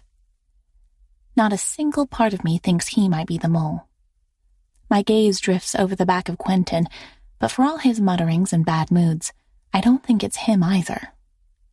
Frederica? Coming! I hurry after Eleanor to Strategy's conference room. In the spirit of saving time as well as miles to travel, this is a digital meeting. Exciture has an entire camera set up just for this sort of thing. When they work, that is. Eleanor grows increasingly stressed as the technician struggles with the electronics. They're waiting for us, she hisses. Any second now, he murmurs. I open my laptop and prepare for taking notes, drawing up all the info I have on Nikor. The door to the conference room opens. I don't look up, focused as I am on the numbers on the screen. Mr. Conway? Eleanor asks. I wasn't aware you were joining this meeting. Filling in for Clive, he says. A chair is pulled out next to me, a familiar cologne scenting the air. Something knots in my stomach. I look over, but Tristan's gaze is focused on Eleanor and the techie. Cool, casual power on his face. Here he's a man made for boardrooms and $1,000 watches, no trace of the handsome stranger from the gilded room or the caring man in my elevator yesterday. I turn my focus back on Eleanor. There we go, the technician says, stepping back. The projector screen flickers once, and then the good people at Nicor come into view, sitting at a conference table much like ours. Discussions begin, so I turn to my note-taking, focusing on the words being said, and not on the man sitting a few feet from me. It's difficult when he's all I can concentrate on. Eleanor defers to him when he deigns to speak, but he mostly lets her handle the show. Has he come to watch her performance? Or had he come to watch mine? Perhaps he decided I haven't been effective at finding the mole and chose to take matters into his own capable hands. Tristan is the one who ends the meeting. My hands still in the keyboard of my laptop as he speaks, the depth of his voice filling the room. It's been good to touch base with you, he says. Our team will have a new business strategy to present to you in a month's time. Looking forward to it, Mr. Conway. Thank you for taking the time. Of course, Howard, Tristan says. Talk to you soon. The conversation clicks off, and sudden silence reigns supreme. He taps his fingers along the table. Nicor is one of our biggest clients. And they'll get nothing but our best, Eleanor promises. I close my laptop and look between them. Tristan still hasn't given me a single glance since he entered the room. Is it only professionalism? Excellent, he says, and moves to stand, but Eleanor stops him with a cleared throat. While I have you here, might I ask a favor for the conference in Boston this week? He sinks back down, raising an eyebrow. Yes? I'm sure you remember our junior trainee, Frederica Bilson, she says, nodding to me. I'm aware that strategy is only approved for 4 attendees for the conference, but she is a lot to recommend her. I've nothing but high praise for her, and I'd like to include her from my department as well. Wow. The praise makes my cheeks heat, but I meet Tristan's gaze with a level one of my own. His eyes are bottomless, unfathomable. No hint that he recognizes me beyond the courteous. That would make your department the biggest we're sending to the event, he says. I'm aware, Eleanor responds, but she's worth it. A pang of warmth spreads through my chest. Praise from her is rare indeed, but here she is, going to the mat for me. Tristan pushes his chair back. Very well. You're going to the conference in Boston, Miss Bilson. Thank you, Mr. Conway. Thank your trainee supervisor, he says dryly and nods to Eleanor. Another hit of his cologne strikes me as he walks past, and without as much as a goodbye, he disappears out the door. It shuts behind him with finality. I open my mouth, but Eleanor stops me with a wry smile. Don't thank me yet, Freddie. It'll be a lot of work. I'm a fan of hard work. Yes, I've noticed. That's part of why I want you there. We'll need all hands on deck. I nod, reaching for my laptop. Eleanor smiles. I've never met a more diligent note-taker. It came in handy in college, and it comes in handy now.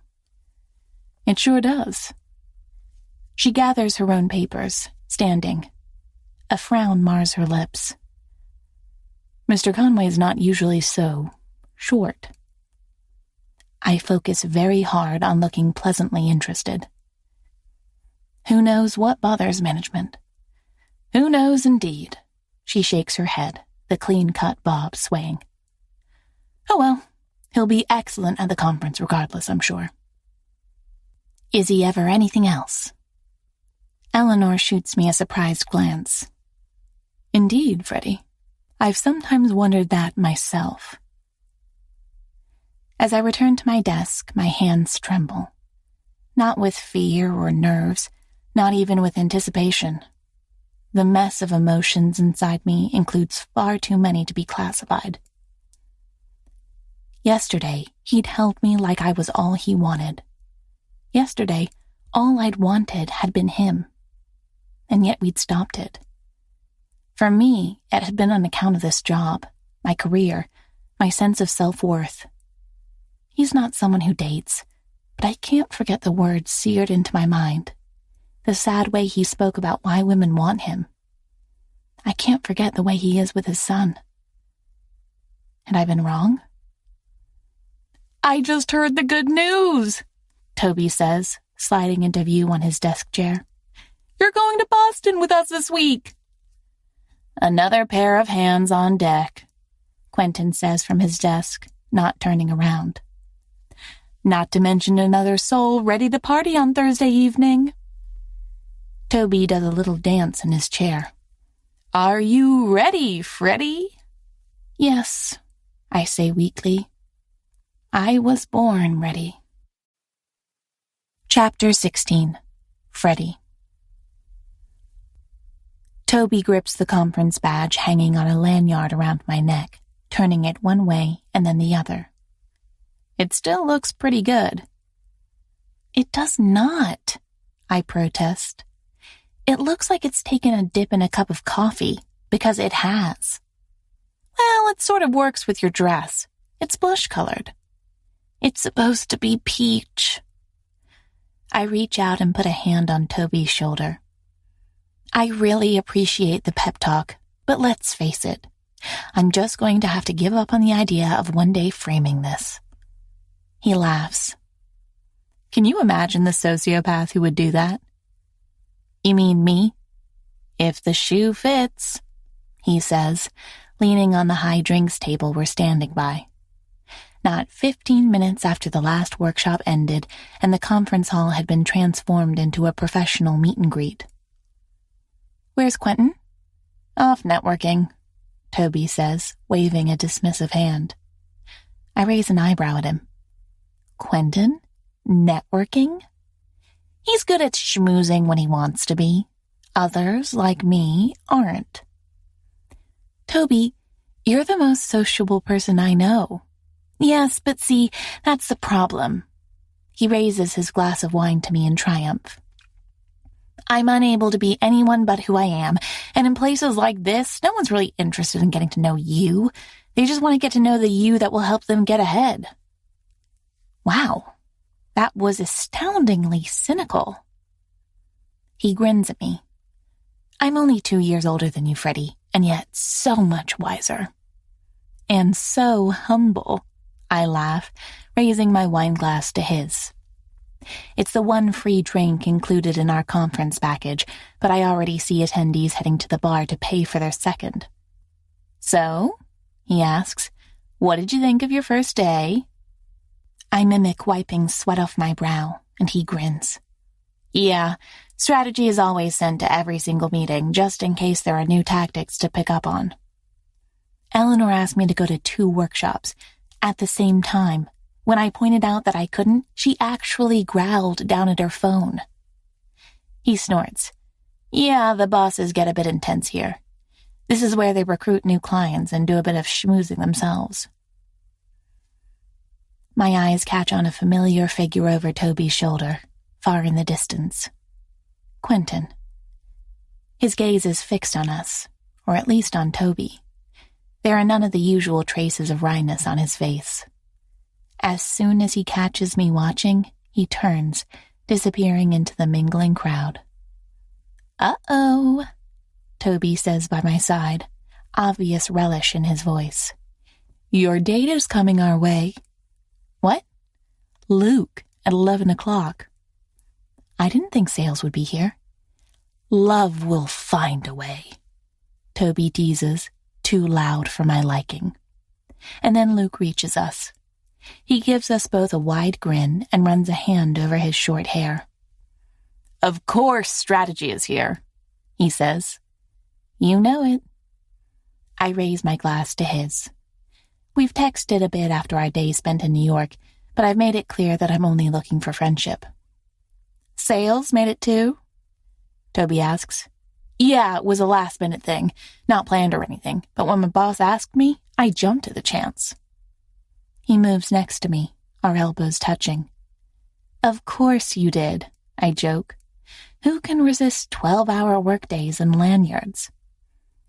Don't forget a complimentary drink, Toby points out. That's key. But only one, I say. We don't want attendees getting rowdy. Toby rolls his eyes. God, I can't wait to get rowdy. There's a bar next to the hotel, so you know where people will migrate when this is done. And they'll be paying for it tomorrow, Luke says with a chuckle, looking over at me. Think you'll join? I shrug. Probably, but I won't be out late. You're so young, Toby says. So idealistic, so motivated. I remember those days. I grin at him. Sorry, I forgot how cynical you've become. I'm the worst. Well, maybe not the worst, Luke says. Did you hear Conway up there on the panel? I thought he was good, I say. Oh, of course he was. He could convince anyone of anything when he deigns to try, Toby says. But you're right. His view of the industry wasn't necessarily optimistic, not for us little guys. I'm sure he'd call it realistic, I say. That only makes it worse. Well, he's a venture capitalist, Toby says. He took over Exciture to ensure it makes money, and when it does, he'll leave. That's their role. I take a sip of my glass and make my tone casual. Think it'll happen soon? Toby shakes his head. I doubt it, but I can't claim to know what goes on in management. He's not here, is he? Luke asks. I haven't seen upper management since the last panel. I don't think so, I reply, and I've been keeping an eye out. Tristan has been in meetings not open to the likes of us most of the day, but I've seen him striding down hallways and, of course, working the microphone during the panel discussion. The difference couldn't be clearer. Me, in the back, taking notes. Him, being interviewed on the future of consultancy. Luke drains the last of his wine, putting it down decisively on the table in front of us. He leans in close enough that I can smell his aftershave. We should head to that bar soon. I make a non-committal sound. Damn Toby for grinning beside me, for knowing about our date and for finding it hilarious. My eyes search for a possible out, but they lock on a pair across the crowded room, a pair that blaze with intensity. The burn scalds. Tristan's here. His gaze travels from me to Luke, standing closer than he should. There's none of the professional civility of the last couple of days. Despite the distance, I can read his face perfectly. He's burning, he's angry, and he's not as indifferent as he pretends. My hand trembles as I put my wineglass down. Tristan turns, parting the mingling crowd like the Red Sea as he strides toward the elevators. I force my gaze away. I'll be right back, I tell Luke and Toby. If they reply, I don't catch it, hurrying through the packed crowd. Like a moth drawn to a flame, I know I shouldn't, but I can't resist. He's gone when I reach the elevators. Only one is still in motion, and as I watch, it stops at floor 26. The top floor. Putting steel in my spine, I step into a free elevator and press the same button. The doors close behind me, and I focus on breathing, in and out, my gaze on every floor that passes. Elevators have been harder than ever since the one in my building stalled. I've avoided them whenever I can, but here and now, there's no way around it. I can do this. Nothing is going to happen. Don't think of the possible drop.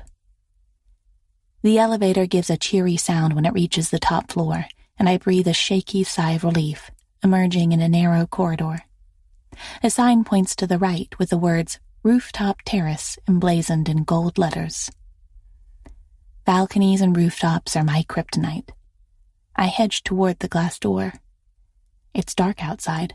It's December. It's cold. Why had he gone up here? Wrapping an arm around my midsection, I pull open the glass door and immediately regret it. Goosebumps race all over my bare arms at the chill in the air. One step out onto the terrace. Another step. I'm far away from the ledge, but I can still see it, fenced and menacing in the distance. A dark figure is standing with his hands on the railing and head bowed against the chilly wind. I brave another step forward. Tristan? He turns his head. Freddie? Yeah. Releasing the railing, he runs a hand through his hair. Wind whips at his suit jacket. Christ, you followed me up here? Yes. Ta-da! His mouth quirks, but it's brief. Then he's shrugging out of his jacket and wrapping it around me. It's warm from his body heat, and I drown in it. Thank you, I murmur, my fingers curling around the fabric. Why are you up here? He shakes his head, looking away from me to the soft Bostonian skyline. It's less crowded than New York's. You'll catch a cold, he says. You looked like something was on your mind. His mouth twists in an odd smile. Someone was. My stomach feels like it might give out. Oh. You, in fact. His jaw clenches, working tight. I saw you and the other trainee, and the jealousy hit me like a fucking freight train. It's not... Tristan, I know, he says. I have no right, Freddie. You told me you can't go there with me. Not to mention the two of you were just talking. I know the jealousy is irrational, but it lives inside of me nonetheless. I don't want him. He closes his eyes. All those people down there, all of them wanting to talk to me. Not for me, but for what I represent. And the only person I wanted to talk to was you, but approaching you was unthinkable. I was jealous of that, too. They could talk and laugh with you, and I couldn't. I'm here now. Why are you? He asks. Why follow me up here? We're friends. Friends, yes, friends. And yet I think about you all the time. How you felt in my arms. The taste of you.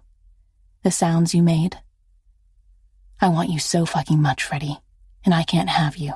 It's driving me up the walls. My breath hitches, every word of his a blow against my resolve.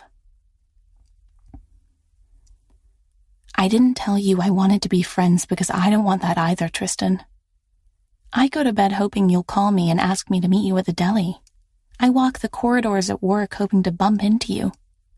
I think about you all the time. His eyes are focused and sharp on mine. I used to be in control before you, he accuses. So was I. You've ruined all of that for me. I can't say I'm sorry. Neither can I breathe. He closes the distance between us and fits a large hand to my cheek, tilts my head up until he blocks out the city lights around us. Be with me tonight, he says. Just the two of us in my hotel room. We can just be us, Frederica and Tristan, and not who we are at work. The raw note of need in his voice sparks the same chord in me, beckoning me to join in the symphony. And oh, how I want to. Yes, I murmur. His hand slides down to grip mine. He leads the way, opening the glass door and bringing us both back into the warmth. Tristan pauses by the elevator. You didn't take the stairs? No, I say, shaking my head. I didn't want to risk missing you. He kisses me with startling intensity then, bruising my lips with the force. I savor the taste of him, the strength of his body against mine. Every nerve ending feels electrocuted by his touch. God, I want you, he murmurs. My hands dig into his shirt. I want you too. We're taking the stairs this time. His hand slips down to mine, and then we're walking, taking stairs devoid of people. We shouldn't walk like this in public, but the idea of pulling my hand out of his feels akin to losing a limb. We're not going far. He pushes open the door to the 24th floor, and we walk down rows of identical hotel doors. Tristan unlocks the door at the end. My suite, he says. A quick glance back at the corridor tells me what I already know. Nobody's watching. There's no one to see us, to see me, no one to spread rumors. I step inside, and he closes the door behind me. Chapter 17. Freddie. His hands smooth up my arms, strong and sure. You walked out onto a rooftop terrace. I lean against him. I did. Thank you. You're worth a bit of fear. Tristan's chuckle sends shivers over my skin. What a compliment, Frederica. His hands slip down over the sleeves of his jacket, tracing my bare skin beneath. I tip my head back against his shoulder. I've missed you. It hasn't been that long, he murmurs, his hand sliding inside his suit jacket to rest on my stomach. His thumb brushes over the underside of my breast. Yes, I say. It has. Another hoarse chuckle, and then his lips brush over my exposed neck. You're right. And every night since I was at your apartment, I've thought of how you felt against me. My eyes slide closed. Tristan. Yes? What are the rules? The rule, sweetheart? He smooths his suit jacket off my shoulders, and it drops to the floor between us. Unable to bear it any longer, I turn to him. You told me about the rules at the Gilded Room. What about tonight? Tristan tips my head back, running a thumb over my lower lip. No rules, he murmurs. His kiss is powerful in its slowness, deliberate and methodical. The need from the stairwell is still there, but it's leashed now, held in careful check but brimming beneath the surface. Tristan walks us backwards until my knees hit the edge of the hotel bed. He lifts his head, hands gripping my waist. Freddie. I know, I tell him, pulling his head back down. Because I do. The need is crawling beneath my skin, an itch that's bone deep. Come here. He groans against my lips. I'm lifted up and then I'm horizontal, all in one smooth motion, and Tristan never stops kissing me. His hand slides beneath the hem of my dress and finds the back of my knee, notches it around his hip. Stretched out like this, even fully clothed, our bodies align like they're meant for one another, like it's all they've ever been meant for. His hips roll once, twice. Even through the fabric, the feel of him against me is enough to send an ache through my body. Off, I tell him, my hands moving across the expanse of his chest. I need to touch his skin.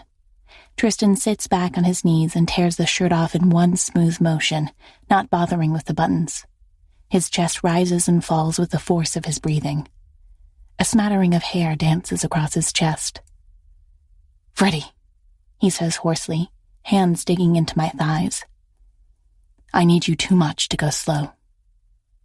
I reach for the zipper on the side of my dress. You'd think I'd let you go slow?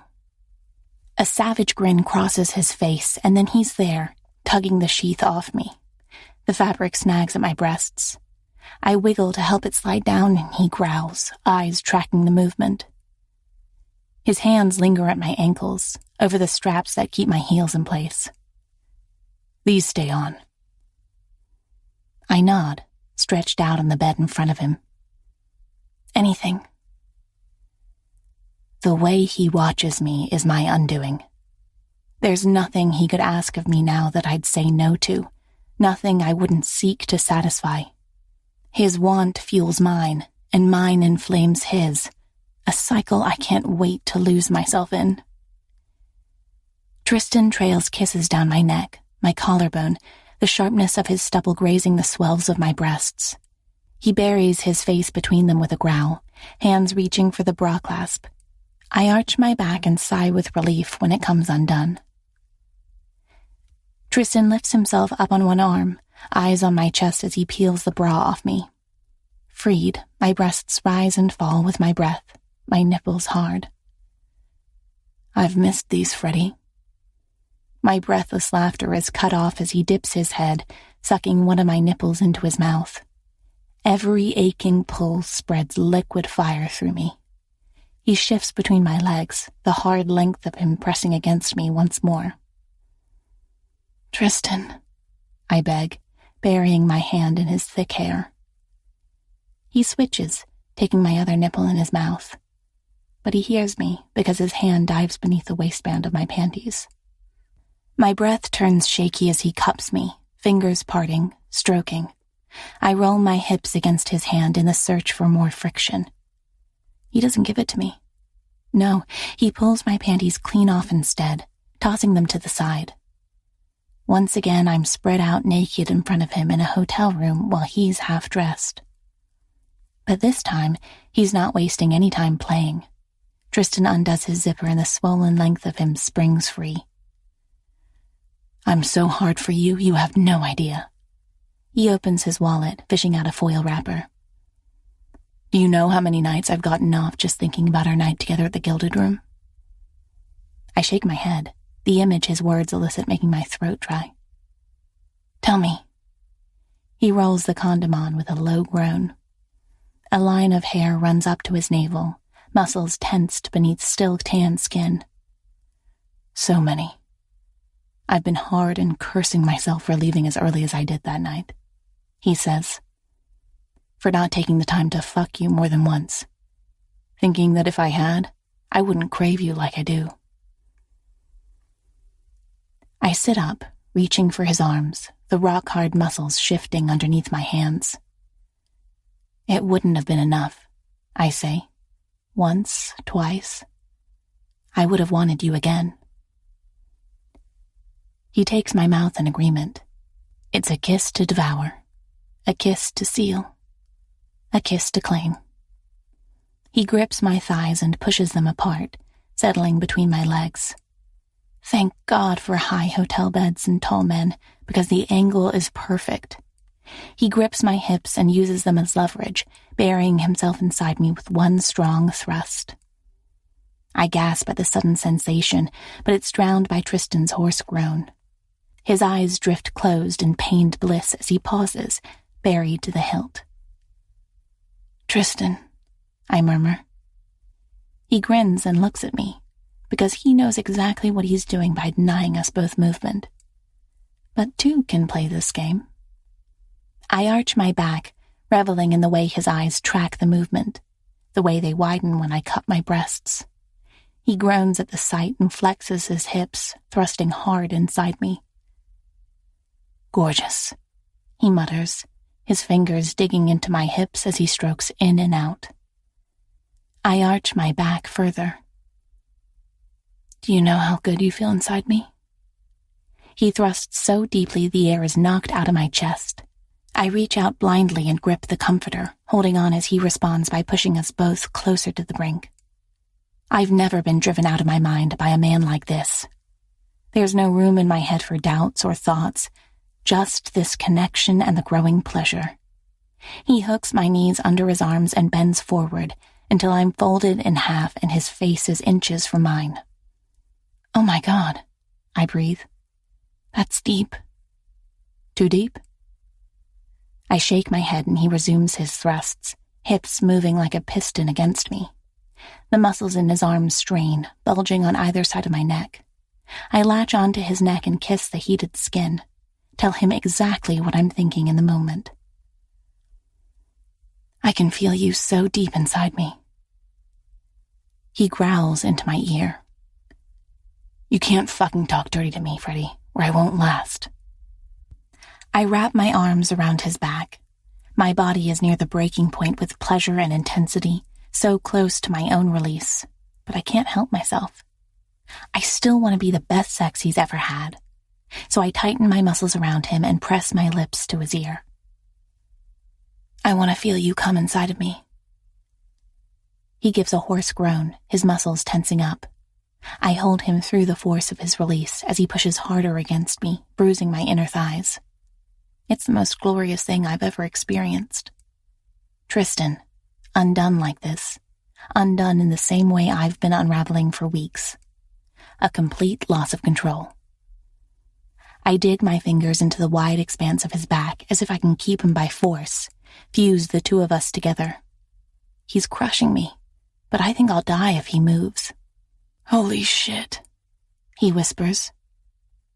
Our heartbeats thunder against one another, chest to chest, his hair-roughened skin against my nipples. I take a deep, nourishing breath. Tristan must feel it against him, because he lifts himself up. You okay? I nod.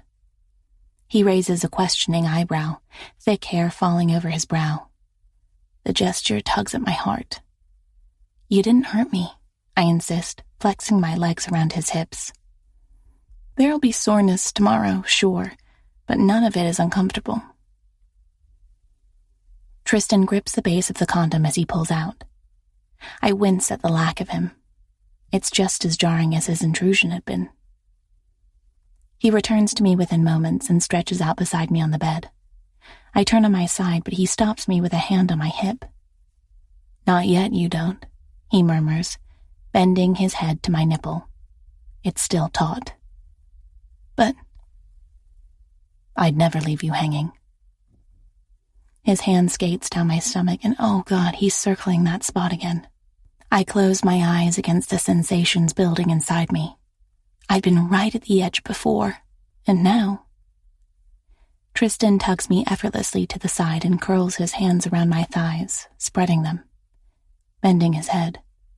I break apart at the touch of his lips and tongue, fracturing and reassembling as pleasure ripples through me. He doesn't stop touching me either. It just shifts from rapid to soothing. I struggle to catch my breath, staring up at the eggshell white ceiling. My hand knots in his thick hair. I hope nobody was in the hotel room next to ours. He chuckles against my thigh, his eyes telling me exactly how he feels about himself right now, and it's pretty damn good. I don't care if they were. I give him a crooked smile. How come you're always the one who goes down on me? I want a shot too, you know. There'll be time for that. He pushes off the bed and walks to the minibar. I flip onto my stomach and watch him pour us both a glass of sparkling water. Admire the long, strong lines of his legs. The muscled expanse of his back, widening into broad shoulders. Every inch of him speaks confidence and masculinity, a body inhabited by someone who revels in life. Tristan hands me a glass of water and watches as I drink, his eyes never leaving mine. Nerves flutter in my stomach as we both come back down after our orgasmic high. What does this mean? Tristan reaches down and runs his thumb over my bottom lip. I have to say, I didn't expect this, straight-laced. I catch his thumb between my lips and bite down softly. He grins. I won't stop calling you that, you know, no matter how much you bite. My teeth dig into his thumb, and he pulls it out with a chuckle. Heathen. I didn't expect it either, I say. To be honest, I didn't think much further ahead than making it to the roof. About that, he says, setting down his glass on the small table in between two leather chairs. This suite has to be 3 times the size of mine. Where did that phobia come from? I rest my head in my hands. You'll laugh. I very much doubt that. Promise me you won't? I promise, Tristan says, stretching out beside me on the bed. I take a deep breath. I liked to climb trees when I was little. Large ones, small ones, didn't matter. I climbed them all.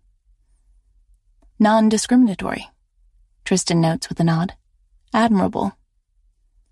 I knock him with my shoulder, and he laughs, draping his arm over my bare back. Fingers trace down my spine. What happened? Well, I fell out of one. Did you break anything? No. That's good, he murmurs. But Freddie, why would I laugh at that? Because I fell 5 feet? His eyebrows rise, and I shake my head at him. I know it's nothing. I climbed higher trees than that all the time. But after that, I stopped, and somehow the fear just grew and grew in my head.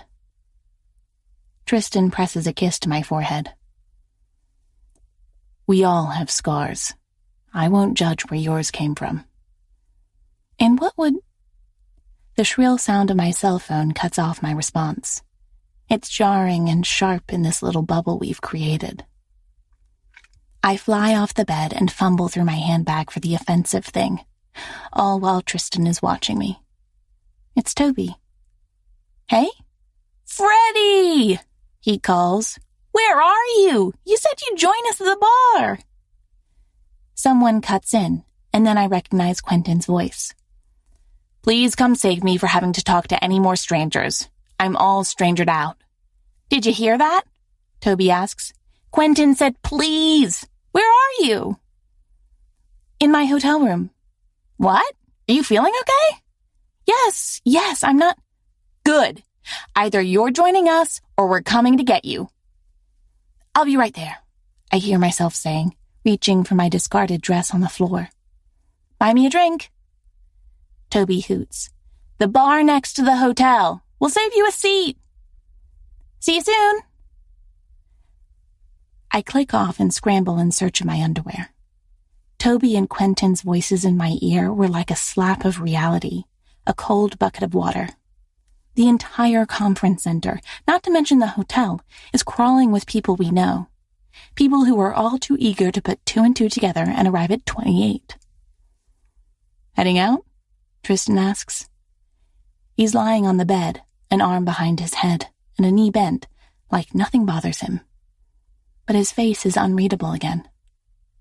Have I jeopardized everything? Not just my job, but the two of us, too.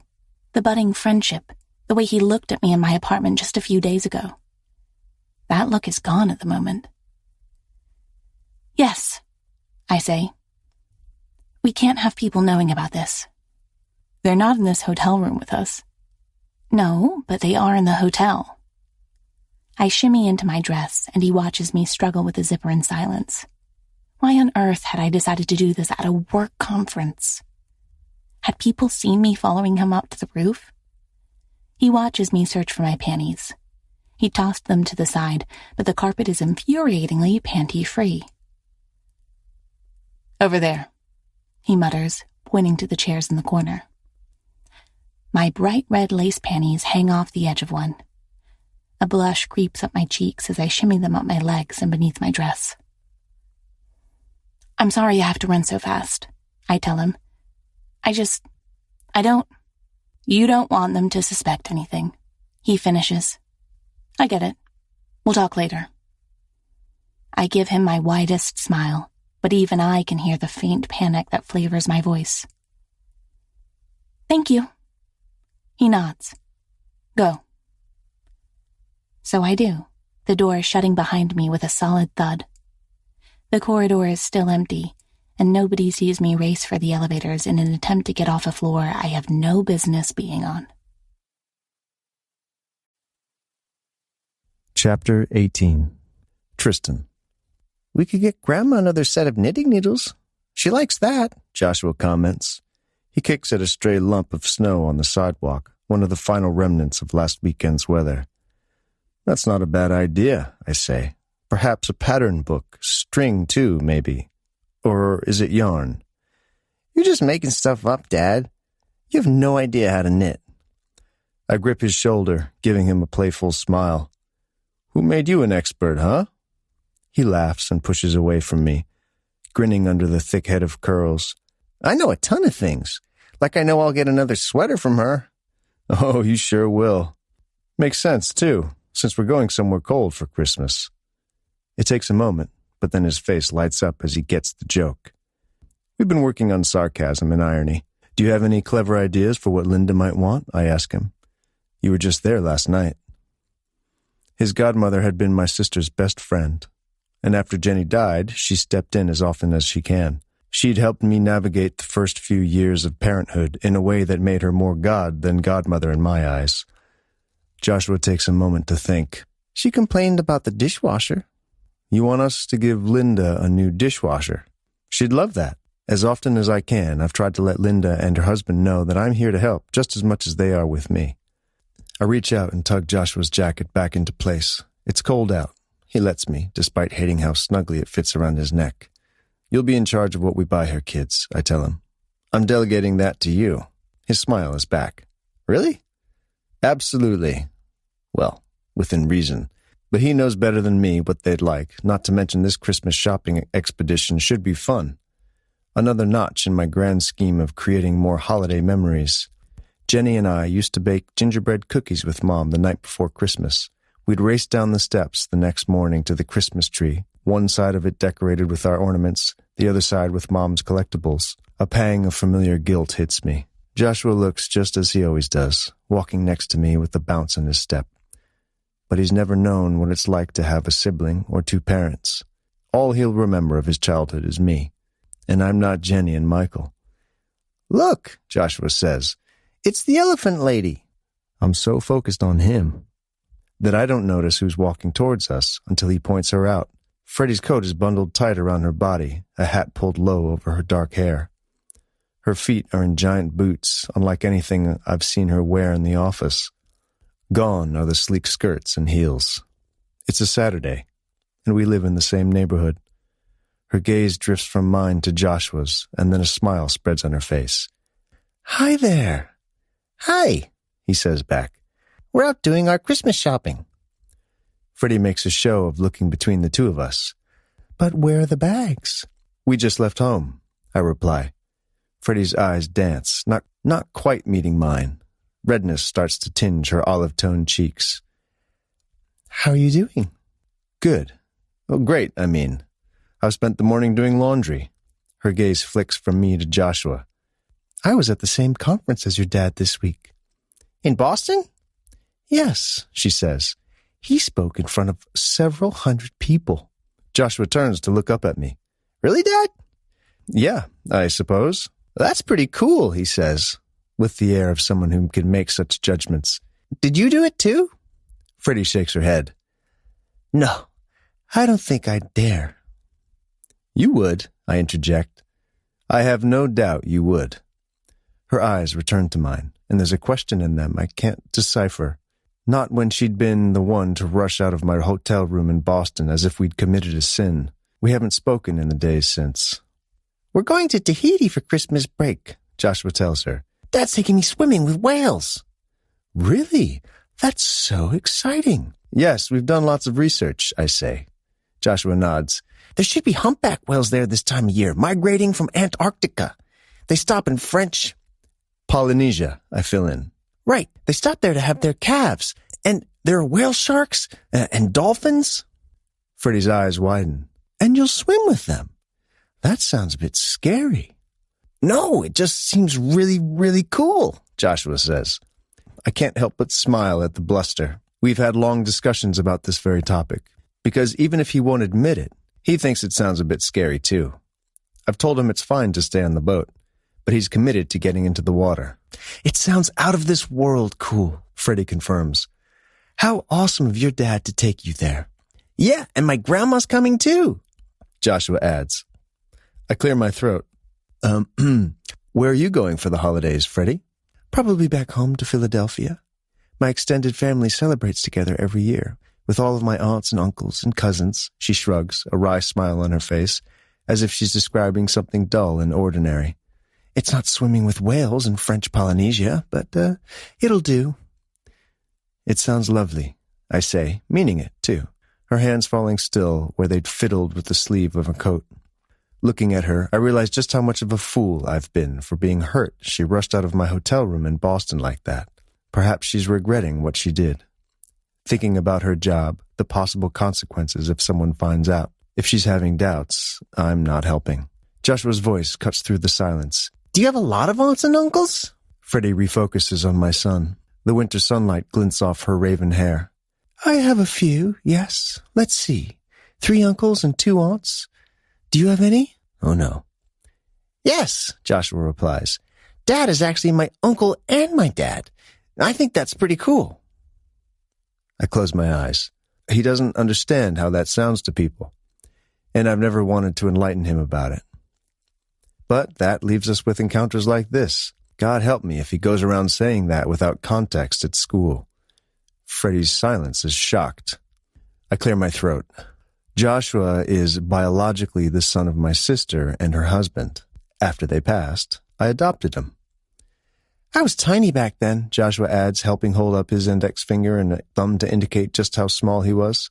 I'm really sorry about that, Freddie says, and then doesn't seem to think of anything else to say.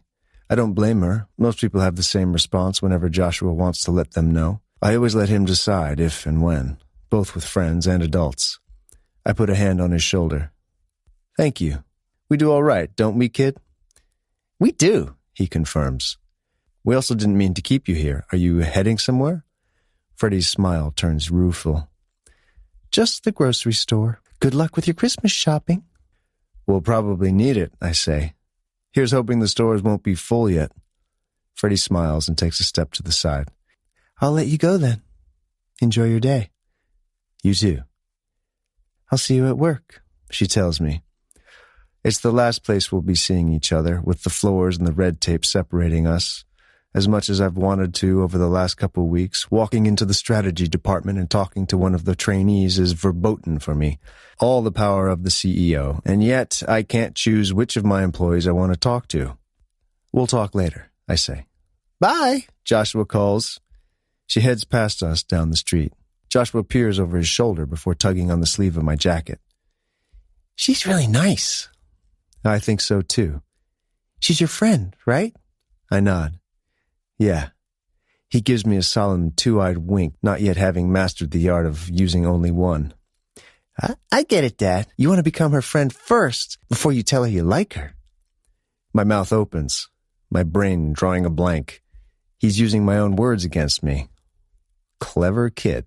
But you have to talk a bit more, he advises me, dropping my sleeve. You were too quiet. With the startling revelation that my kid just gave me advice about women, I follow him down the street, wondering if the world has completely turned on its head. Joshua and I returned to the apartment late that afternoon, carrying bags of stuff, scented candles, gift cards, toys for Linda's books, a book on knitting for my mother. Joshua heads to his room as soon as we get home and leaves me with my thoughts. And like all roads lead to Rome, my thoughts take me to Freddie. The idea of her regretting the night in Boston is a sharp pain sliding between my ribs, lodging somewhere between soft tissue and my pride. It hurt that she'd rushed out like she did, but it hurt more to think she wished it had never happened at all. Joshua is sound asleep when I call her that evening. She answers after the third eternity-long signal. Tristan? Hey. Hi. Are you busy? She clears her throat. No, I'm not. Laundry's all done? Grocery shopping? Yes, she says, sighing. Of all the people in New York, I run into you two. What are the odds? We're pretty great people to run into. You are, she confirms. I close my eyes as I ask the question, as if it makes it easier to imagine her face before me, easier to picture what her eyes will look like as she replies. Do you want to meet up tonight? I'd like to talk to you. The pause is excruciating. Okay, Freddie says. Blessed relief sweeps through me. The deli? Another pause, this one more delicate. Yeah, or you could come to my place, if you'd like. Absolutely, I can be there in 15 minutes. I'll buzz you in. My nerves are on fire as I pull on my coat. As I let Marianne know I'll be out, the brisk winter air doesn't cool me down either. Freddie's pull is undeniable. My feet take me to her apartment door without conscious thought, my mind spinning possibilities in kaleidoscopic patterns. She opens the door in a pair of black sweatpants and a sweater, her dark hair unbound around her face. Hi, she murmurs. Hey, I say, a hand in the door. Can I come in? She lets me in. The simple sound of the lock sliding in place behind me sends hot, erotic anticipation through me. Can't be helped. I reach for her, powerless in the face of her nearness. Her hands are warm in mine. I know the other night wasn't what you'd planned, what either of us had planned, I say. Her mouth opens on a soft exhale, but I barrel on. Did your coworkers suspect anything when you met them? No, not at all, actually. Good, I say, and I mean it. I'd understand why you want to keep it from them. She frowns. I didn't mean to rush out like that.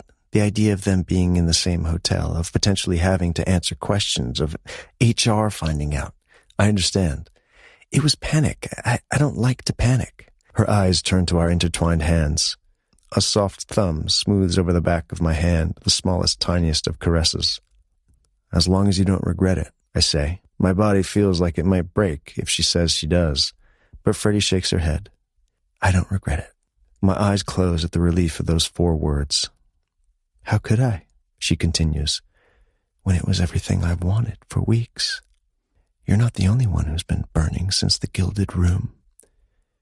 She reaches up and runs the cool touch of her fingertips along my jaw. Soft, sure. I bend my head and kiss her, and her arms twine around my neck, leaning into me with the same trust she's shown from the start, the same trust that undoes me.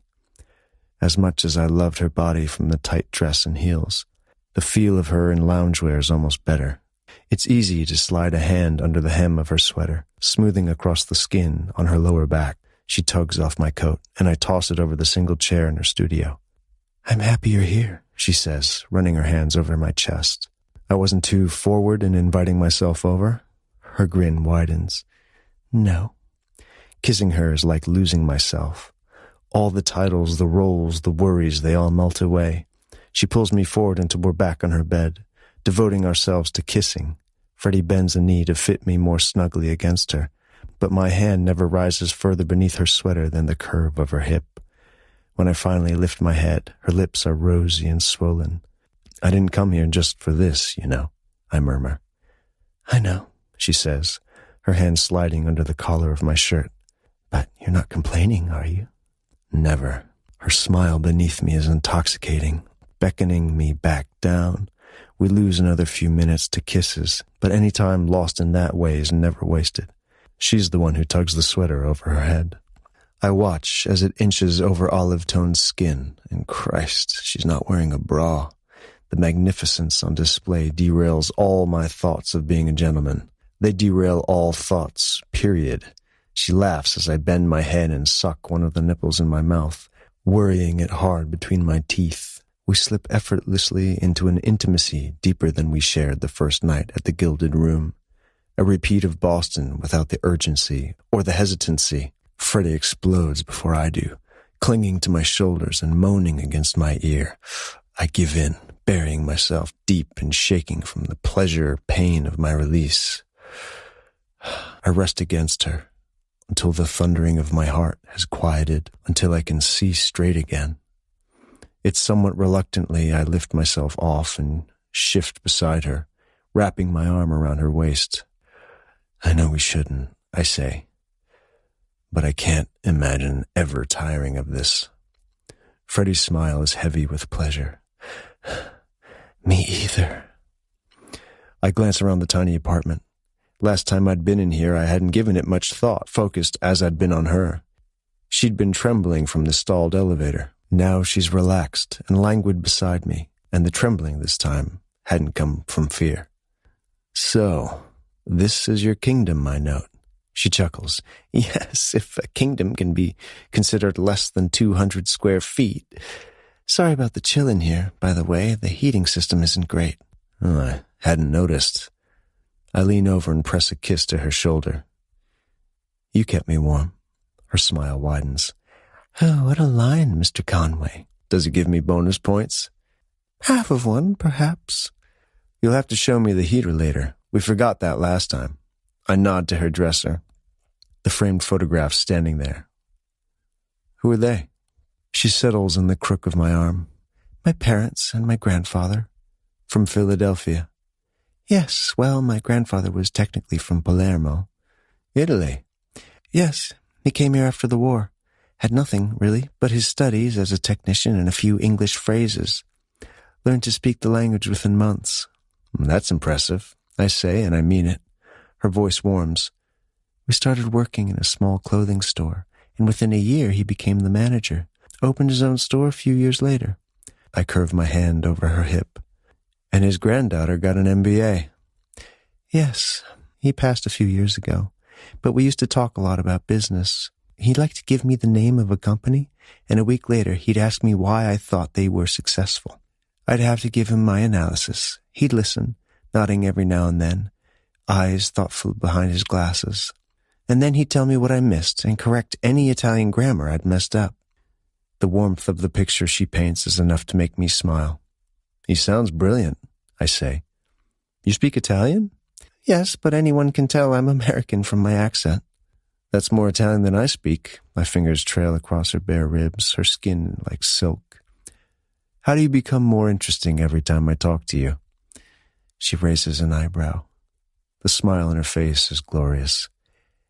I'm multifaceted like that. You most definitely are, straight-laced. So tell me, what's your own great business idea? I'm not telling you, you venture capitalist. You'll just steal it. I press my hand to my chest. You wound me. Laughing, Freddie turns over on her stomach and rests her chin in her hands. Dark, silken hair slips over her shoulder and tickles my bare chest. That was my snarky way of saying I don't have one. At least not yet. Perhaps my thing is helping already existing companies rather than starting my own. Now that sounds like a venture capitalist in the making, I point out. She grins. I want to work at a Fortune 500 company someday. I'd love to live in Italy for a few years and work at a company there. Perhaps somewhere in Asia, too. Singapore? It's lovely there, I comment. Of course you've been. I make my voice lofty. Many, many times. Her grin widens. I reach up and trace the smattering of faint freckles across her nose. Long, bare eyelashes flutter over her cheeks.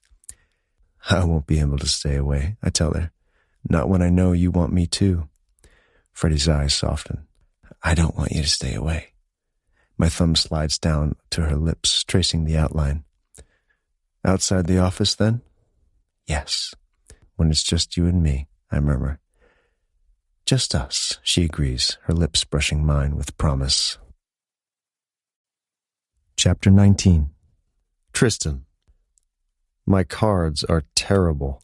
2 7s and a 5, not to mention a 2, and there's not a unified suit amongst them.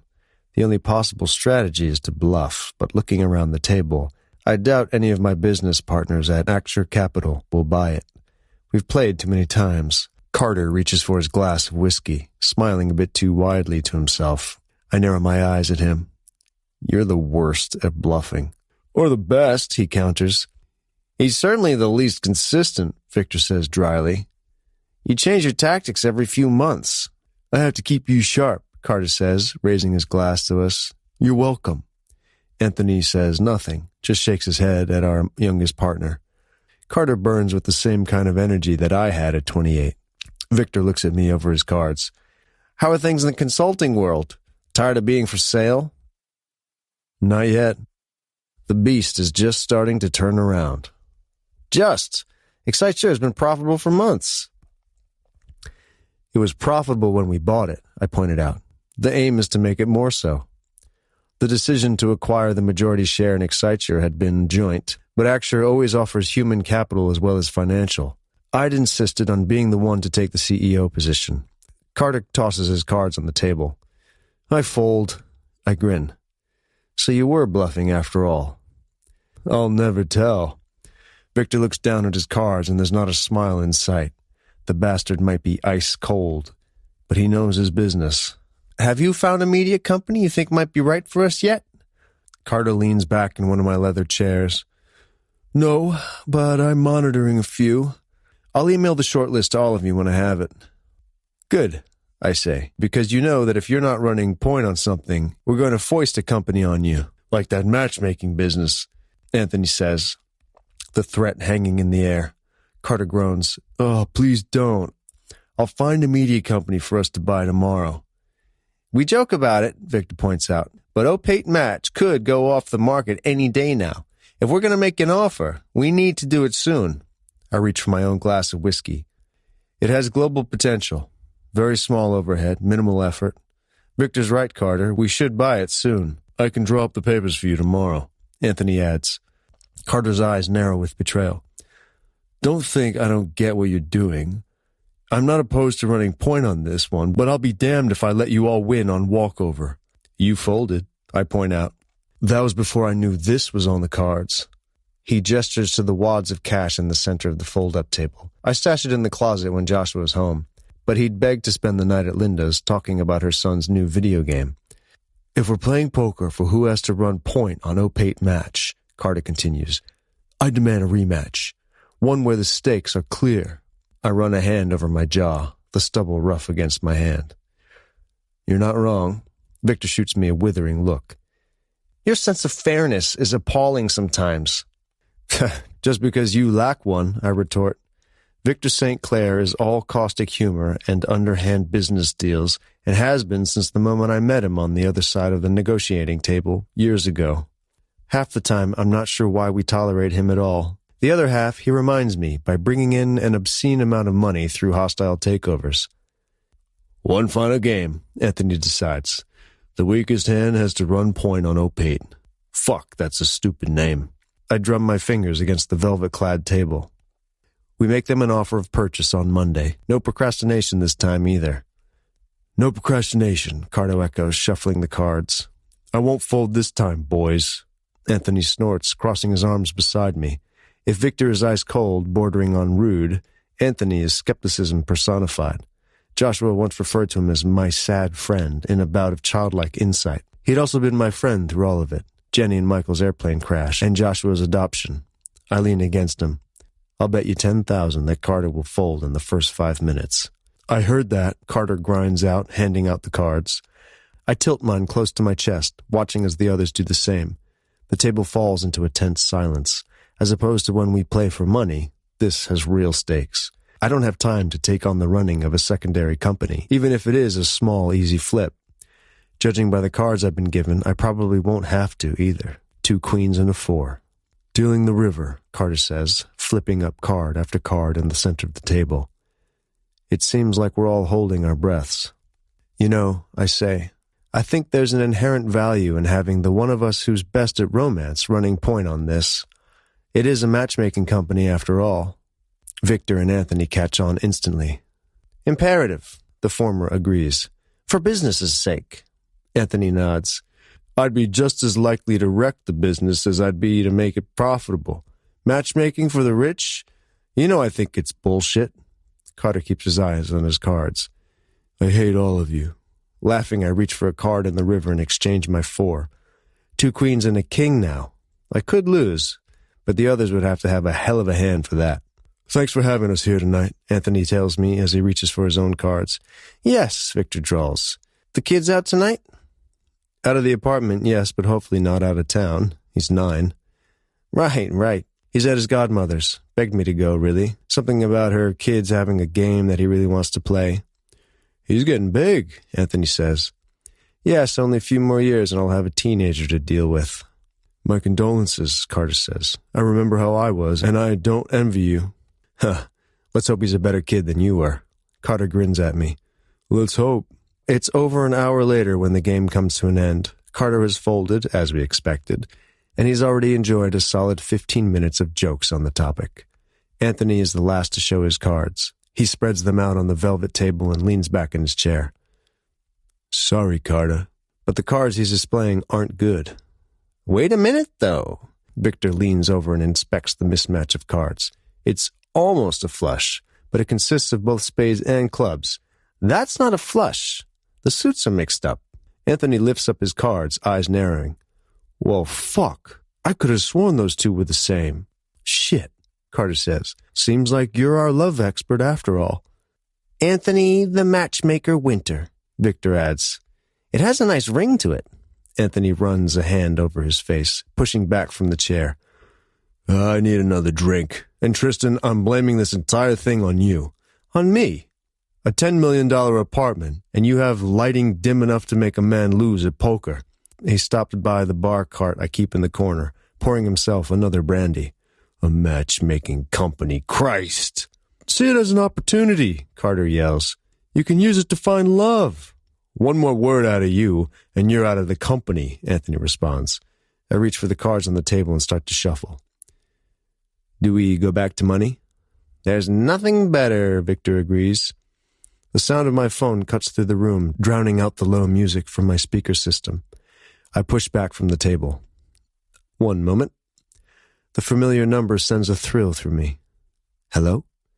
Hi, Freddie says. I'm sorry to call you this late. I know you said you had plans for the night. Not a problem at all. What's happened? Her voice turns apologetic. Well, you know how you made that joke about the heater? My mind sorts through our previous conversations, the jokes and jabs and flirtation, the joke about fixing her heater. It had been an excuse tossed out between us, testing the waters. I remember, I say. Well, it's actually broken. The snow swirls outside the windows, draping the street in a heavy white blanket. It's freezing tonight. Yes, the heater chose the worst possible moment. The super's not working tonight, and I can't find an electronics store that might sell a space heater open this late. Your apartment must be an icebox, Freddie. It's not warm, no, she says with a small chuckle. That's why I'm calling you. Do you happen to have a space heater I could borrow just for a few days? I glance over my shoulder at the three men I work with. They're at a poker table, drinking and talking and pretending like they're not listening to every word I say. I don't, but I have something better. A warm apartment. Tristan, I couldn't ask. You're not asking. I'm offering. Come to mine. We'll fix your heater tomorrow. Are you sure? Absolutely. Pack a bag and get here as soon as you can. She breathes a sigh of relief and makes me feel 10 feet tall. Okay, she says. I'll see you soon. You will. Anthony and Carter give theatrical groans as soon as I hang up. Well, boys, Victor says, I guess this means we're being kicked out. Carter shakes his head. He has to make the most of his kidless nights. I suppose we should just be happy we got worked into the rotation. Fuck you guys. Anthony shakes his head, but there's no real resentment in his eyes. If anything, he looks pleased. Who is she? The answer to that is more complicated than I care to share. Someone I work with, a trainee, technically. She's 8 years younger than me. And she's the best thing that's happened to me in years. A friend, I respond. She lives close, and her heater just broke. A friend, Carter drawls, draining the last of his glass. Right, well, have fun with your friend. Don't be jealous, I tell him. He gives me a wolfish grin back. I'm not. Anthony might be, though. Why on earth would I be jealous, he says, leading the trio into the hallway. Because you're about to enter the world of elite dating as a single man. The ladies will be on you like vultures. Just when I'd managed to forget about that, Anthony says. You bring it right back up again. I'd apologize, but, you're not actually sorry. No. The doors close behind them and they're gone, without any genuine complaints about being kicked out. I wait a few minutes before I head into the lobby to wait for her. When she arrives, her giant coat is wrapped tight to protect her from the chill, snowflakes dusting her dark hair like the freckles on her cheeks. They're rosy from the cold wind. I reach out and take the bag she's carrying. Hey. Hi, she says. I'm really sorry about this, I'm not, I say, typing in the key code for the elevator. We'll have your heater fixed tomorrow. I don't even know what happened. One moment it was making a lot of noise and heat, and the next, complete silence. It won't start, she says. She gets into the elevator with me, but there's hesitation in her features that she can't quite hide. This is my private elevator, I tell her. It only goes to my apartment. I have it serviced twice a year. A shaky smile. You're telling me no elevator of yours would ever malfunction? That's exactly what I'm saying, yes. It wouldn't dare to. And just like that, the ride is over. The doors opened into my hallway. Freddie steps out, looking around before turning to me with alarm in her eyes. "Your son! What did you tell him?" "He's not home tonight." Her eyes soften. "Right. Sorry, I just realized I had no idea what I was walking into." "No need to worry." "What were you doing tonight?" "Come, I'll show you." She follows me into the living room, lined with floor-to-ceiling windows that look over the park. The poker table is still in the middle, the coffee table shoved unceremoniously to the side. 4 chairs are empty and abandoned around it. Through Freddie's eyes, this might look ostentatious, showy. It screams of everything her apartment didn't. Every descriptor and antonym. "Wow," she breathes.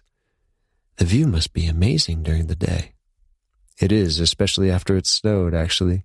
The entire park is white." She trails a hand along the green velvet that lines the poker table. Her eyes rest on the pile of $100 bills in the center. The guys must have forgotten to collect their winnings on the way out. It looks obscene to me, too, suddenly, but Freddie doesn't comment, continuing on toward the gallery wall by the TV. Black and white pictures, all in dark frames. I watch in silence as she takes them all in, seeing everything I've done in the past few years, everything Joshua and I are, all that we've seen and all that we've lost. Surprisingly, I don't get the urge to cover them up. "Oh, this one's gorgeous," Freddie murmurs, stepping closer to a large, black and white photograph of a volcanic coastline. I clear my throat. "Hawaii." "Oh?" "Joshua and I took a helicopter. The photo's taken from the air." Freddie studies the surrounding photographs. Joshua's standing at the foot of a waterfall in Yosemite. He's grinning from ear to ear as the water cascades behind him at a 90-feet drop. Something tiny compared to something huge. Another is Joshua smaller than he is now, and myself on a boat in the Caribbean. Half of his small face is covered by a snorkel. He's giving the camera a thumbs up and a smile lacking both front teeth. "You really do take him everywhere," Freddie murmurs. "I try to, at least." "How come?" She works her way down the gallery wall, studying each photograph in turn. "Well, I want him to see the world," I say. It's the truth, but it's not all of it. And my response hangs in the air between us. Inadequate. Freddie comes to a halt by the final black and white photograph. Jenny is smiling wide, her eyes laughing at the camera. The braid down her back has come half undone, and the whipping wind and tendrils of hair curve around her head like a halo. She's standing on a bridge, with a harness strapped around her. "My sister," I tell Freddie. "Joshua's mother?" "Yes. I took that picture right before she bungee jumped for the first time." It feels like Jenny is seeing us, looking out from beyond the years, the miles, the chasm that separates us today and her then, on the Rio Grande Bridge in New Mexico. Freddie shivers. "Oh, wow. I can't imagine doing anything like that." I jumped after her. Her eyes swirl back to me. "You did what?" "Jenny wouldn't have let me come that far with her and then not jump." "You said for the first time. She bungee jumped more than once?" "Oh, yes. She loved adventure." I nod toward the wall of photographs and testaments to our travel, Joshua and I. After Tahiti, I'll send off another picture to be framed. She'd have wanted her son to experience the world, to see it like she did, as a beautiful, complex, ever-changing playground. Freddie's hand brushes against mine. Her fingers curl around it in the lightest of grips. "Did you travel with her often?" I shake my head. I was focused on Acture Capital, on growing the companies I took over. She was the one who couldn't sit still, who had a list as long as she was tall with all the places she wanted to visit and the things to do. Freddie's fingers tighten, and I look from Jenny's familiar portrait to eyes that are soft and strong and kind. "Joshua looks like her," she says. He does. "He looks a bit like you, too." "Well, I am his uncle." A smile plays on her lips. "And his dad, as he informed me." I close my eyes. I have to tell him one day how that sounds when he says it. Sometimes I imagine him telling teachers and other kids just that piece of information, no context. One day I'll have police showing up here. "It's sweet," she says. "He didn't seem upset when he told me." My fingers thread through hers into a latticework. It's not real to him. Freddie's eyebrows raise at a silent question. so I serve up another painful slice of me, aided by the whiskey I've just had and the kindness in her eyes. He was just shy of turning 3 when Jenny and Michael died. He doesn't remember them. All he knows about them comes from stories, things he's been told. He knows he had a mother and a father before me. Her fingers tighten around mine. "Go on," the gesture says, and I find the words pouring out. Trying to keep their memory alive is impossible. I've tried, but talking about them is like talking about legends to him. He enjoys stories of their adventures, but they're not real, and if I force us to dwell on it, will I just make him sad? Do I keep reminding him of what he lost or let him embrace the life that he has now? I look back at Jenny on the bridge. She gazes boldly back at me through the void, but has no answers to give, no guidance or opinions on how I'm raising her son, the boy she'd called her greatest adventure. When he started calling me Dad, it was rough. Was it? My gaze shifts to the black and white picture of Michael. His hangs higher than Jenny's, his mouth serious but eyes smiling into the camera. Jenny took that picture, but she never told me where. He knows he doesn't have a mother. I can't take Jenny's place, but I have taken Michael's, in all the ways Joshua will remember. "You haven't taken anyone's place," Freddie tells me. "You stepped in, at a time when it was necessary. Don't you think Jenny and Michael would understand that?"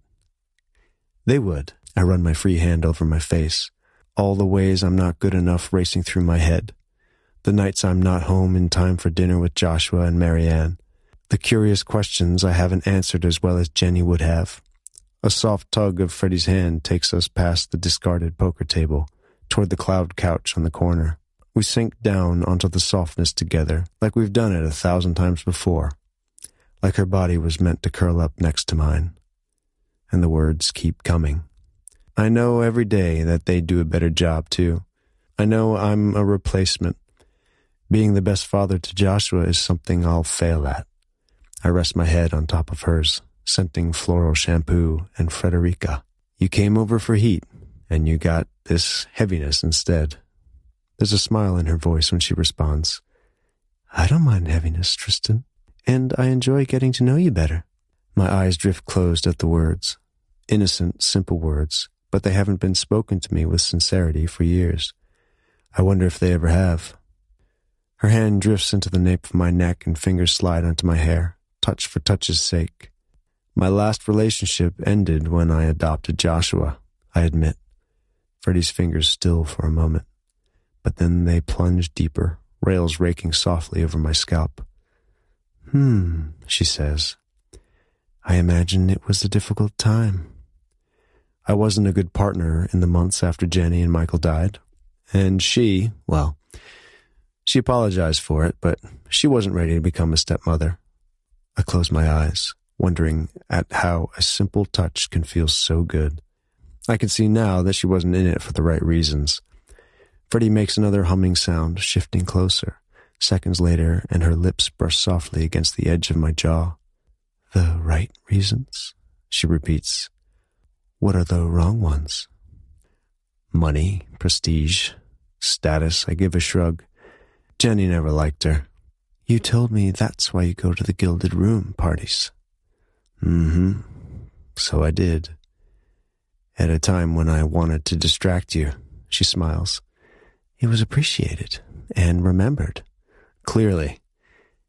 You said at least women want you for your body there." I close my eyes at my own words reflected back at me. "Lovely sentiment."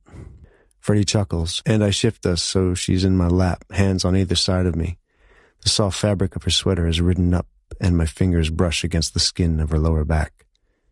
"Tell me," she insists, her dark hair falling forward like a curtain. "Do you think you could live without them?" "Without the Gilded Room parties?" "Yes, they're fun, and I understand that they provide thrilling entertainment, but is it really what you want?" My fingers dig deeper into her hips, hearing a question she hasn't asked, a question I haven't asked, one that hovers close to defining what we are. "No," I murmur. "It's not what I really want, but I don't think I'm capable of taking care of what I do want, even if I were to get it." Her breath hitches, full lips falling open. but her eyes don't stray from mine.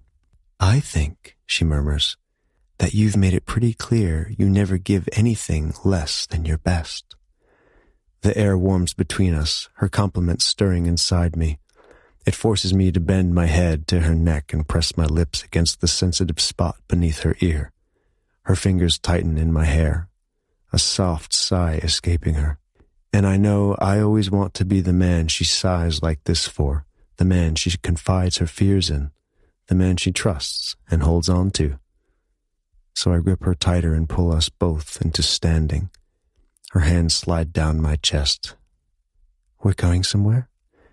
Yes. I pull her through the living room, down the hall, passing Joshua's closed door, further down to mine. Hungry? I ask her. She shakes her head. I ate earlier. How long was your heater off for?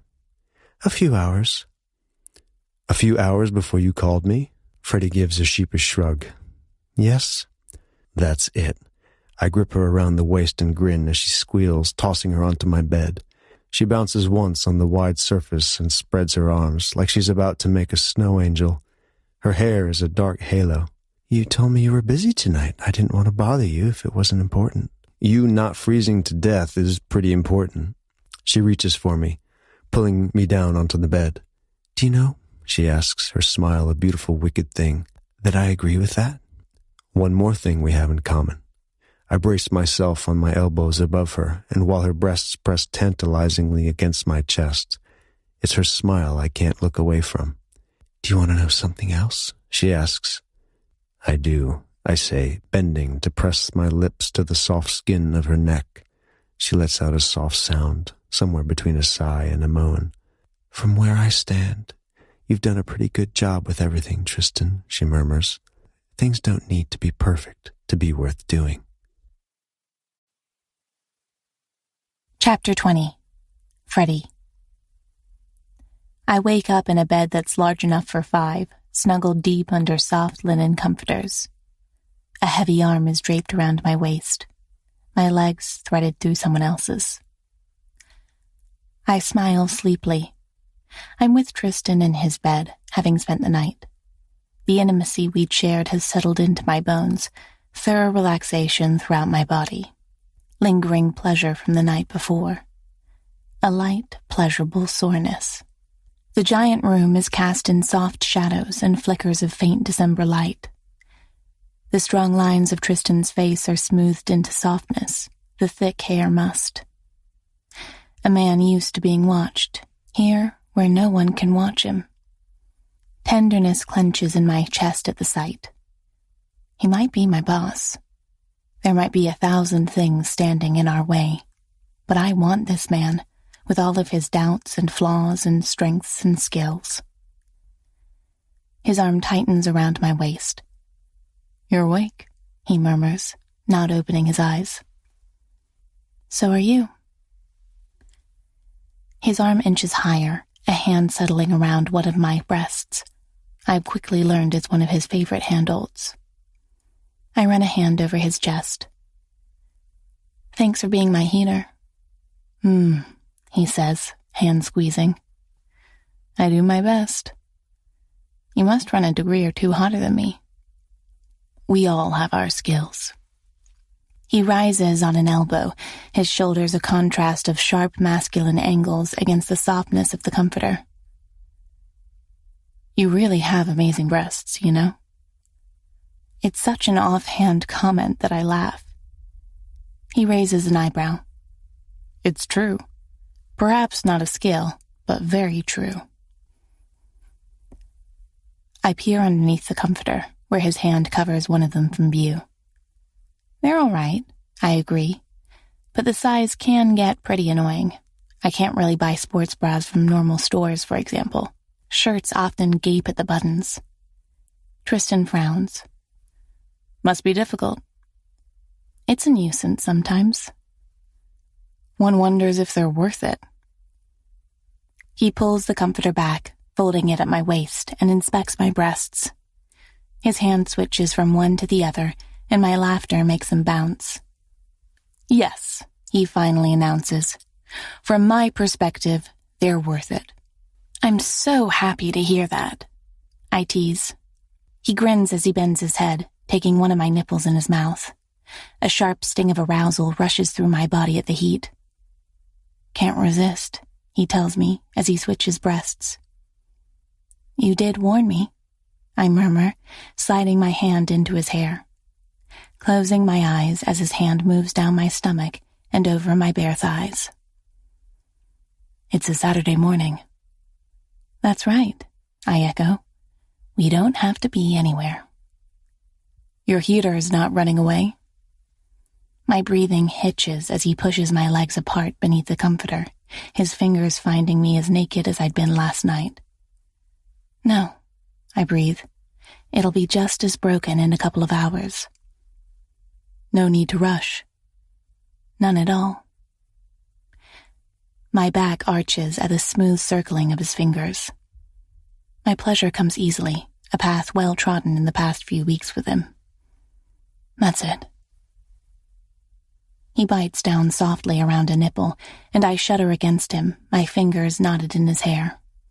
Lazy, unhurried, unrushed, intimate. Tristan in the morning, I'm learning, is a glorious thing. I try to reach for the hardness resting against my hip, but his fingers stop me. One of them sinks deliciously deep inside me. His mouth slides up to my neck. Do you know how good you feel? Sore? I shake my head, my hands curving around his wide shoulder. Just a little. Good, he murmurs, adding another finger. His movements are still light and teasing. I twist my hips and he shakes his head. I'll never tire of this, Freddie. Never stop needing you. That doesn't sound like a problem. A hoarse chuckle. Then his hand disappears, leaving me bereft and wanting. He pulls the comforter back and reaches for a pillow. On your stomach, he orders, voice rough from sleep and want. I look down at him, hard and aching, and obey. He slides the pillow beneath my hips, and I look over my shoulder to see him there, straddling my legs, tightly pressed together. Tristan, I tell him, a plea and a question. He gives me the wide, unfiltered grin I love the most. The one of a man who loves being in control. And then he pushes into me from behind. The fit is snug like this, the pressure inside me rising with each disappearing inch. Only when he's buried to the hilt does he lie down on top of me, elbows on either side of my face to bear his weight. He's everywhere. His body on top of mine, touching from foot to crown, his hair-roughened chest against my back. It's the most delicious thing I've ever experienced. Yes, I breathe as he starts to move. With my legs still pressed close together, I can feel every ridge of him. He bends his neck and gently bites into my shoulder. Laughter escapes me, one he echoes before it turns into a groan. I turn my head against the mattress and wrap my arms around his, the muscles taut and bulging as he carries his own weight. Press my lips against his arm. Never stop wanting you, he murmurs, voice pained. Me neither. He's bearing me into the bed, and with the pillow beneath my hips, the pressure is right where I need it. Don't stop. Never. The pleasure spreads through me in shock waves, my hands turning into claws around his braced arms. I can't move, can't think around the pleasure of my orgasm and Tristan moving inside me. My whole world narrows to sensations. Like the sound of his hoarse groan in my ear, the feel of his hot skin against mine. He rests his cheek against mine and grinds out the words. It's too good. Let go, I urge him, borne into the mattress with the force of his full body thrusts. Come for me. His hips lose rhythm as he explodes, growling in my ear with the force of it. Both of us are left panting and loose-limbed on the giant bed, his body covering mine like a blanket. It's a long moment before either of us speaks. Tristan goes first, laughing softly into my hair. Felt like you were squeezing the life out of me, Freddie. Not all of it, I hope. No, but it was damn close. He presses another kiss to the nape of my neck before lifting himself off. I give a sound of protest, and he laughs again, a large hand playfully slapping my hip. I'd be very upset with myself if I crushed you. There's such buoyancy in his voice, so different from the heaviness it had contained last night. I roll onto my back and reach for a pillow to prop up my head. You're welcome to wake me up like that anytime. His eyes warm as they slide over my body. I wouldn't mind that myself, he says. You are unbelievably gorgeous, you know. Have I told you that? Just how attractive I find you?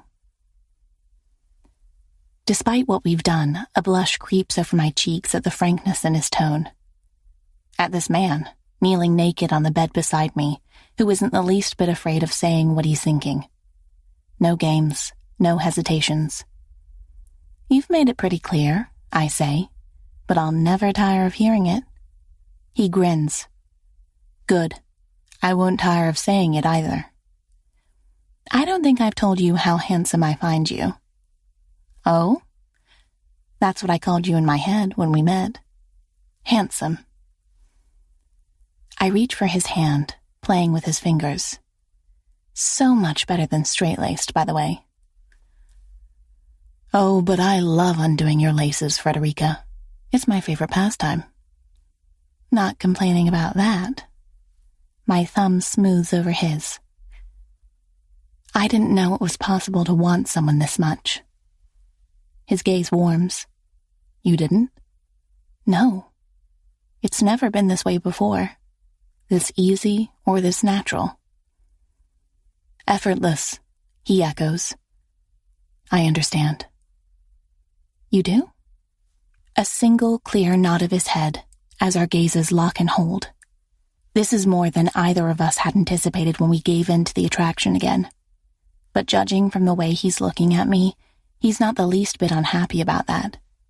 Neither am I. A trickling sensation snaps me out of my thoughts. Oh, I have to go clean up. He glances down between my legs. We were irresponsible. Yes, I'm on the pill at least. And I'm sure you take it regularly. I do. I had a checkup a little more than a year ago, and I haven't slept with anyone since then. 3 months ago for me, Tristan says, but even before I hadn't been with anyone without a condom for years. His gaze drifts back between my legs, lingering over the evidence visible there. Glad we can skip them from here on out, he says, satisfaction in his voice. So am I say, snapping my legs together. If you're done inspecting your handiwork, I think we should shower. He pulls me off the bed with a laugh. You want to wash away my pretty signature? I'm sure you'll sign me again soon enough, I retort, threading our fingers together. Now show me the water pressure you must have here. I'm expecting perfection. That was the pretext all along, wasn't it? I bet your heater isn't even broken. I push open the door to his ensuite. Bingo. The giant marble shower is more than large enough for the two of us. It was all a hustle, I tease. Tristan reaches past me to turn on the waterfall showerhead. Then consider me a very happy mark. I pull on one of Tristan's shirts, and it falls halfway to my thigh. Should I get started on coffee? I call. He's in the bathroom, brushing his teeth. Sure. I fold up his sleeves, one at a time, as I pad through the enormous apartment. Long hallways, rooms off to the side. One looks like a home office, another a laundry room, a guest bedroom. The kitchen is a gleaming landscape of stainless steel appliances and marble kitchen counters. Someone has meticulously organized the cereals into glass jars on the counter. The one labeled Cocoa Pops has a tiny sign next to it. Only on weekends. It makes me smile, as does the schedule attached to the fridge, clearly outlining a child's school year. I stop in front of Tristan's coffee maker. The appliance looks more monster than machine. "Do you have to be a licensed barista to use this thing?" I call in the general direction of his bedroom, but there's no response. Right. You probably need walkie-talkies in this apartment. I've just figured out where you add water when a sharp elevator ding sounds from the living room. Someone's here. I tug at the hem of Tristan's shirt and head into the living room. He's told me he has a housekeeper and a driver. It's mildly embarrassing to be seen like this, though. The woman I encounter in Tristan's living room is very clearly neither. Snow clings to her black puffer jacket, flakes in the blonde curls of her hair. She's a few years older than me, perhaps, a pair of mittens in hand. She stares at me like I stare at her. From the shock in her gaze, she might as well have been confronted with a unicorn or a yeti. "Hello?" I attempt. "I realize I'm not who you were expecting. Tristan's in the bathroom." "Right," she says. "Okay." "I'm Frederica." Manners kick in and I step forward, offering her my hand. She shakes it woodenly, her gaze drifting to my shirt. It's very clearly not mine. "Linda, I'm his son's godmother." I smile. "Oh, that's right. He's told me about you.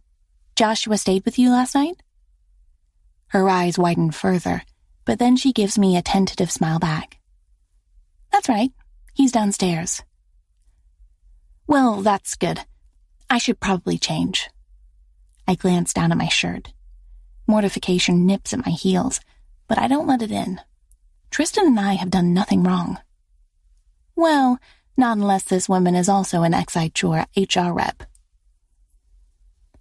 "Probably," she says. "Tristan should be done any minute now." "Right," she says.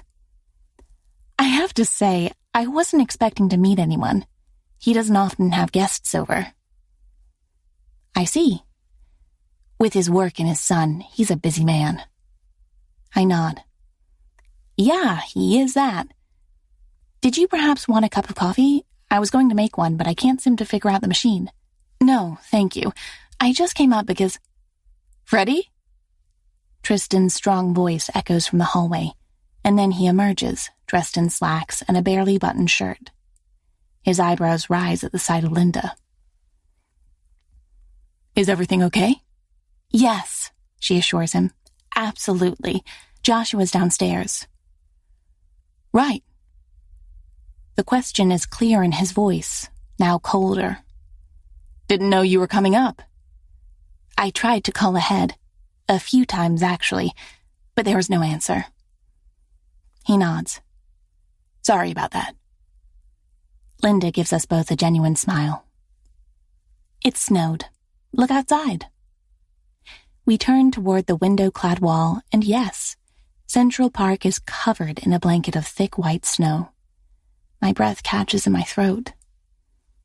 It's gorgeous. Joshua is downstairs with Mark and Andrew.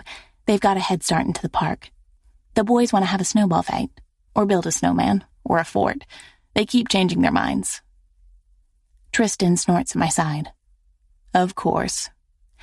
"I just came upstairs to tell you about it, and to grab Joshua's mittens and snow pants. He told me where they are." Tristan nods. "I'll join you. I'll bring his stuff, too." "That works." She steps back toward the elevator. "We'll be by the ice cream shop, but just call if you can't find us." "Will do." She gives me a little wave.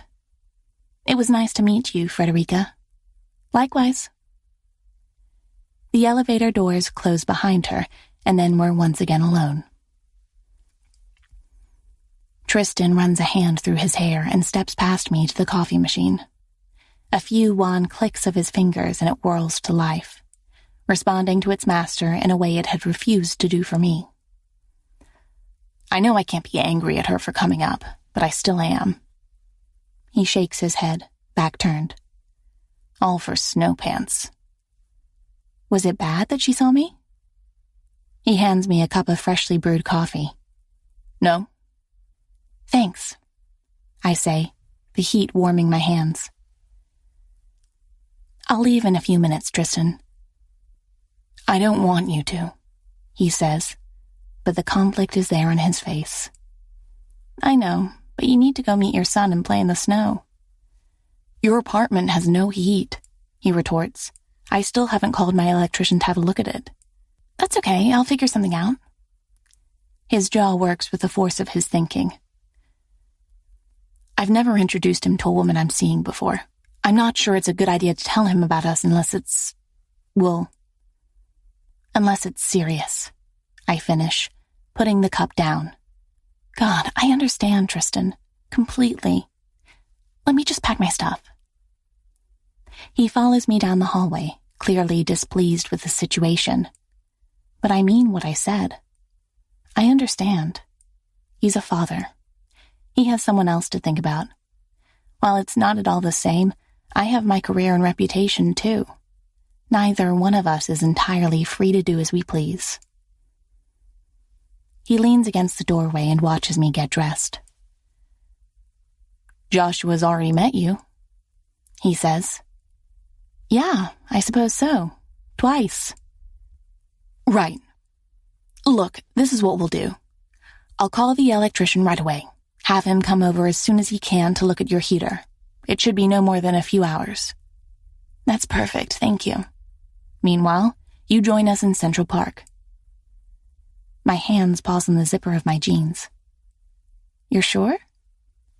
He knows you and I are friends, and he's met friends of mine before. I'll introduce you as that. Okay. Okay? I smile at him. Absolutely. But only if you're okay with it. I am. But just because I want to make sure, and I'm always honest with him. Tristan pulls out his phone and shoots me a chagrined smile as he raises it to his ear. Joshua has a phone for emergencies. Not that it's always charged, but it's worth a... Oh! Hi, kiddo! A pause. Yeah, I'm coming down with your ski pants and boots in a few minutes. Do you have your hat? I pull on my shirt and hunt through his bedroom for my socks. Good. I have a question for you. Do you remember my friend, the elephant lady? My smile comes unbidden at that, and I look over at where he's standing. Tristan is smiling right back at me. Yes, that's her. What do you think about her meeting us in Central Park? I sit down on his bed and pull on my socks, still looking at him. He chuckles. Only if she's okay with having a snowball fight. Okay, I think that's fair. I pretend to lob a ball at Tristan's head, and he ducks to the side, grinning wide. Okay, kid. I'll see you in a few minutes. He clicks off the phone and leans back against the wall. He thought it was a great idea. That's terrific, I say. But elephant lady? Is it better than straight-laced? No, you really need to work on your nicknames. Tristan catches me around the waist as I pass, pressing a soft kiss to my lips. Sweetheart, he says. I like that one. Something flutters in my stomach. So do I, handsome. Grinning, he pulls me along down the corridor. Let's go. We have snowballs to throw. Chapter 21. Freddie. I close the door behind me. My studio is toasty compared to the cold New York air, courtesy of Tristan's electrician and the newly installed heater. I kick off my boots and hang up my coat before I call him. You're back home?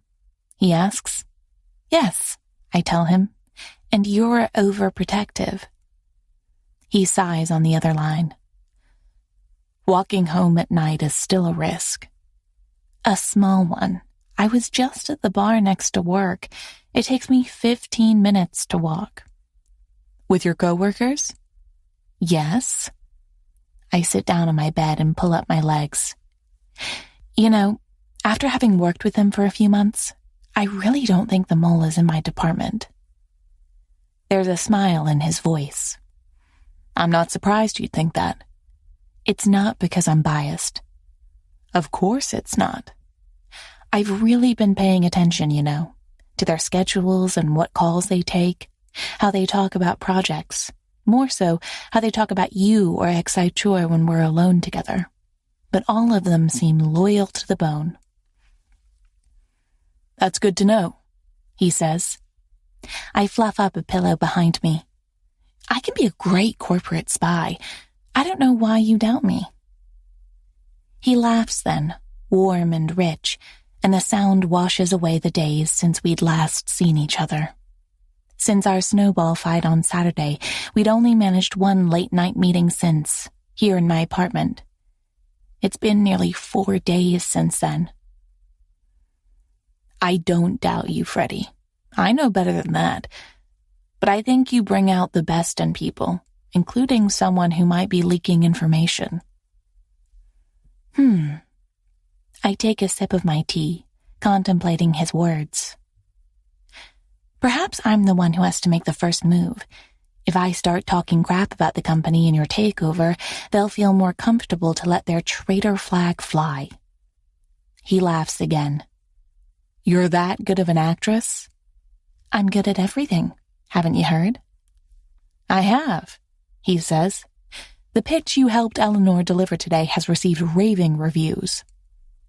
Really? Really, he echoes. I heard the head of sales talk about it, not to mention the email we received from the clients afterwards. I breathe out a sigh of relief. Oh, that's amazing. We really worked so hard in this one, and the strategy we came up with was excellent. You'll have to give the pitch to me one day. Yes, well, I spent several evenings working on it this week. It better be good after all that time. I say. On the other end, I hear the sound of his feet and then the closing of a door. You're in your bedroom? My home office, he says. You remind me of me when I was your age. When you were my age? You're not that much older than me, mister. I suppose not, he admits. But the ambition, I mean, working evenings and being eager to rise in the ranks. My gaze snags on the pictures on my dresser, the shrine to success. My parents, my grandfather. I know you work evenings too, Tristan, and what you've accomplished is really inspiring. Excite is doing better now than it ever did before you took over the leadership. He brushes past the compliment. I used to have your hunger. Don't you still? There's a smile in his voice. I'm not 26 anymore. There are responsibilities I can't forsake for a few extra hours at the office. He's talking about his son, Joshua, whose smile comes wide and easy and has the confidence of a kid raised with love. I make my voice teasing. Then why do you have a home office? Something tells me you spend evenings there every now and then. And what would make you think that? Oh, I don't know. Just knowing you? Tell me I'm wrong. You're not, he admits. I'm often answering the emails at night. Why do I get so many? I laugh, turning over onto my back, stare up at the ceiling, and feel perfectly happy. Have you received any from a disobedient trainee lately? As a matter of fact, I haven't. I keep expecting it, but no dice. Expecting it? It would spice things up. Rise right to the top of my priority list. I smile. I can't believe you thought I was a man. Frederica, you're called Freddie. I know, but it was amusing all the same. He sighs, but it's laced with pleasure. It's been too long since I've seen you, and it's only been a few days. I'm glad you said it first. You don't want to admit it? He asks. I run a hand through my hair, wishing he was in front of me. Yeah, I like to play hard to get like that. I'd hate for you to think I like you. What a horrible thought, he says. So, you like me? I might, yes. Well, I might like you too, he says. My heart swells in my chest at the words, smoothed despite the rough baritone of his voice. And I want to take you out, properly, on a date, just the two of us, somewhere in New York. I close my eyes. We can't do that. We never know when someone might see us, see you especially. And that would be bad. Yes, unfortunately. My coworkers, the ones I had drinks with tonight, they were gossiping about two people at XI Chore who slept together once after last year's holiday party. And they're in different departments. You and me, as far as gossip goes, we're meat and potatoes compared to that little appetizer. Tristan's rich chuckle fills my ear. We are tastier. Infinitely. I understand, you know. About the not being seen in public together part? He hums in agreement, and I close my eyes to picture him, sitting in the leather desk chair in his apartment, arms crossed over his chest and a smile on his face. We both have things to lose, but the reputational toll would be harder for you. Probably true, I admit. Unfortunately. But I won't be the boss of XI Chore forever, he continues. And you won't be the trainee forever. Do you think we can keep going until then? Hiding it? I can, he says. I'm not saying it'll be easy, but for you, of course I can. The question is, can you? My heart speeds up. Yes, if you can, why couldn't I? Because you're the one with a career to build, a social life to establish. I wouldn't be giving anything up, Freddie, but you might be. Only seeing me in the evenings every now and then, not dating anyone else, because that would have to be part of it. Of course, I murmur, voice dry. His words sink in, but there's no hesitation in me, no fears. But I'd be gaining you, Tristan, even if it's only behind closed doors. He's quiet for a beat, the silence heavy on the line between us. You're sure, Freddie? Yes. All right, he says, and now there's a smile in his voice. I can't offer you champagne and candlelit dinners in restaurants around New York yet, but I can offer you home-cooked meals and companionship.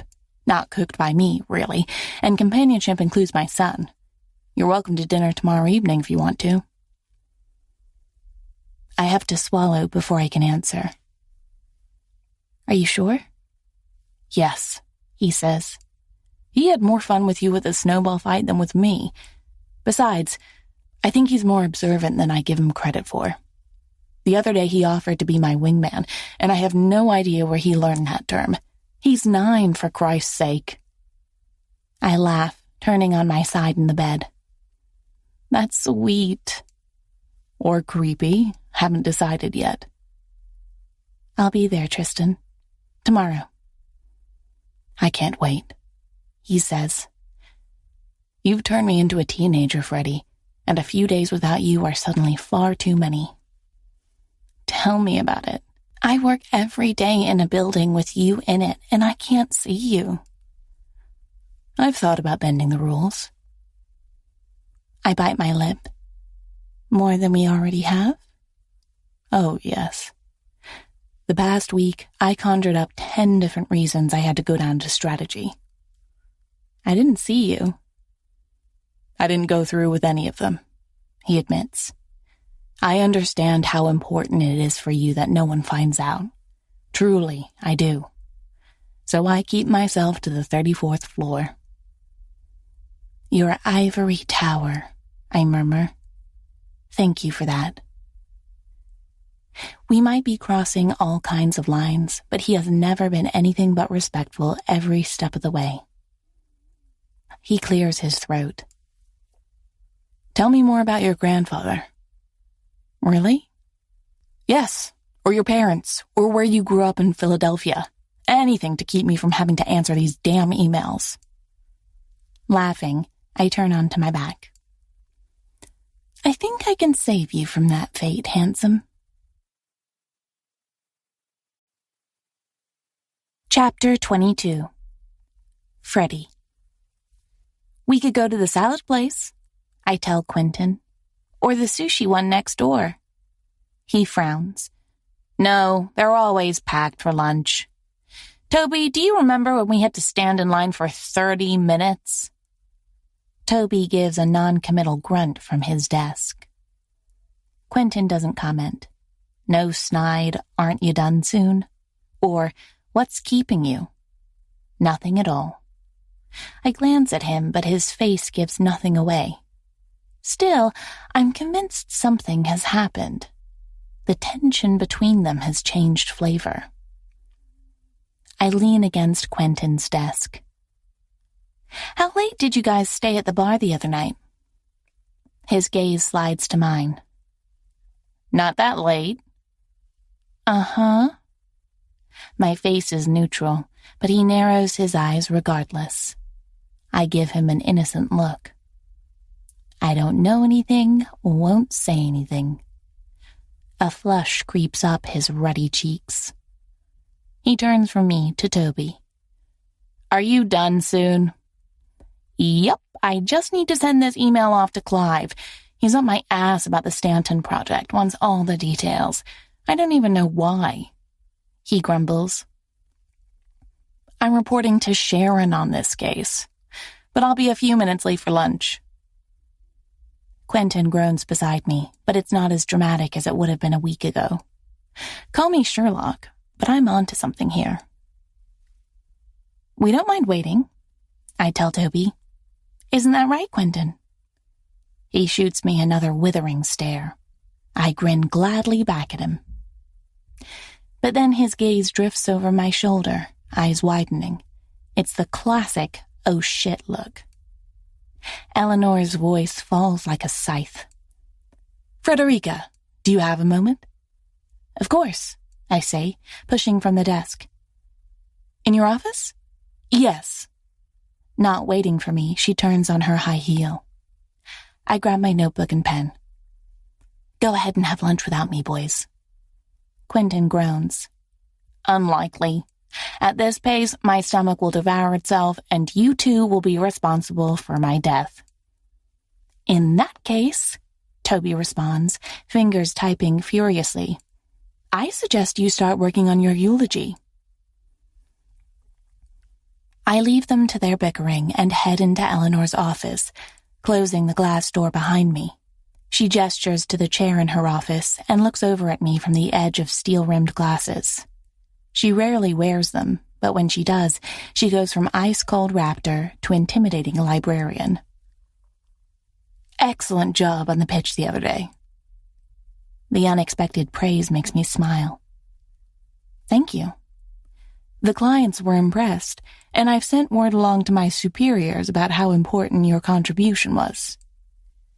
Thank you for that, I say. That was very thoughtful. She holds up a finger. Not thoughtful. I was being fair. And if I hadn't been, you would have been in the right to ask me to do so. I nod. Okay, noted. To tell you the truth, Freddie, you've surpassed my expectations during your time here already. I appreciate that. She gives me a thoughtful look. This is a bit unusual, but I recognize an ambitious woman when I see one. A position has become available, one we need filled soon. Her words set off a storm of excitement. This sounds interesting. She gives me a rare smile. Yes, one could say so. One of the international consultants at our Milan office will go on 8-month-long maternity leave. We need to replace her for that time. And when I saw the email, I of course thought of you. My stomach squeezes into a tight fist. You did? You speak Italian. Now, it is uncommon to hire a junior trainee like this, but I think there's some real potential here. This would be a full-time, fixed position, and after your 8 months there, I can promise you the company will want to retain you, either in Italy or back here at headquarters. This is incredibly kind of you. She raises a finger, but there's a smile in her eyes.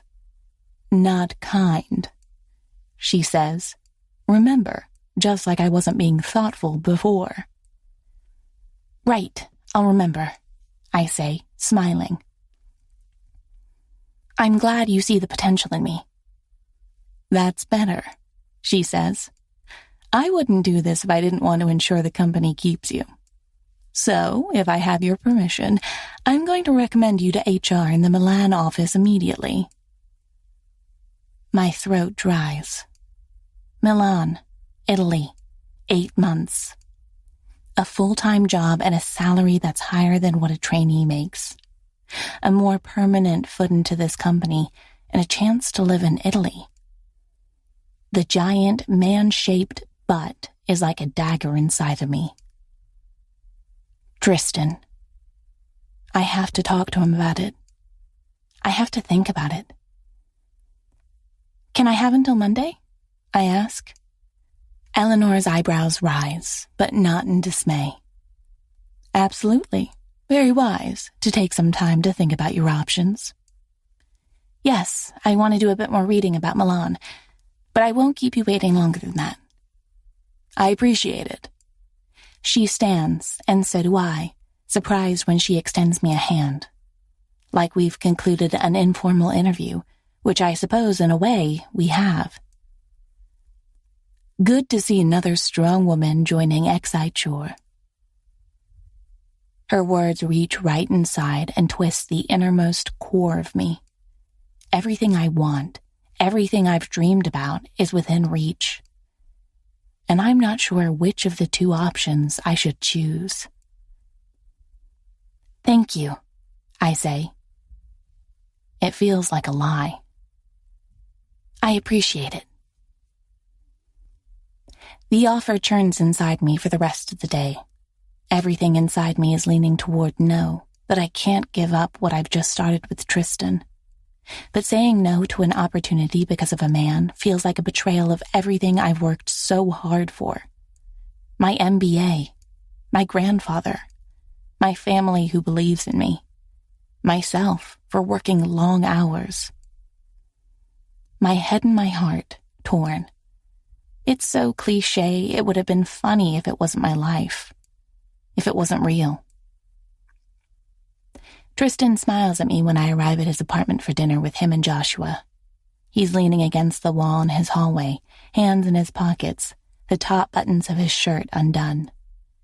No suit jacket.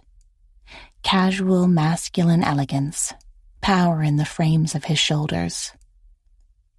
A soft welcome in his eyes. Hi, he says. How was the elevator ride? He always remembers. It went surprisingly well. I haven't forgotten that it's your elevator, so it never malfunctions. That's right, he says, eyes warming. Something smells delicious. Oregano and garlic float like divine essence through the air. What's for dinner? Marianne is making lasagna. Do you like lasagna? Joshua's voice echoes into the hallway a second before he appears, rounding the corner in a pair of jeans and a t-shirt with a safari-themed print on it. Another place they visited? The giant smile on his face makes me smile in return. I love lasagna, I tell him, with lots and lots of cheese on it.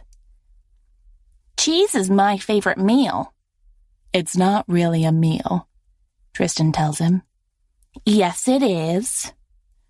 Joshua replies with the tone of someone who's had to explain this multiple times. We should give you a tour. A tour? Joshua nods, and Tristan steps in, a wide smile on his face. You're right, buddy. Of course we should. Because I haven't been here before. Not in Joshua's eyes, anyway. I nod in the direction of the living room. Lead the way, guys. Joshua is just as relaxed and funny, the same happy-go-lucky kid he'd been the past weekend in the park. He doesn't seem to mind my presence, talking to his dad about things he'd likely talk about even if I wasn't there. Seeing the two of them interact twists something inside me. For all his fears, Tristan is a really great dad. One look at how confident and kind his son is makes that crystal clear. His housekeeper doesn't comment on my presence, but treats me with the same natural, effortless level of comfort as she does the other two. Dad, Joshua says when he's done, pushing his plate away. Let's make s'mores for dessert. Tristan looks like he's fighting a smile. S'mores? But we're not camping. You don't have to be camping to have them. Joshua explains, turning to me. Do you like s'mores? They're pretty great, I admit. I made them in the microwave the other night. You did? Oh yes, it's one of my favorite things. Joshua's eyes widen and he turns to Tristan. See, our guests love s'mores, so it's kind of our responsibility too, as hosts. Tristan laughs, reaching over to run his hand through Joshua's hair. We'll make s'mores, kid. Over the fireplace? Yes! Joshua goes to his room to play after dinner, with the happy words that s'mores are only half an hour away. We've been instructed to tell him as soon as it's time. I don't want to leave this. Not when I'm just learning their lives, their secrets, captivated by their charm. Tristan nods toward his office, and I step past him into the man cave. Thanks for dinner, I say. He crosses the distance to me. Was it too much? Too much? Dinner, here. Me and Joshua. I shake my head. Not at all. He reaches up to run a tendril of my hair between his fingers. You're sure? You've been distracted all through dinner. His jaw works, the only sign of discomfort. I know it must be difficult to date a man who's a father. Not having time just to date. No, Tristan, that's not it. I reach out and curl my fingers around the soft fabric of his shirt. Not at all. His thumb curves down to my chin. Then what is it? Eleanor wanted to speak to me today, I say. Needing to say the words aloud, wanting to hear his calm, collected input on it. Tristan can make sense of this. Did she? Yes. There's an opening in your Milan office. His thumb stills along my jawline. That's right. I saw it in an email today from HR. Did they approach you? I nod. Eleanor wants to recommend me for it. It's a full-time position. And I don't know what to do. His hand moves again, his gaze watching it travel down my neck. It's a good opportunity for you. Yes, it is. And you get to experience living in Italy, honor your grandfather, speak the language. Yes, but... Tristan shakes his head. This is fantastic, Freddie. I understand why they approached you. I nod, mute. His smile slants. I know you want to go. I do, but as I look into the deep blue of his eyes, the decision isn't an easy one. It's not really a decision at all, not when I feel bonded to the man in front of me, to my co-workers and the life I've started to build here. My throat closes. I ask for the weekend to think about it. Good. he says. Very professional. Yes. You're ambitious, Freddie, and brave. Two of the things I like most about you. You'll do brilliantly in Italy. I'll miss you, though. Somehow I manage to keep my voice light, my smile crooked, amongst all the gelato shops and Vespas. He smiles right back at me.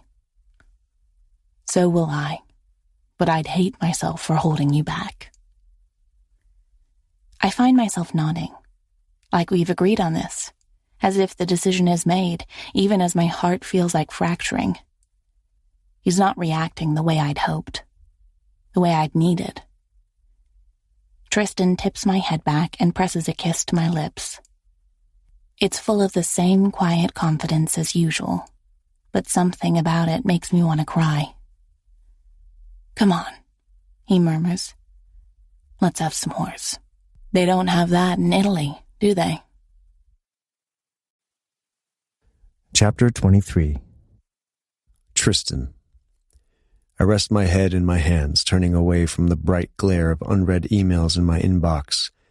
The same fucking inbox that's full every time I look, no matter how many emails I keep reading. Jenny's voice comes back to me, as it does from time to time, little things she used to say. Don't work to live, she'd say, right before leaving on one of her adventures around the globe, taking her to Southeast Asia or Bermuda or the coral reefs that shelter Australia's Gold Coast. I didn't start listening to her advice until after she'd gone. What would she tell me in this situation? Freddie's beautiful elfin face drifts into my view, olive-toned skin and brown eyes, dark hair, a beauty with fire in her eyes. And now she's been offered her dream job. Oh, I'd recognize the tentative hope in her eyes as she told me. The warring of emotions. She's conflicted, and it's because of me. I can see so much of myself in Freddie, the hunger in her eyes. I'd had the same desire, undiluted and powerful, when I was her age. Before I'd received Joshua, I will never regret taking care of him, never regret signing those papers. He's Jenny's greatest lesson and greatest gift, as if she'd handed me the note, slow down, brother, in human form. He's a wonder. And yet I remember the initial feeling of being held back, of making concessions, of sacrificing pieces of your old dreams as you try to make sense of the new one. I can't ask Freddie to do that. And we can't build a relationship that's heavy with that decision, weighed down by her sacrifice. I don't know if it would survive it. She might resent me one day, not to mention how I might resent myself, because it would kill me to be the reason she doesn't get what she dreams of. I reach for the phone on my desk, dial the number to the chief HR rep. To do what, though? Instruct them to give her the job? Or tell them to choose someone else? Slowly, I put down the phone. For a long moment, I just stare at it, in horrified silence. I can't interfere with this. Whatever happens, it's Freddie's decision, and it has to be on her merits alone. My fingerprints can't be anywhere near this. Not if we're to have a hope of surviving past it, as friends. Friends. Could I stand just being her friend, receiving polite little postcards from Italy? Never has the knowledge that she's in the same building as me burned the way it does today, sitting just a few floors below me, but she might as well be on the other side of the globe already for all the good it does. I can't take her to lunch. I can't show her the city. I'm powerless, and I hate feeling powerless. So I open my emails and type a quick one to Gwen in HR, still keeping my internal promise not to interfere. Let me know when you have a viable candidate for Milan, I write. I want the position filled as soon as possible. The emotions inside me still as soon as I've sent it. At least I'll be notified when she's made a decision. Should give me an opportunity to put on my game face for when she comes to tell me. To break up with me, gently. Tell me she's following her dreams the way I want for her, even if it'll hurt. I don't know if it makes it easier or harder that we won't have much time to spend together before she goes. The company's holiday party is tomorrow night, then I fly to Tahiti with Joshua, and she heads to Philadelphia to celebrate Christmas with her family. A quick, rapid-fire succession of knocks on my door. the pattern familiar. Come in. Clive's blue navy suit is a bit too large for his form. He's wearing the same bland smile as always, but it widens when he notices my scowl. You look like you want to punch someone, he comments. Should I leave? Because I'm not a volunteer. No, I'm good. You sure? Yes. What do you need? He doesn't waste any time. That's one of the things I've always appreciated with Clive as COO, that he isn't here for idle chit-chat or trying to get to know me. We run a business, so let's get down to running it. Actually, he says, sinking down in the chair in front of my desk, what I want is an update on the mole situation. My mood sours further. The fucking leak had struck again, at least if the article Anthony sent me this morning was correct. A rival company in the biotech sphere just unveiled their new 5-year plan, and it's nearly point for point the same as the business strategy we developed for a client. I run a hand through my hair. I think it's time we start broadening our horizons away from just strategy. He frowns. Logically, strategy makes the most sense. They're the only ones with access, if one excludes the executive branch, and it's not amongst us. I have it on good authority that it's most likely not an employee in strategy. You do? Yes, I want you to draw up a list of everyone who knew about the biotech strategy for Finley. Leave no one out, including the two of us. His eyebrows rise. Okay, sure thing. But just out of curiosity, who is your source in the strategy department?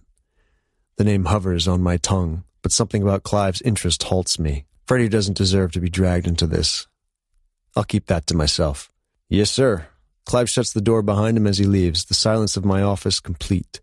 The way I usually like it, but today the absence of sound grates. It leaves too much space for my thoughts. And there's already a peppy email waiting there for me from Gwen in HR. Great news! We found a trainee from the New York office who would be excellent for the position. We just need to dot some I's and cross a few T's, but we'll have the position filled shortly. I close my eyes and push back from the desk, telling myself I'm happy for Freddie, but all I feel is happiness slipping out of my grasp. Chapter 24. Freddie. I spin the frosted glass of white wine around, the red imprint from my lipstick sharp against the rim.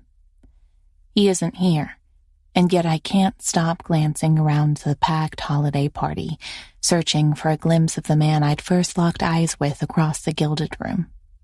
The man who grilled s'mores with his adopted son in the fireplace of a multi-million-dollar apartment. The man who'd refused to be categorized from the very start.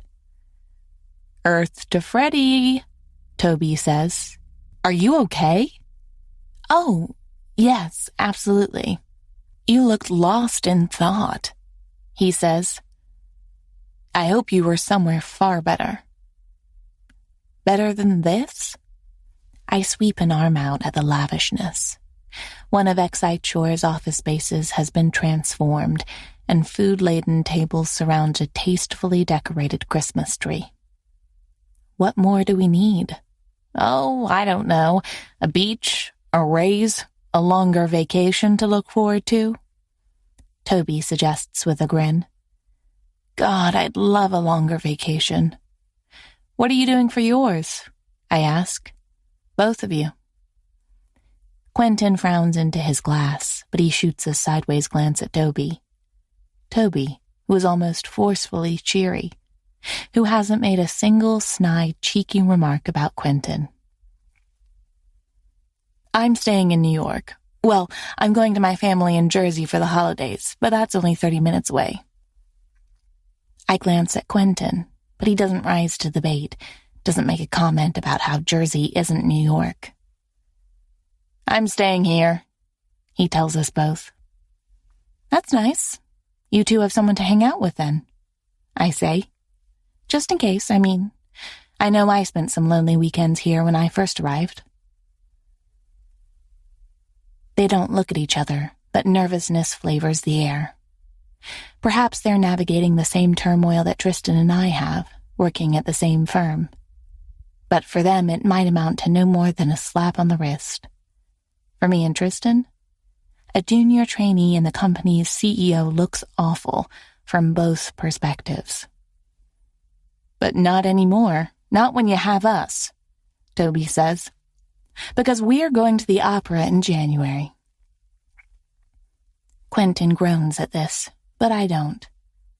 Really? Yes, Toby says, clinking his glass with mine. I'm going to make a real New Yorker out of you. And this comes from someone raised in Jersey, Quentin mutters, but his voice is fond. My attention slides from their ensuing banter to our mingling co-workers, to the company I've just started to get to know. And there he is, across the room. The man I'm falling in love with. He's talking to Sharon and Clive in the far distance of the employee-packed room. There's an uncomfortable tilt to his shoulders, like he doesn't want to be here. He shakes both of their hands and disappears toward the hallway. I watch him retreat just like I did at the conference in Boston. We don't have a rooftop terrace here, though. And he's not going home, not when he hasn't grabbed the mic yet and wished everyone here a Merry Christmas. My heart speeds up as I tell Quentin and Toby I forgot something at my desk. I ride the elevator to the 34th floor instead. There's so much churning emotion inside of me that I barely register the familiar fear. Milan is my decision, and yet Tristan hadn't wanted me to make the one my heart is telling me to. You're ambitious and brave, and that's what I like about you. Would he think less of me if I turned Italy down? And worse, would I think less of myself? I walk down the empty hall on the top floor, passing offices I've never entered, heading to the large one at the end of the hall with the emblazoned letters on the door. Tristan Conway. I knock and he responds a few seconds later. His voice is familiar and yet not, because this professional tone isn't one I've heard him use toward me since, well, ever. Even in the gilded room, he had his walls lowered more than he does here, in the company he owns and operates. He closes his laptop when he sees me. Ready? Hi. I push the door shut. Are you hiding from the party? I couldn't be down there. Besides, they don't want me there.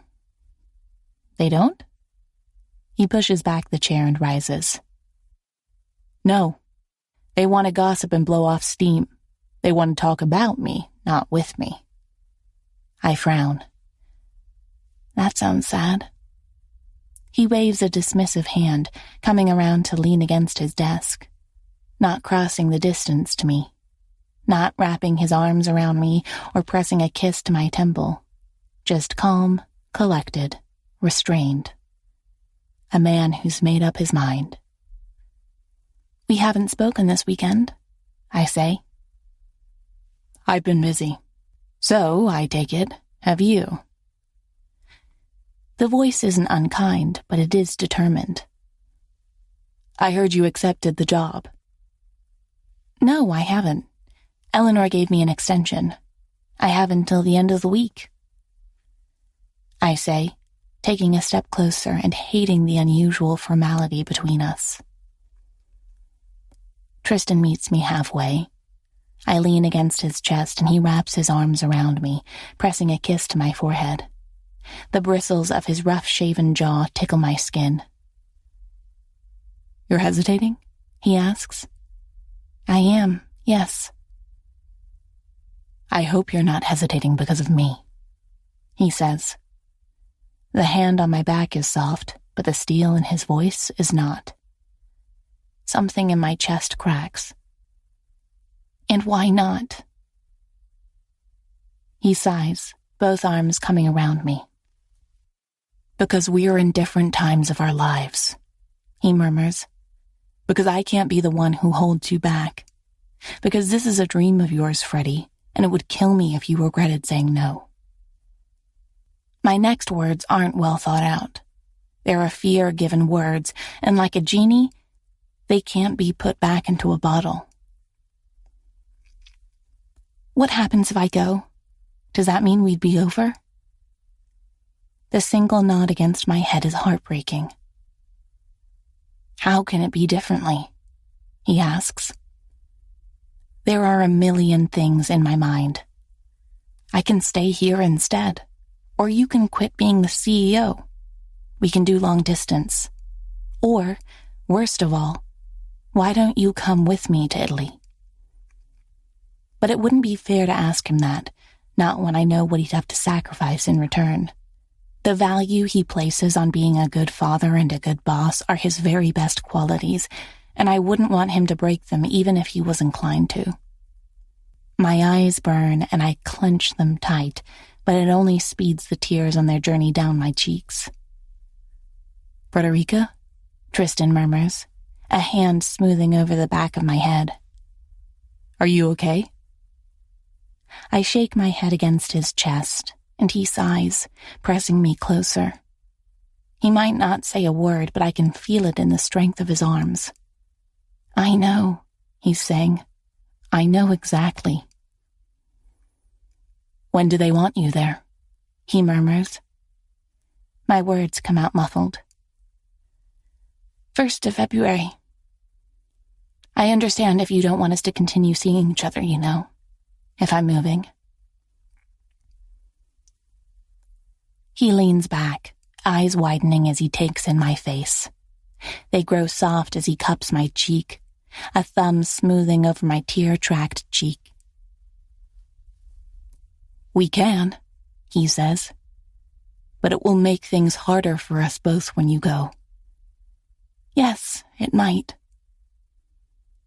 So you'll go to Philadelphia to celebrate with your family. And you'll go to Tahiti to see the whales, I whisper, my hands locked in his shirt. He nods. And when we get back in January, we can see. We'll meet to say goodbye if nothing else. I'm here, Freddie. Always. Just not to hold you back. But what if you're not? I want to ask. What if Italy's the thing that's holding me back? The trust in me I see in his eyes stops my words, combined with the look in Eleanor's eyes when she said how much she believed in me. My grandfather, with more business savvy in his pinky than most people had in their entire body. Don't go back to the Gilded Room, I blurt. Tristan's eyes widen. Where did that come from? I take a step back from him. Tristan, you're worth so much more than someone who only wants you for your body or for your money. Than something that's just for a night. His jaw works, and he leans back from me, hands braced against the edge of his desk. You want me to start dating properly? The words make my eyes burn with tears. No. Yes. I don't know, but I want you to be happy. You deserve to be happy. So do you, he tells me, voice hoarse.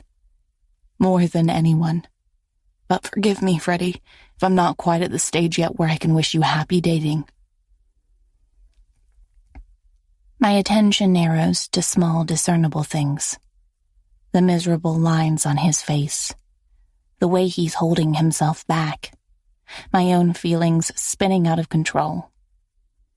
And I have to get out of here before I lose my own determination, asking him to be okay with me instead, with letting him hold me back, as he put it. But how can I do that? Bye, Tristan, I say. My voice breaks on his name. His voice reaches me as I open the door out of his office. Against the New York lights streaming in through his window, he looks like a sentinel.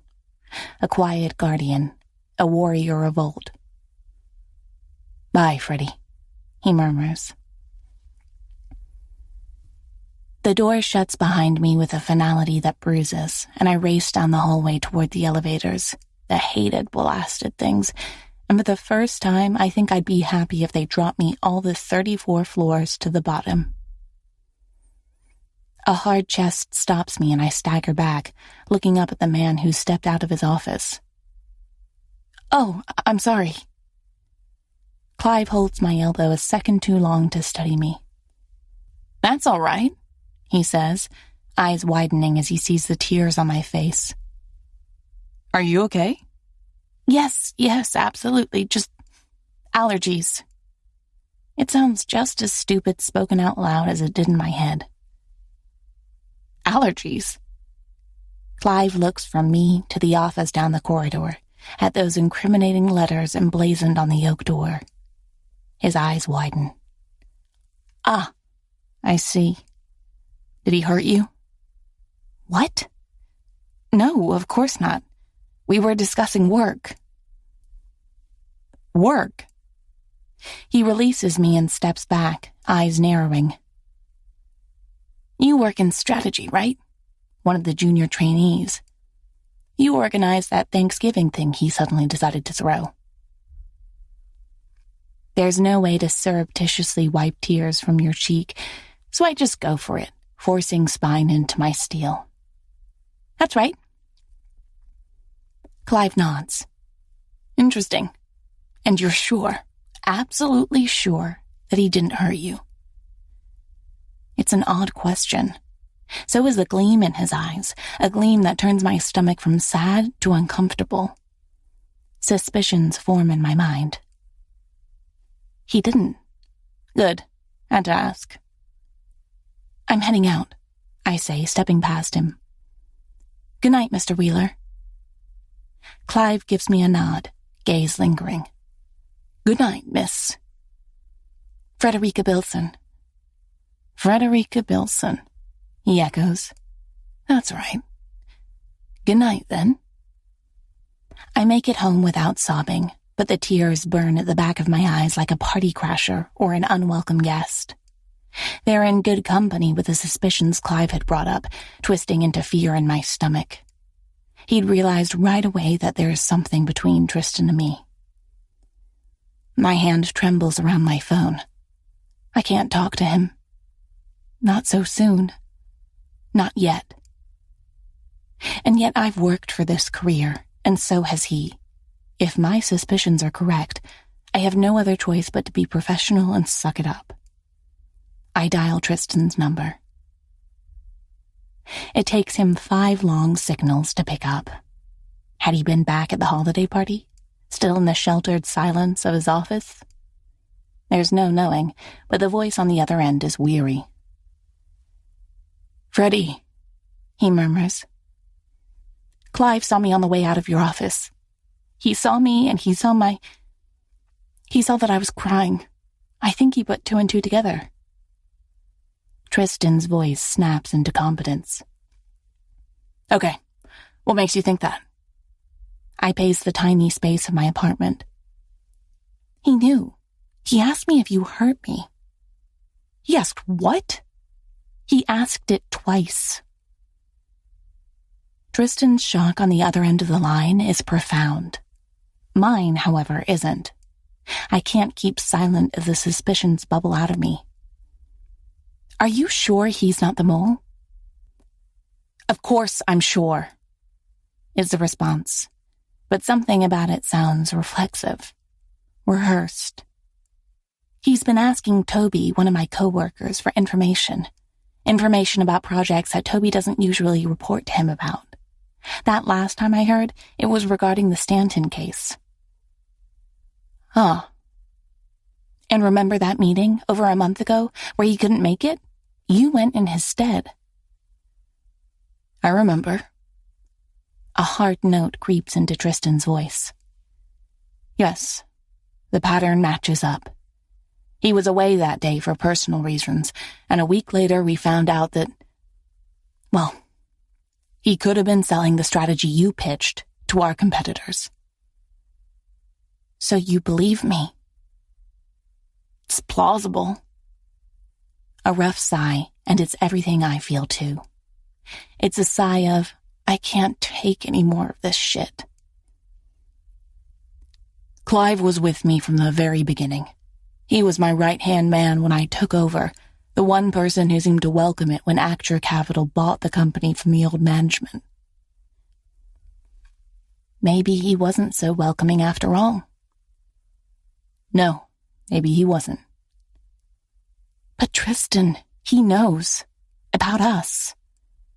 My voice grows feverish. He might use it somehow. It could cause some really bad publicity for you. He won't use it. How do we know that? Can we stop him? We will, Tristan repeats, and this time there's no mistaking the steel in his voice. It's unbending. If he's the mole, the things this company can do, I'll take care of him. No one will find out about us, Freddie. Your reputation is safe. Okay. I sink down on the edge of my bed. But how? As far as days go, this one has been too intense for my liking. If I slept for a week, I doubt it would be enough. I'll tell him you were my eyes and ears in the strategy. Give him one truth to keep his eyes off the other. I nod slowly. Okay. I'll handle it, Freddie. Go to your family, Tristan says. I'll keep you informed if anything happens, but it shouldn't. Not after I'm done with him. Perhaps the calm ruthlessness beneath his voice should scare me, the mixture of threat and reassurance. But I know him, and I know his values, and it leaves me with a sense of peace. Thank you, I breathe. Are you in your apartment? Yes. Good. Thanks for calling me, Tristan murmurs. I understand that it was difficult. I appreciate it. Of course. You did ask me to find your mole, you know. His voice softens. So I did. And I always deliver. You always do, he agrees. Sleep tight, Freddie. I will, thanks. And Freddie? Yes? Merry Christmas. I open my mouth to wish him and Joshua the same, but by the time the words emerge, he's already hung up. So I close my eyes and lean back on my bed, the fixed heater humming loudly beside me, and let the tears flow. Chapter 25. Tristan. Fish in vivid colors swirl beneath me on the dock, dancing in the crystalline waters like they're performing a ballet recital to music only they can hear. Like so much on Tahiti, they're beautiful. We couldn't have asked for a better seaside bungalow built right on the shoreline. The place is a marvel in the Pacific, an untouched paradise, and I've already promised Joshua we'd start donating to marine conservation as soon as we get home to preserve pristine places like this. And yet, because isn't there always a but? The phone in my hand lies cold, empty, and near signalless. I'd had to walk to the hilltop in the small settlement to get enough signal to call Freddie on New Year's Eve, but she hadn't responded. Hadn't called or texted back either. So I hadn't tried to reach her again, instead keeping my promise to avoid making this harder for her. Even if the idea of her moving away feels like a splinter, burrowing deeper every day. In the short months I'd known Frederica, she'd wormed her way under my skin in a way no one else had. No woman. None since my ex, and that was before Joshua, years ago. I opened the emails on my phone. I haven't looked at them in days, and only then in the evenings, when Joshua has already gone to bed. But now he's resting inside the bungalow, and I'm allowed to sneak a few minutes of work in. My lawyer has responded, assuring me we've got Clive in hand. Selling company secrets is a violation with some serious legal ramifications, and we're going to pursue them all. I close my eyes at the memory of the conversation, of Clive's usually bland, obsequious face turning red with rage. I was second in line to take over this company. Management had groomed me for CEO, and then you and your friends took over, and I was pushed back down the chain. It had been there, under the surface for over a year. The hate and the envy. And I hadn't seen it. So you tried to destroy the company as revenge, I'd asked him. Is that any way to honor this firm or the employees? He shook my words off as if they meant nothing, lost in his resentment. They probably didn't. I have dirt, he'd said with obvious pleasure. Sleeping with a trainee, Conway? How do you think that will look in the press? You'll be barred from every event and function in the city with the current climate. All they'll see is a dirty, powerful man abusing his... I'd cut him off. If he wanted to hurt me with Freddie, he would have to try harder than insinuating anything had ever been coerced or sinister about us. If there's one thing it wasn't, it had been that. It had been one of the purest experiences of my life. She was my informant in strategy, I told him. You're reaching, trying to discredit the employee who helped unmask you. If you think anyone will believe your attempts to save face, you're delusional. And that had been that.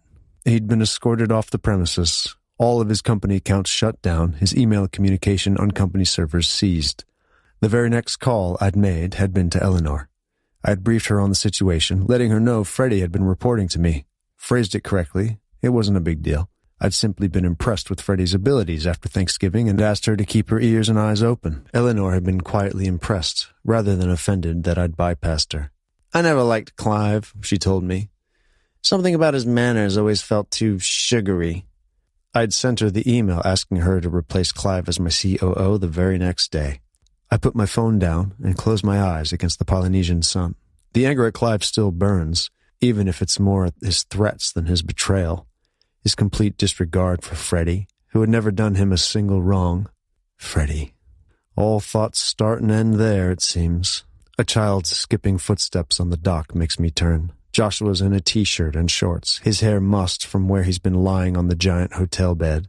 He'd watched a bit of a nature documentary on his iPad after we'd gotten back from whale watching. "What are you doing?" he asks me. "Just thinking, looking at the ocean." He sits down cross-legged beside me on the dock. Beneath us, soft waves break against the pillars. "Can we go swimming later?" "You bet we will." "Is Grandma inside?" He nods. "She's resting. She said she's been on enough boats this week to last her for life." I laugh, mussing his salt-roughened hair. "She's not a boat person." "She said she took pictures today when you and I snorkeled." "But not as good as ours." He gives me a cheeky smile. The underwater camera we'd bought had come in handy today, when we'd finally swum next to a whale shark. "We're hanging that one up at home, right, Dad?" "Sure are, kid." We grin at each other for a few seconds, and damn, my kid really is the best. My phone pings, and his grin turns into a frown. "Dad, were you working?" He says the word like I've been busy committing violent crimes out here on the dock. "Just answering a few emails," I tell him, grabbing my phone. I'll put it on silent. "Oh, it's from Anthony." Joshua's frown disappears. My son knows and likes Anthony, having seen him often over the years. He might be quiet, and he's often scowling, but Anthony is a good man through and through. "What'd he say?" Joshua asks. "Did you tell him about the whale shark?" "Not yet, but I'll tell him now." Smiling, I click open the text and laugh. He's being cranky.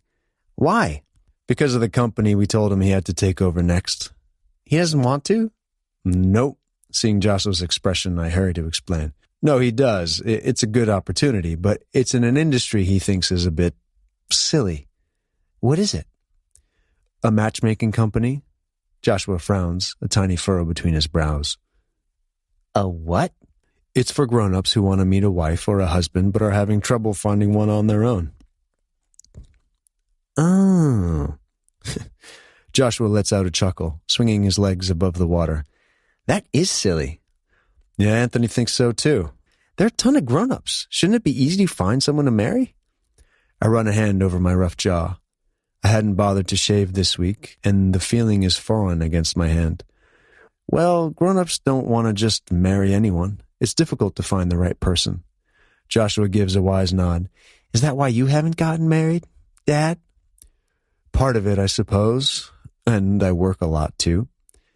His glance down at my phone makes it clear my kid thinks the very same thing, no doubt emphasized by Linda's well-meaning comments. "Do you want to get married?" "Well, kid, I don't know. I suppose I do if I meet the right woman."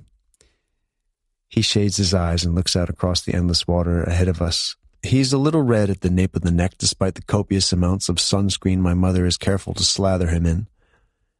"I like your friend who came to dinner, Freddie." I try to keep my tone level when I answer.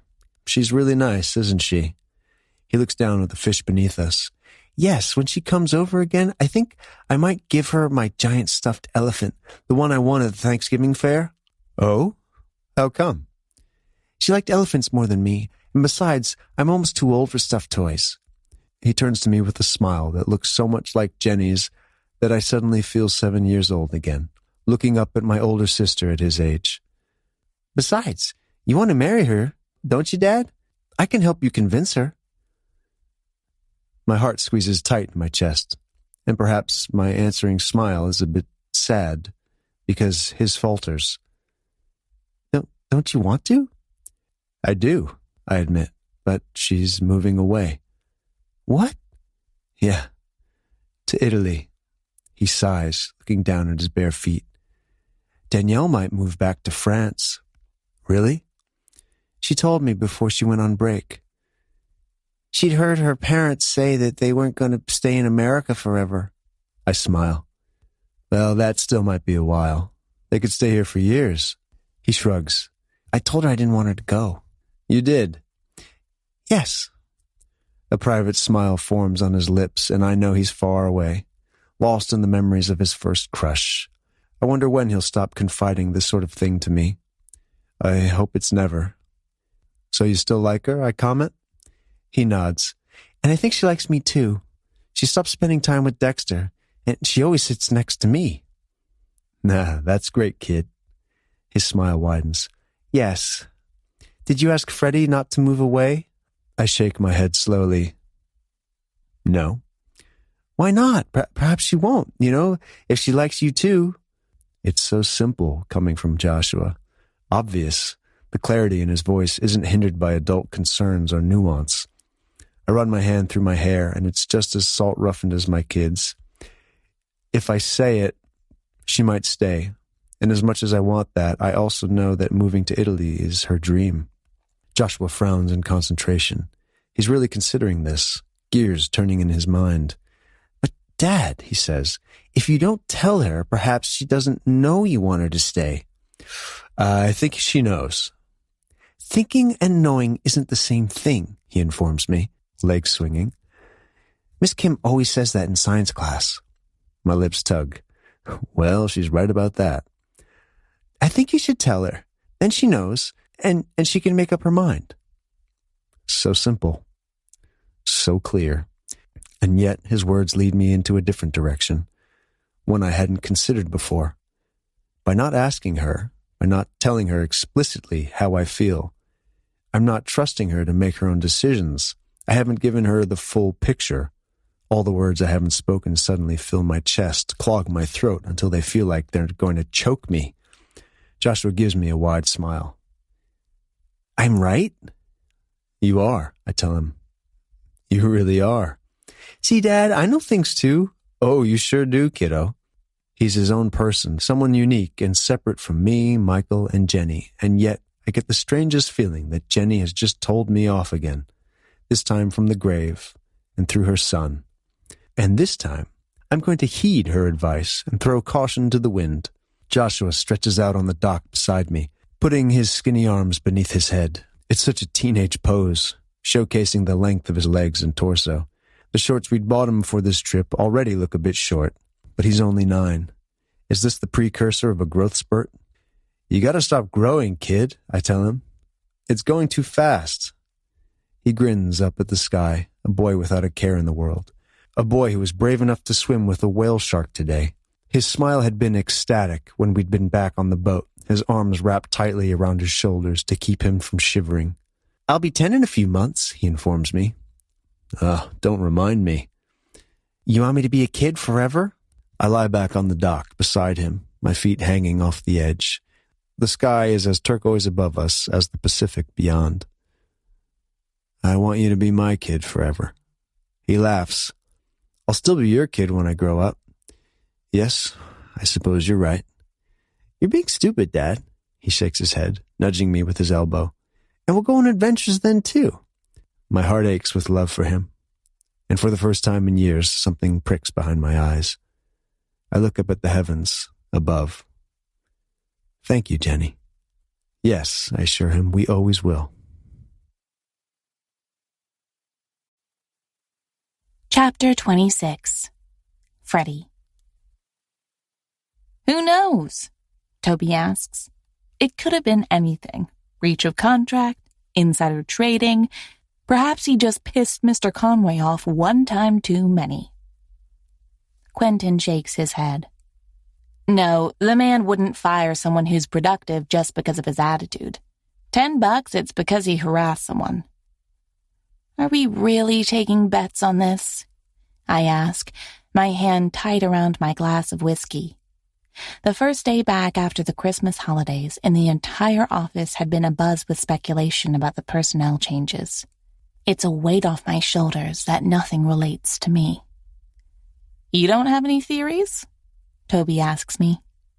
He's sitting across from me, his arm brushing Quentin's on the bar table. Both seem entirely relaxed with this casual touch. I don't, I say. And to tell you the truth, I doubt we'll ever find out. Management is being really tight-lipped about it. These things leak. They always do. Not all things, I murmur, nodding to them. I can't help letting them know what I suspect, not when we work so closely. Quentin goes still. Toby, however, doesn't. He laughs.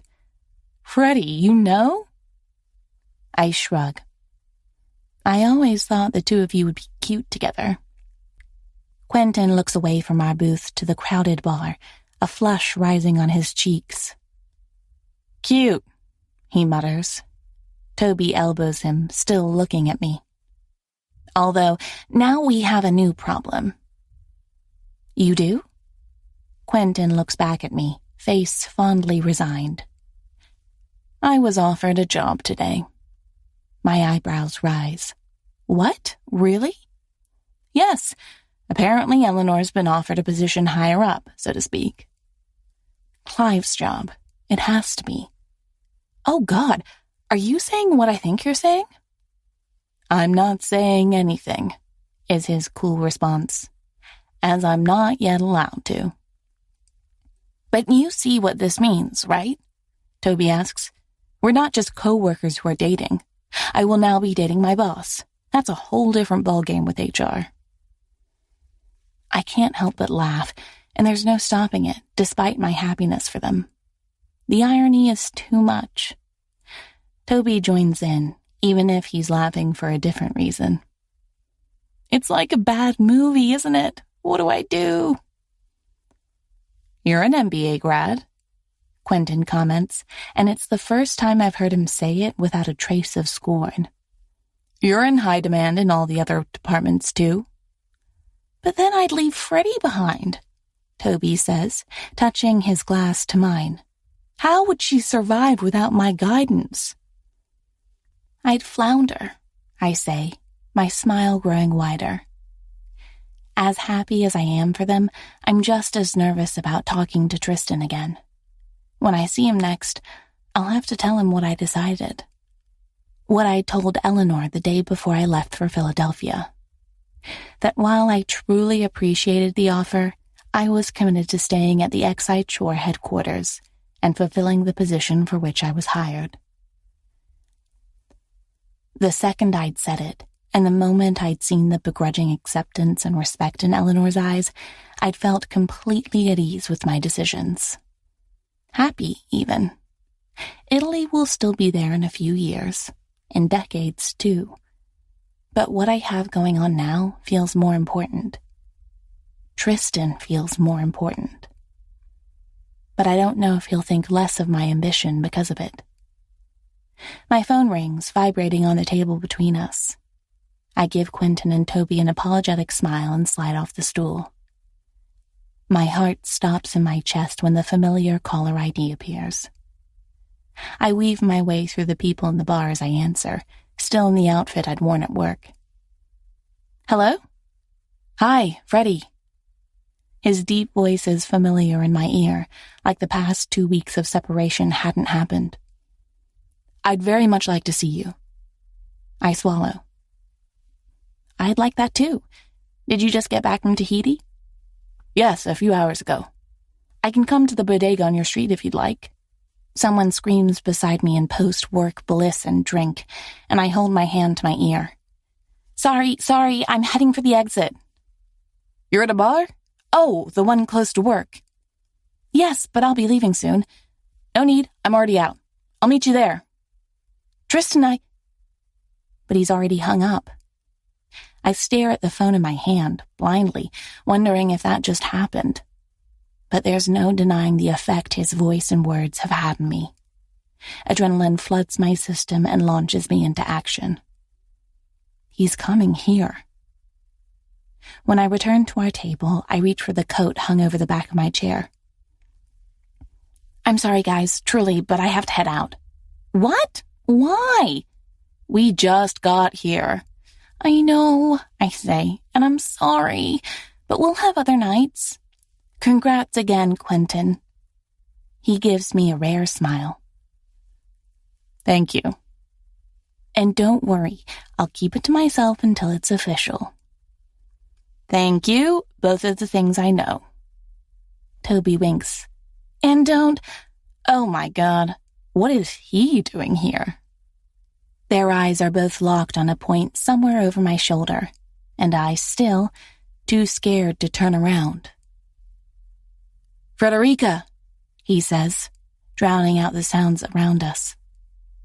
My hands shake as I tie the waistband of my coat. When I turn, there he is, standing in a suit and a navy overcoat, his thick hair dusted with snowflakes, a tan across his skin. Seeing him feels like coming home, like something clicks inside of me, and I know I've made the right decision to stay in New York. You came here, I say.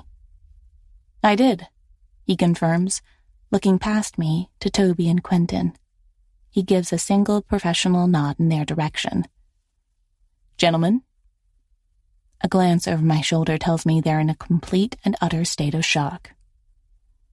I need to speak to Miss Bilson for a moment, he says. Enjoy the rest of your evening. He steps aside and motions to the exit, the length and breadth of him easily giving us space in the crowded bar. I wonder who else in here is from the office, who might be watching. But I can't find it in myself to care. See you tomorrow, I tell Toby and Quentin. Sure. Have fun? Tristan holds the front door open for me, and we emerge on the busy sidewalk, the cold New York air a comfort to my fevered senses. Thank you for meeting me, he says. Of course. Wasn't expecting you to be here so quickly, though. I was in the area already. Oh. I take a deep breath. It's actually perfect, this, because I have to tell... Tristan shakes his head. Let me go first, please.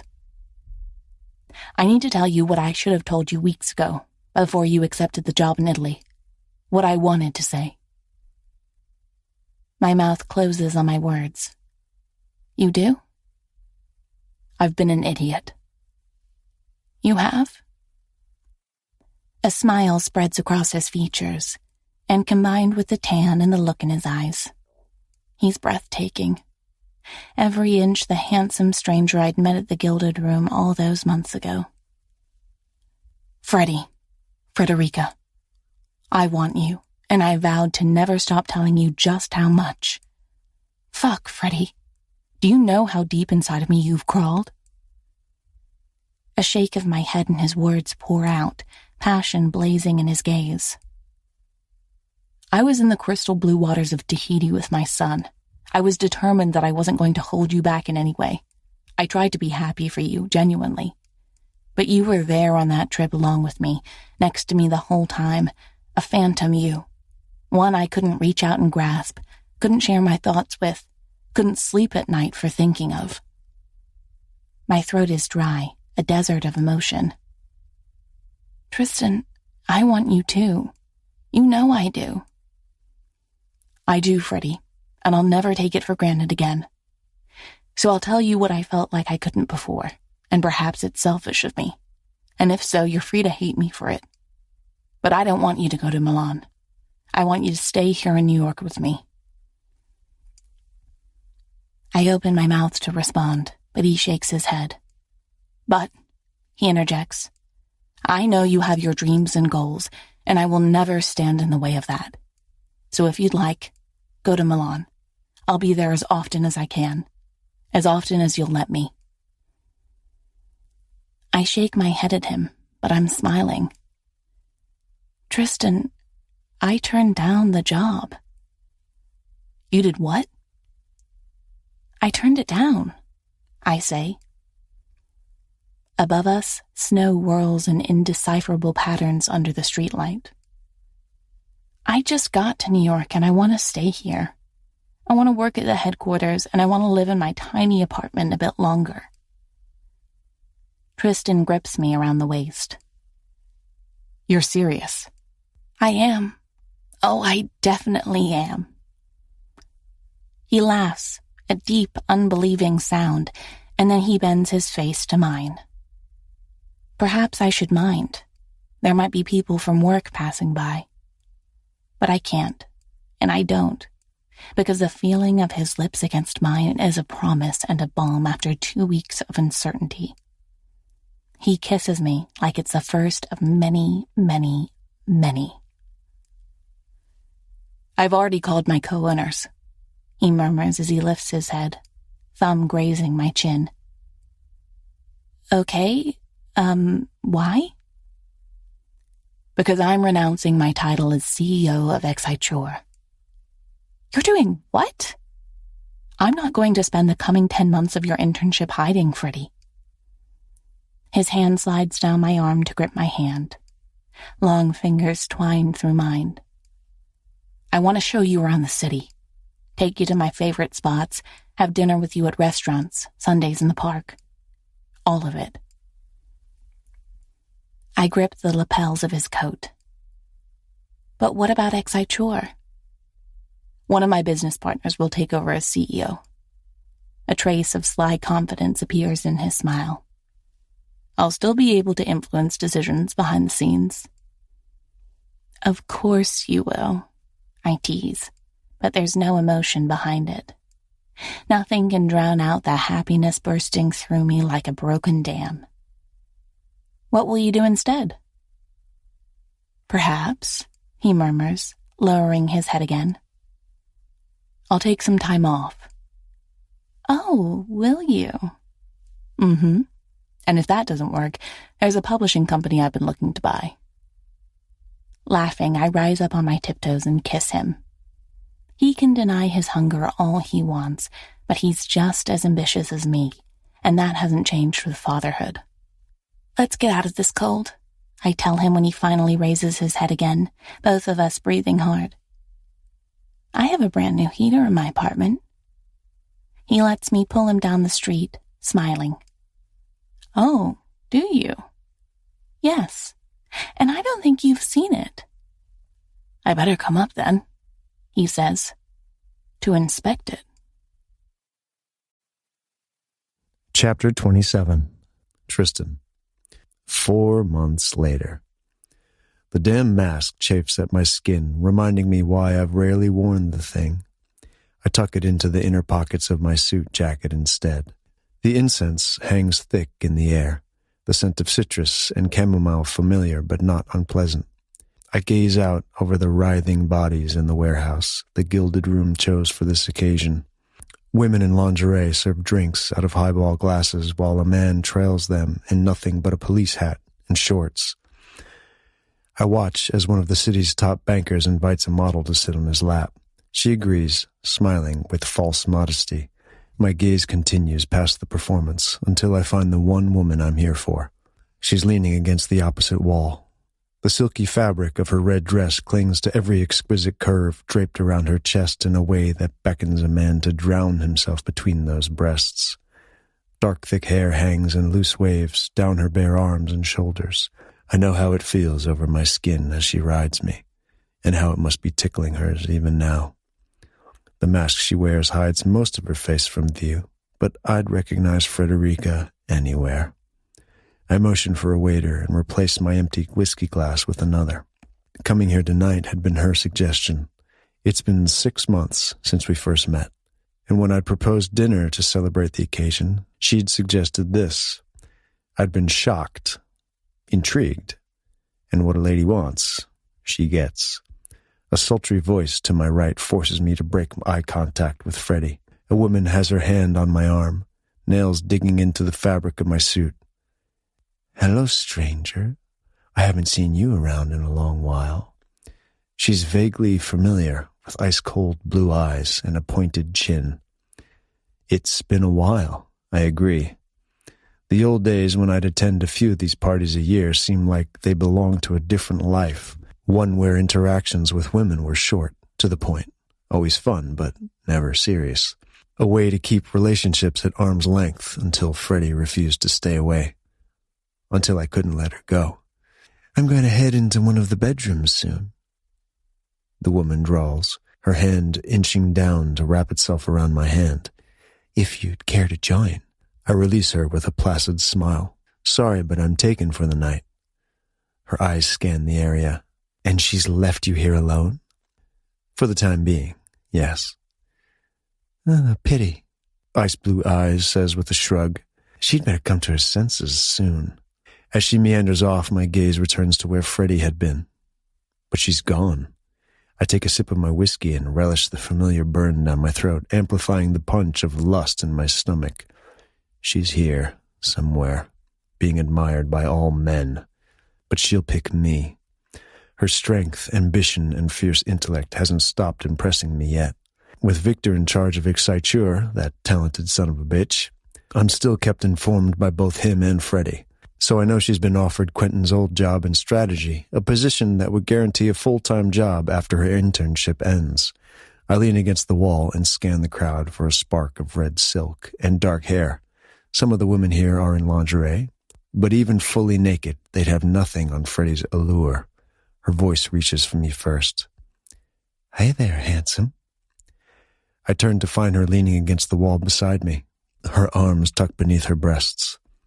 The move gives me an even deeper view of her cleavage. "Hello," I say. She readjusts her mask, a flash of territorialism in her eyes. "You've already been spoken to." The urge to grin in triumph grows stronger, but I play along, crossing my arms over my chest. "So I have." "She looked interesting." I told her I was already with someone. Freddie's composure cracks, and her lips break into the smile I love the most. Wide and unrestrained, and just a bit fierce.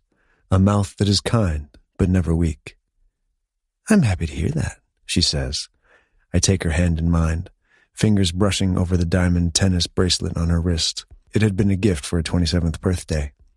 She hasn't taken it off since. "Have you seen how many men have watched you here tonight?" "No," she says. My thumb smooths over the rapid pulse in her wrist. "I have.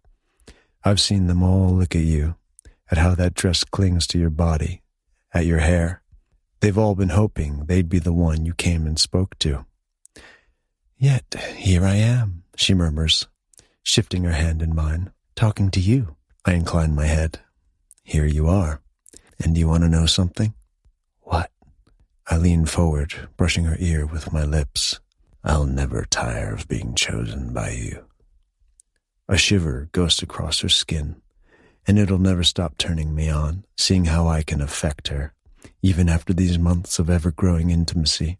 Freddie slips her fingers in between the buttons of my shirt. "Thank you for agreeing to come here with me tonight." "Anything you want," I say, moving my lips down to her neck. "But would you mind telling me why?" "Why not?" she asks. "It's fun."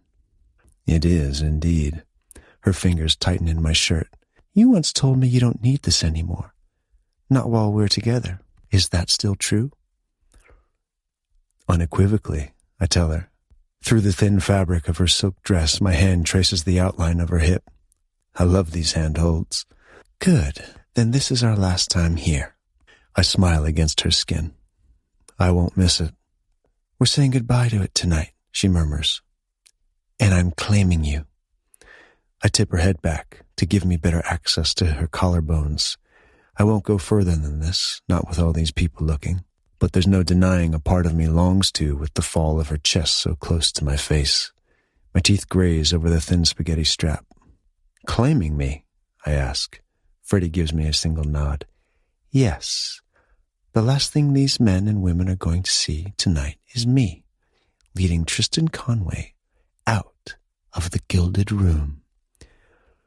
I smile against her skin, this fierce, brave woman who went to a sex party she wasn't invited to, who seduced a man who thought himself unseducible, and who stood up to her boss when she accidentally emailed him with an insult. You've come a far way, straight-laced. Her hand slides up to grip my hair, a slight, unmistakable tug, but my grin doesn't falter. You don't hate that nickname anymore, I challenge. No, she admits, the hand softening. I don't. Tell me when you want to lead me out of here and I'll follow you. Her smile turns crooked as she pulls my head down for a kiss. It quickly turns heated with her body beneath my hands.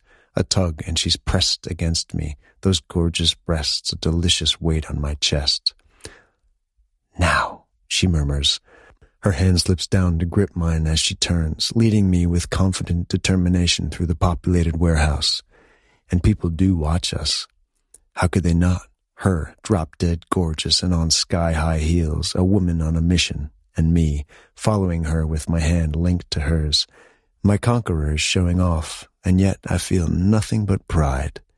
Let them see her take me off the market for good. We get our phones back from the attendant by the door and leave the party behind. Freddie steps into the elevator ahead of me without hesitation. I squeeze her hand in mine and she looks up, smiling. She rarely looks at the monitor counting the floors anymore. She's challenging her limits all the time now. We've even been out on my balcony a few times. What? She asks me, but she's smiling. I take her in my arms and tip her head back. You did great out there. She licks her bottom lip, a clear invitation, and my body rises to it. The things I'll do to her when we get back to her studio. I've learned to work with the size constraints. Her mouth softens into a delighted smile. You're looking at me like that again. Like what? I brush her lips with mine once, twice. Like, I love you, sweetheart. Her breath hitches. Yes, like that. Well, I murmur, kissing the corner of her lips. Perhaps that's because I do. The sultry seductress before me transforms into my smiling girlfriend. I love you too, she murmurs, arms around my neck. So much, I didn't know when to tell you. Well, is there ever a bad time? I kiss her again. This must be the longest elevator ride in history, but I'm not complaining. She laughs in my arms, a sun exploding, and I'm the one here to soak up the rays. The first time you kissed me after the first night was in my elevator when it stalled. Do you remember? Now the first time you tell me you love me is in an elevator. Are you trying to get rid of my fear by positive reinforcement? Maybe. Is it working? It might be. She presses her lips to mine again, still half smiling. There's just one thing we have left to do in one. My eyebrows rise. Are you saying what I think you are? The elevator doors open to reveal the candlelit lobby of an old Brooklyn warehouse. Freddie laughs, pulls me toward the exit.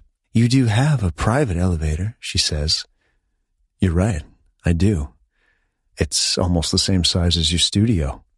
Be nice, she chides me, eyes glistening. There's something else I think we should do, too. I push open the front door for her. Tell me. Well, remember the previous tenant in my apartment, Rebecca Hartford? The one whose invitation to the gilded room you stole? I remember. I didn't steal it, Freddie protests. I bite my tongue to keep from smiling. Of course not, straight-laced. Well, I was thinking we should send her flowers, she says, her hand tightening on mine. We owe her a lot, don't we? I smile back at her. We owe her everything. Epilogue. 6 years later. The strong wind whips at my hair and pulls tendrils out of my tight braid. The New Mexican air is dry and hot, the glittering Rio Grande a thin snake of water more than 500 feet beneath me. It's the exact spot Tristan and his sister bungee jumped from more than 20 years ago. Tristan and Joshua had planned our trip here since he was 10, but it had taken time because you had to be 14 to be allowed to jump. Tristan had insisted on waiting 1 more year. Sweat drips down my spine, and I give the harness I'm in a tentative tug. "It'll hold," Tristan says by my side. His calm, familiar voice steadies me. "Of course it'll hold. Breathe in, breathe out."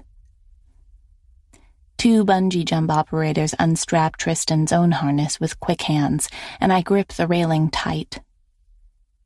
"And you're sure you enjoyed it?" His grin is wide beneath his wind-tousled hair, handsome streaks of gray at his temples. "A rush like no other," he assures me. Joshua gives me a nearly identical smile. "It was amazing, Freddie. You won't regret it." I peer over the edge of the bridge to the 500 feet drop. It had been hard enough to watch my husband and stepson jump, both of them screaming at the top of their lungs. "You were so brave," I say. "Both of you."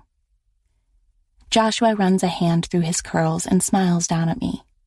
Down because he's now taller than me, and I still haven't gotten used to it. "It wasn't as scary as I expected. Not when I'd actually jumped." At 15, he's not yet at the age where we are terribly embarrassing to be around, but it's getting closer. Every trip we still go on where he's enthusiastic and invested is one to treasure. Tristan slings an arm around his son's shoulders. A few years more, and they'll be the same height. "Your mom would have been so proud of you," he tells Joshua. "Or angry at me for letting you jump." "Perhaps both?" "Very likely," he agrees, tugging Joshua closer. "At any rate, I'm proud of you, kid." Joshua laughs. "I'm proud of you too, Dad. Thought you'd chicken out the last minute." "Who, me?" "Yes." "I'd never," Tristan says grandly, but we're all grinning. The adrenaline of the day has pushed us all to the edge in more ways than one, here on the bridge to honor Jenny and to overcome fears. Tristan gives Joshua's shoulders a final squeeze. "Do you want to go wait by Grandma and Julie?" He nods, shooting me one last smile. "You can do it." "Thanks, honey."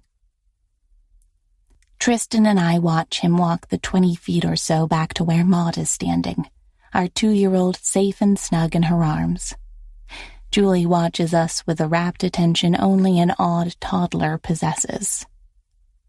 We both give her a little wave, and she waves back, dark hair whipping in the wind, just like mine. "Mommy jumping too?" she'd asked earlier. It had been easy then to give her a confident affirmative. Tristan turns me away from our family, his hands steadying weights on my shoulders. "Frederica," he murmurs. "Tristan," I murmur back. "You don't have to do this, you know." "I know, but I want to." He doesn't raise a questioning eyebrow, doesn't comment, just steadies me with the familiar gaze that promises truth and kindness and loyalty. "You don't struggle with elevators anymore. You can sit on a balcony without feeling anxious, and we even ziplined in Costa Rica. I'd say you've already conquered this fear." I shake my head. This is the final step. "All right, but if you're wondering, you're already the bravest person I know. By far, Freddie. You took that spot squarely when I watched you give birth to Jules. There's nothing left to prove, sweetheart, and no one will think less of you if you unsnap this harness." "You're supposed to tuck me into this, not out of it." His grin flashes. "All right, I'm sorry." I close my eyes and take a deep breath. "It'll be over so fast." "Real fast," he says. "In the blink of an eye, really. And after that, I'll always be the person who bungee jumped. I can say that for the rest of my life." "You sure can." Behind my closed eyes, I conjure the picture that hung in Tristan's apartment. It hangs in our new home now on the ever-expanding gallery wall. Jenny strapped into a harness, smiling into the camera, standing on this very bridge. I'm doing this jump for me. For me, for my husband, for my children, and for my son's parents, who I never had a chance to get to know. It's 100% safe, Tristan says. You know I wouldn't have let Joshua or you jump here if it wasn't. Yes, I do know that. He'd done extensive research before we came here, and we rented the bridge and the bungee jumping company for the full day. Everything has been quadruple checked. You won't be straight-laced anymore if you do this. Give me another reason? His smile turns crooked. Well, this might be your last shot at doing something like this for a while, sweetheart. That's right, I nod. I want to start trying again right after this. We will, he vows. Both of us want to give Julie and Joshua another sibling, and once we start, this will be off limits. If there's one thing pregnant women shouldn't do, it's bungee jump. Okay, I tell him. Okay? I'm ready. I'm doing this. He tips my head back and presses a confident, determined kiss to my lips. You can do absolutely anything, Freddie. He steps back and motions for the professionals. Ben and Alan hustle into action immediately. Strap me in, tightening carabiners and pulling ropes taut. Tristan is the last to tug at my checks and balances. It'll be over so fast, he says. Conquering my fear, I murmur. We give each other a single nod of determination, because we are in this together, even if it's my turn to jump now. Since we got married, it's been the two of us, a team tackling life. Work, Joshua, pregnancy, birth, Julie. At every step of the way, it's been us, and despite the lack of sleep and the stress of becoming a stepmother, we love each other more now than we ever did that first year. With the right person, love only gets deeper with time. So it's with confidence that I walk toward the edge of the bridge, knowing he's got my back. The tips of my toes extend past the edge of the bridge. The Rio Grande beckons like a ribbon of light blue at the bottom, further than I'll reach. Whenever you're ready, Alan calls. I think of Joshua and Tristan, brave enough to let me into their life. Of Maud, who lost a daughter but fought her way back to a new, sunny outlook on the world. I think of my grandfather, the hardest working man I know, who took risks I couldn't imagine. What's jumping off a bridge compared to leaving your homeland behind? And I think of me, daring to take that first step with Tristan all those years ago, the two of us strangers in a crowded room. What's a fear of heights compared to the fear of the unknown? And I've already conquered that with my family by my side. As scaring as jumping might be, they'll be right up here when I return. My hand slides from the railing as I let go, stepping out into the unknown, a smile on my lips. You've been listening to Think Outside the Boss, New York Billionaires Book 1 by Olivia Hayle, narrated by Ava Blair and Mercer Boffey. Published by Quest, an imprint of W.F. Howes Limited. This work is copyrighted 2021 Olivia Hayle. This recording is copyrighted 2021 W.F. Howes Limited.